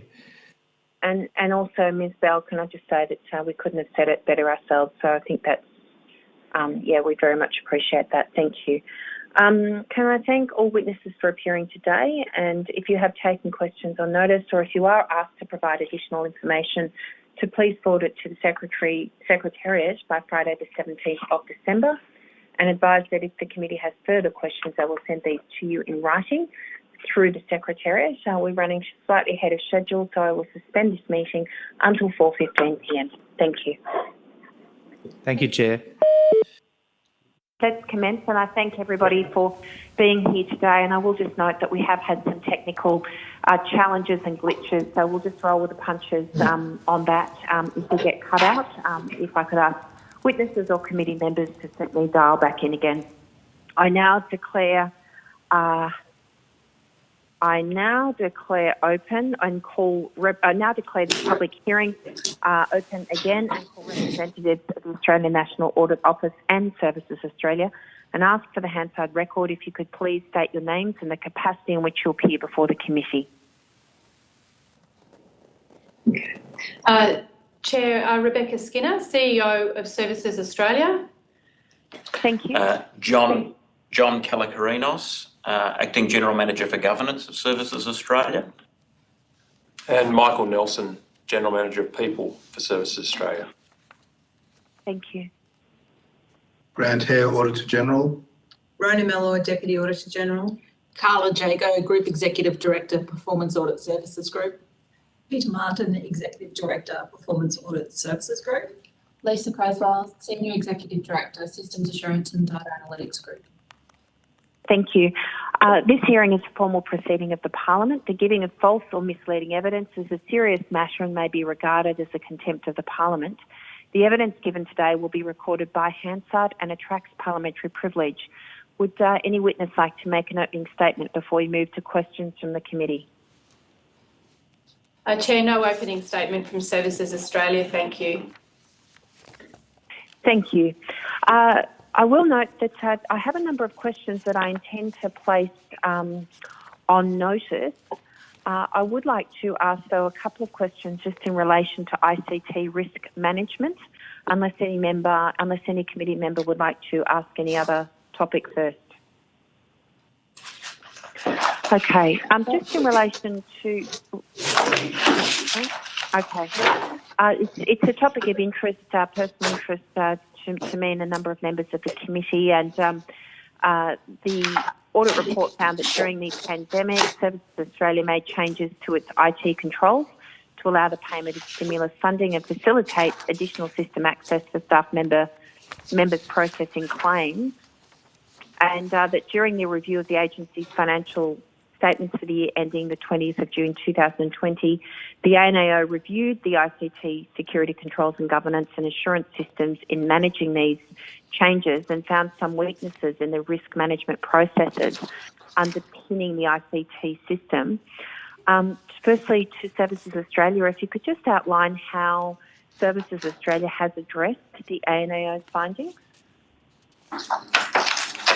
Thank you, Chair. There's a couple of things there. So that's right. ANAO commented in the audit last year that Services Australia hadn't documented effectively the controls that were around adding additional staff to the system and then removing them. That was then followed up with a finding, and as you've said, in the financial statements this year. So the finding, but the requisite controls are in place. They were more broadly in place, but not well documented, and those have now been all properly documented. And the finding has been, the audit finding for the financial statements was closed as part of the financial statements audit earlier this year. So they were sort of,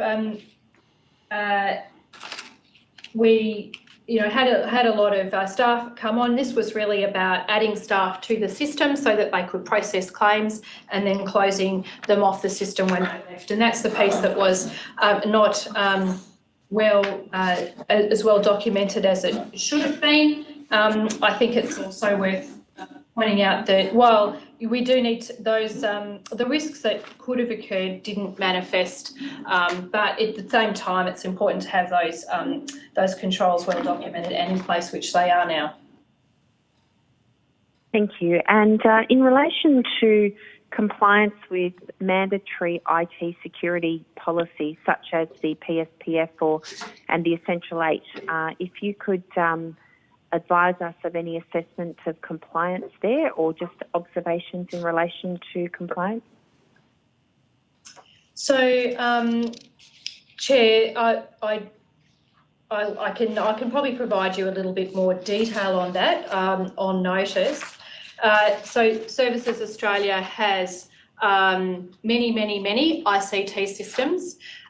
So the systems in the broad are compliant with those sort of the top 4 essential 8. There are some very legacy systems that are buried deep in the back parts of the organisation, if you like, in the architecture. Some of those sorts of systems, they're not in the same position of risk because they're not at the front doors of the organisation, and they will need to have some of those systems will be remediated as part of upgrades to those systems over time. But Services Australia does comply with the Essential 8, developing cybersecurity on the PSPF. We have the 24/7 Cybersecurity Operations Centre.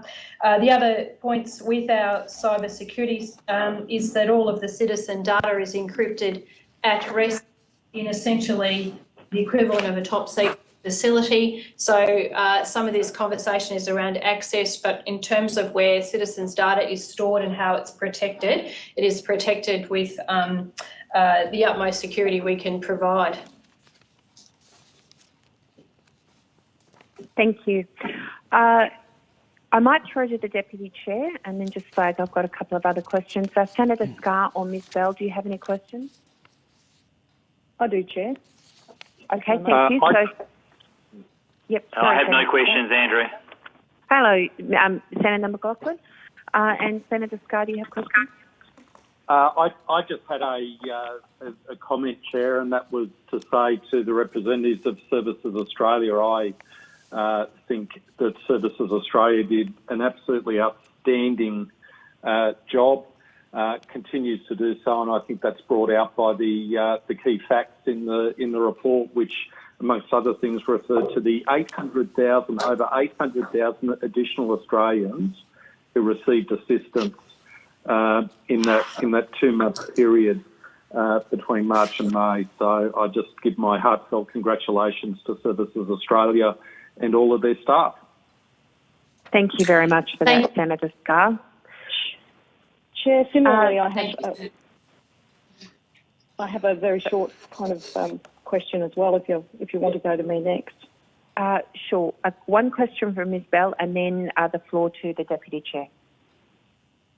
Thank you. And I think I absolutely concur with Senator Scarr's statements about getting to as many Australians as needed extra support during the coronavirus pandemic. But I'd like to say, being quite familiar with the then Minister, I am aware of some of the ICT upgrade measures that were undertaken around the clock at Services Australia with regard to the demand on systems, particularly with regard to the coronavirus supplement payments and how effectively and quickly they were sent out to Australians. And many, if not most, of those recipients, and many of whom may be listening, would not be familiar with what it took to deliver the government response measures put in place by the Cabinet, Minister and Cabinet. So can you perhaps give us a short version of some of the key upgrades that were actually undertaken at that time in order to expand the system to get that support out to as many Australians as you did? Thank you, Ms Bell. As people will be aware, around the 23rd of March, when the borders were closed, that brought an enormous number of citizens into either Services Australia Centrelink offices, or they attempted to connect with the agency online. We're all aware that that first day, the MyGov system didn't cope particularly well with the influx of people, and I've given testimony before that you probably would never really build a system to cope with that scale once off in a lifetime. But we very quickly adjusted a range of things, including the capacity of MyGov. So our vendors worked with us, as well as our technical teams, literally around the clock in that first week, to upscale the capacity of MyGov, and MyGov can now support 500,000 concurrent Australians. We also supported what we called connected ID. So that was, we created a process that allowed a citizen to use already identity documents such as passports and driver's licenses, using the document verification service with the Department of Home Affairs, and allowed them to use that those identity documents to create a customer reference number for Centrelink. Therefore, they didn't need to take the public health risk of going into a centre or presenting with their documentation. They were given their own agency to help themselves there, and hundreds of thousands of people did that, and then they were able to apply for their job seeker claim online. What we did with the job seeker claim was, as we also had to adjust the claim a number of times in those first few weeks as government adjusted the policy settings, things like removing mutual obligations, removing the liquid asset waiting periods, the ordinary waiting periods. So those required our program design, working with our ICT team and our business delivery area to iterate the claim type over a number of iterations over a handful of weeks there till it was in place. And as we know, we did 1.3 million claims then over that period of about 55 days. The ICT effort has continued throughout this year, last year and into this year, where we've seen continued upgrades, continued online capabilities like the COVID disaster payment. So we used the work we had done last year for the COVID disaster payment. We were also able to leverage the government's investments in the welfare payment infrastructure transformation program around the payment utility, where we've been able to make those COVID payments almost on the spot, and we assisted the ACT in Victoria last year to make some payments there. So we reused ICT capability from last year. That's formed to the basis of the COVID disaster payments. And we've been through another wave in the last 3 months related to upgrades on Medicare to assist people to access Medicare online. About 6 months ago, there was 10 million Medicare accounts linked with MyGov. Today, there's 3 months later, 4 months later, there's 17 million active accounts with Medicare linked to MyGov. So we've just continued to keep going. We've got further upgrades planned for MyGov into the new year as part of the enhanced MyGov investments. Thanks. And just a parting statement, thank you for the comprehensive answer, but I think it's fair to say that because of all of that work that Services Australia has done, particularly with MyGov, we are now able to have vaccination certificates on our mobile devices. So congratulations for the work that you've undertaken over the last couple of years. It's been harrowing, no doubt, and exhausting, no doubt, for many of your employees. So congratulations to all of you. Thank you very much. Thank you. Questions from the Deputy Chair? Yeah, look, I'll be brief. Completely leaving outside this discussion any government policy issues. You've done an incredible amount of innovation in a short space of time, as the audit shows, and it's a really positive audit, which I think is a credit to you. I was stunned by the figure in paragraph 12 that 12,000 staff commenced in 6 months between March and September. That kind of makes your head explode at the logistics of all of that.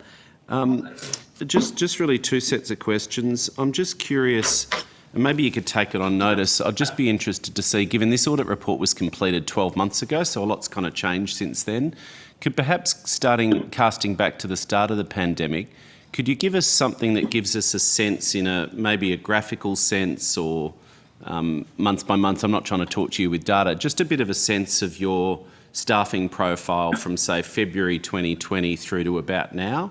I think that'd be helpful for us to understand the resourcing challenge that you've had. And if you could break that down into perhaps the 3 categories, if it's easy for you to report on this, your ongoing APS quotient, how many staff were seconded in, because I know that you seconded a lot in from other agencies, and how many are labour hire, casual or labour hire workers ongoing throughout that. Is that possible to do, Ms Skinner? We can do. We have done pieces of work like that. We can provide something like that on notice. Clearly, we scaled up to 12,000. Over 2,000 of those were other public servants that came from elsewhere. We had lots of people who joined us from industries like Qantas and Virgin that were in service delivery roles, other telephony, flight centre, things like that, where people came from those sort of service delivery places where they were closed. And one of the really delightful things was seeing as we sort of started to open up those, and we didn't need that sort of additional staff. They mostly rolled back to those businesses where they came from, and it's quite nice actually around Canberra. I occasionally bump into people who tell me they worked for us during that time, and they were mostly grateful to get back to their previous employment, but also grateful to have worked with us and assisted with their service delivery skills during a time of need. So we can give you that sort of laydown of how the staff has gone up and down. And we just concluded an APS surge that was around 500 that helped us with COVID disaster payments for this year. So that's just concluded in the last week. Yes. I think my daughter's partner came across for a while from infrastructure and then went back. Fantastic. I hear Fantastic. We love I'm not sure that he was that happy to leave his infrastructure projects, although he said nice things about you all, so there you go. The second question is, the audit says, and it was a year ago, planning's commenced for the transition to the post-COVID response environment, and the agency's taken steps to reintroduce mutual obligations plan for remediation activities about debt pause, changes to identity verification, data matching and so on. Are we now in the post-COVID-19 response environment? I'm just a little confused by that language. I think the language is situational, still, because as you would be aware, at that time I think we were moving back to all of those policy We were planning to move back to all of the policy settings. Yep. We did do all that policy setting. There was the debt pause was lifted off, but things came back in around the Delta outbreak, if you like. The other overlay that would not have been foreseen at the time of the report was tabled on the 10th of December was that we also went into a bushfire a cyclone Saroa in Western Australia, and then into the March period, we ended up taking 450,000 phone calls related to the Eastern Coast floods as part of another disaster arrangement, which then put things like debt pauses and things like that back in place. So it has been a rather mixed environment during that period of time. We had slight come off there, then we were back into the Delta, then we've had what I call the Medicare surge with the certificate. Right, okay. So we think we're maybe moving but the social security policy settings in the broad, other than the debt, are now generally back in place. Okay, all right. And we're praying for a calm summer with few bushfires and no cyclones and no extra workload for you. Just on that, so I know this is a matter of government policy. There's been some robust political criticism, perhaps contrasting the government's pursuit of people for very small debts, which were incurred through mistakes and honest error, perhaps through the COVID period, with wasting $20 billion a JobKeeper on businesses that increase their turnover. I get that's a matter of government policy. Is there any legislative facility for the agency or the government to waive such debts, or it's a matter of legislation? There is some policy that allows us to waive small debts. I think the threshold's quite small, and as you point out, most of those matters you raise, they're all matters of policy. So Services Australia's responsibility is to raise and recover debts consistent with the policy. But the threshold to waive the debt is quite low unless there are other things like defective administration or something like that at play. But if you've got particular questions, I'll take them on notice rather than and get the exact answer for you. No, that's fine. All right. So it's not your minister; it's the Social Services Minister. If there was a policy question as to whether the minister had asked for or received any advice regarding the possibility of waiving some of those debts, is that correct? So if there was to be a change in things like thresholds, there'll be a matter of either policy or legislation. Right. Has your agency been engaged in any such discussions or contributed advice into such discussions or been asked by your policy department or any ministers regarding that? I represent, of course, the most socioeconomically disadvantaged area in Melbourne, so this is kind of an issue which we deal with day to day. People with small debts, pretty upset about big companies milking JobKeeper and them being put under a lot of pressure for, $600. So I think we certainly engage quite regularly and deeply with Department of Social Services, and there are other agencies for which we manage debt: Department of Education, Skills and Employment, childcare subsidy. Yep. So there's a range of debt matters that we need to be involved in, and occasionally we're involved too through the child support program with debts that arise between family around child support arrangements. Yep. I think the point that we are focusing on service delivery space is to improve the process and the ability for citizens to conduct their business with us in a simple, helpful, respectful and transparent way that reduces the likelihood of us themselves or us being involved in an overpayment, which then gives rise to a debt.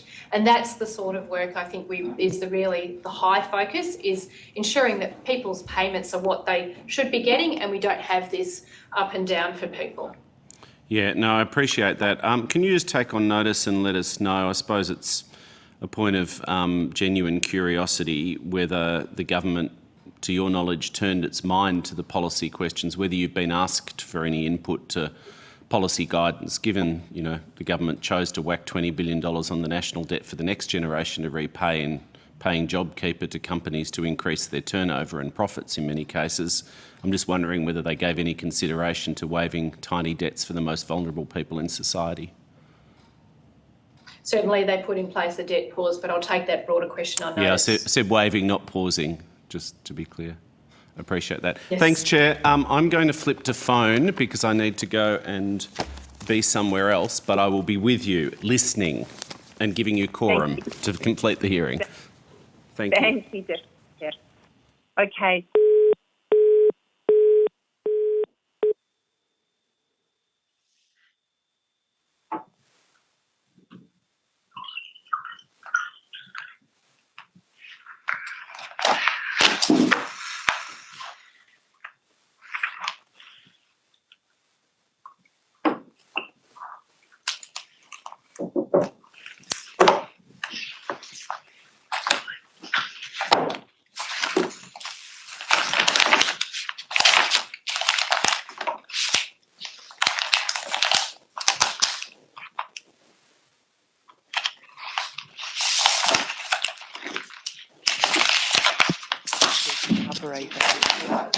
Please state your name and company now.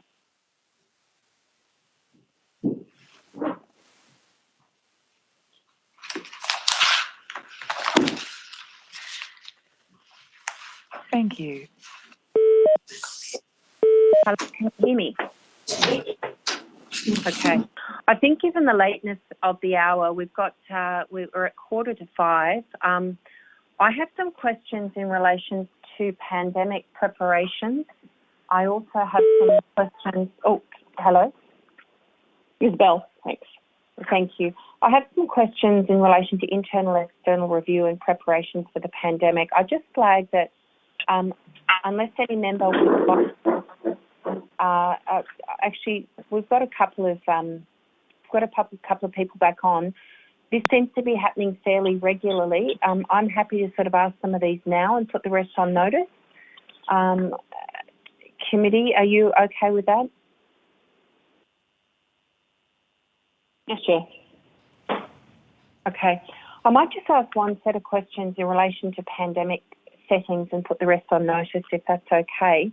These questions are mainly to Services Australia, and it's in relation to the Pandemic Operational Action Plan, which states that Services Australia is transitioning from a pandemic response to a recovery response, which would result in functions that would temporarily cease, resuming with business as usual settings.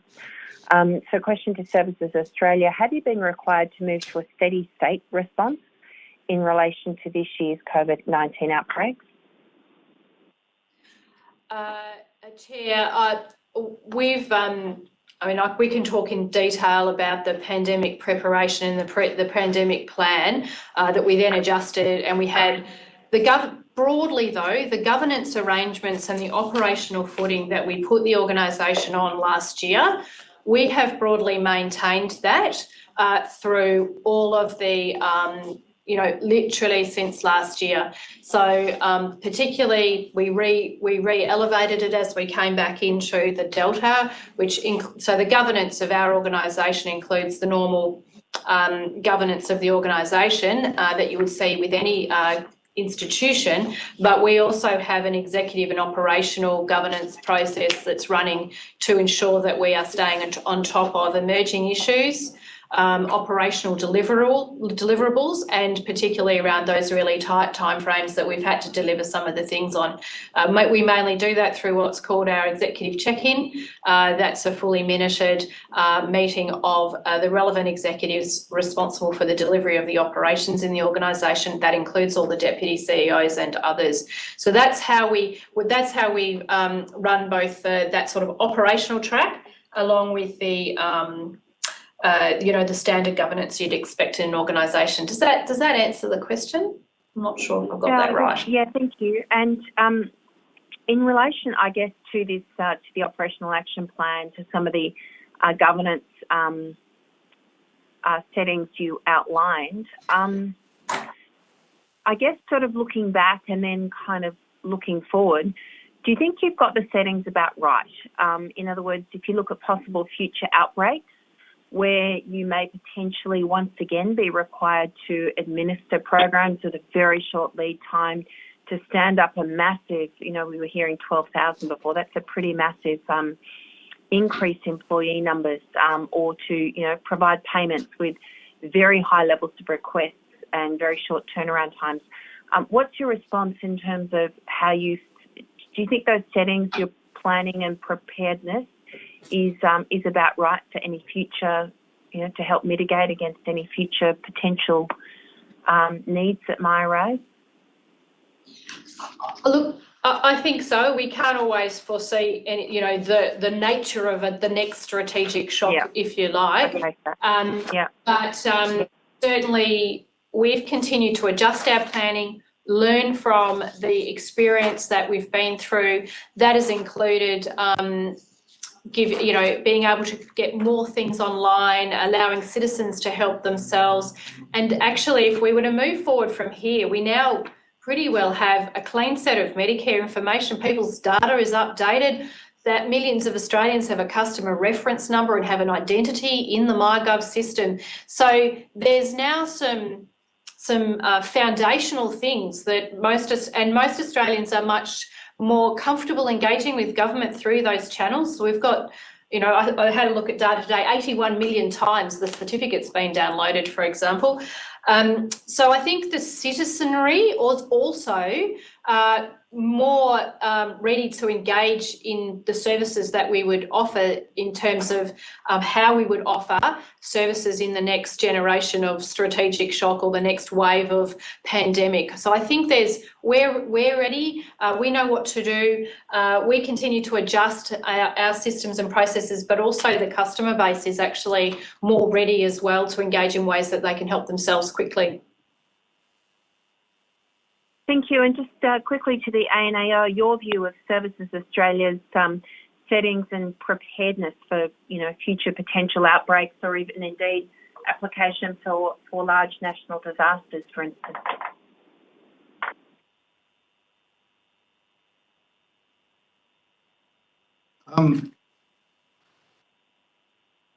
I think all we could do is extrapolate off what we did in this audit, where what we found is set out in the audit report, where we concluded that the Services Australia was largely effective in managing the risks that they dealt with.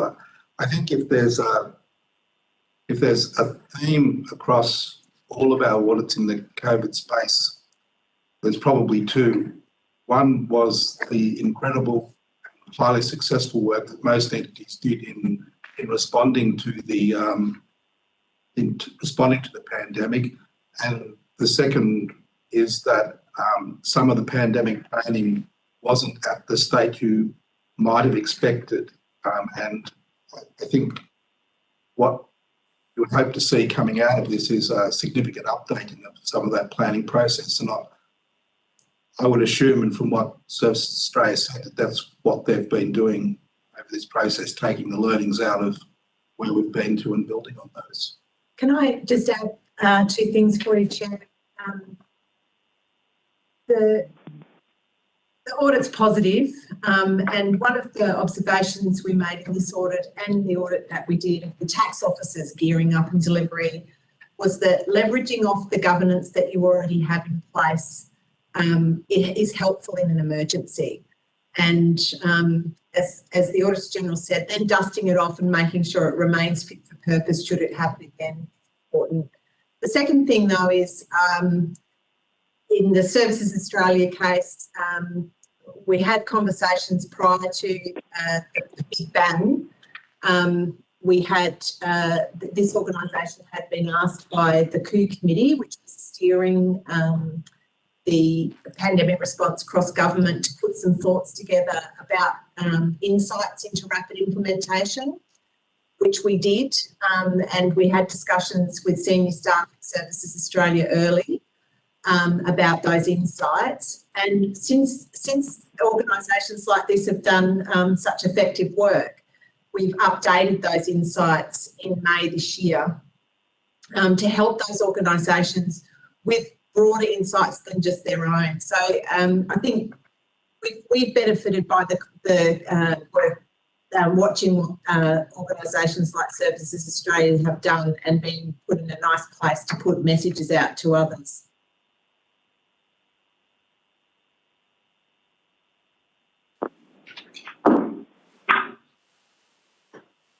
Thank you. Thank you very much. Chair, can I make one clarifying point, please? Sorry, Thank you. it's Rebecca. I spoke about our governance being done through an executive check-in, and I think I might have used the term fully minuted. What we do in that meeting is actually capture all the actions. So we want to be action-oriented, not keeping a list of what we've discussed, but what we've decided. So just to clarify my evidence there, the executive check-in meeting, which we use to run our big operational issues management, is the record keeping is based on the actions and decisions taken, not the actual minuted discussion. Thank you. Thank you. I'm going to flag that I will put the rest of my questions on notice. If there are no further questions from other committee members, I really would like to thank witnesses for appearing today. I'd particularly like to thank the ANAO who have been with us for the duration of our public hearings today. It has been a very long session, and I thank you all for your attendance and also for your forbearance with some of our technical difficulties that we've encountered. To witnesses, if you've taken any questions on notice, or if they are being forwarded to you through the Secretariat as has been flagged, could you please forward your responses to the Secretariat by Friday the 17th of December. And if the committee has any further questions, they will send these through to you in writing through to the Secretariat. I'd very much like to thank all members and witnesses for their time today, and I now declare this public hearing closed.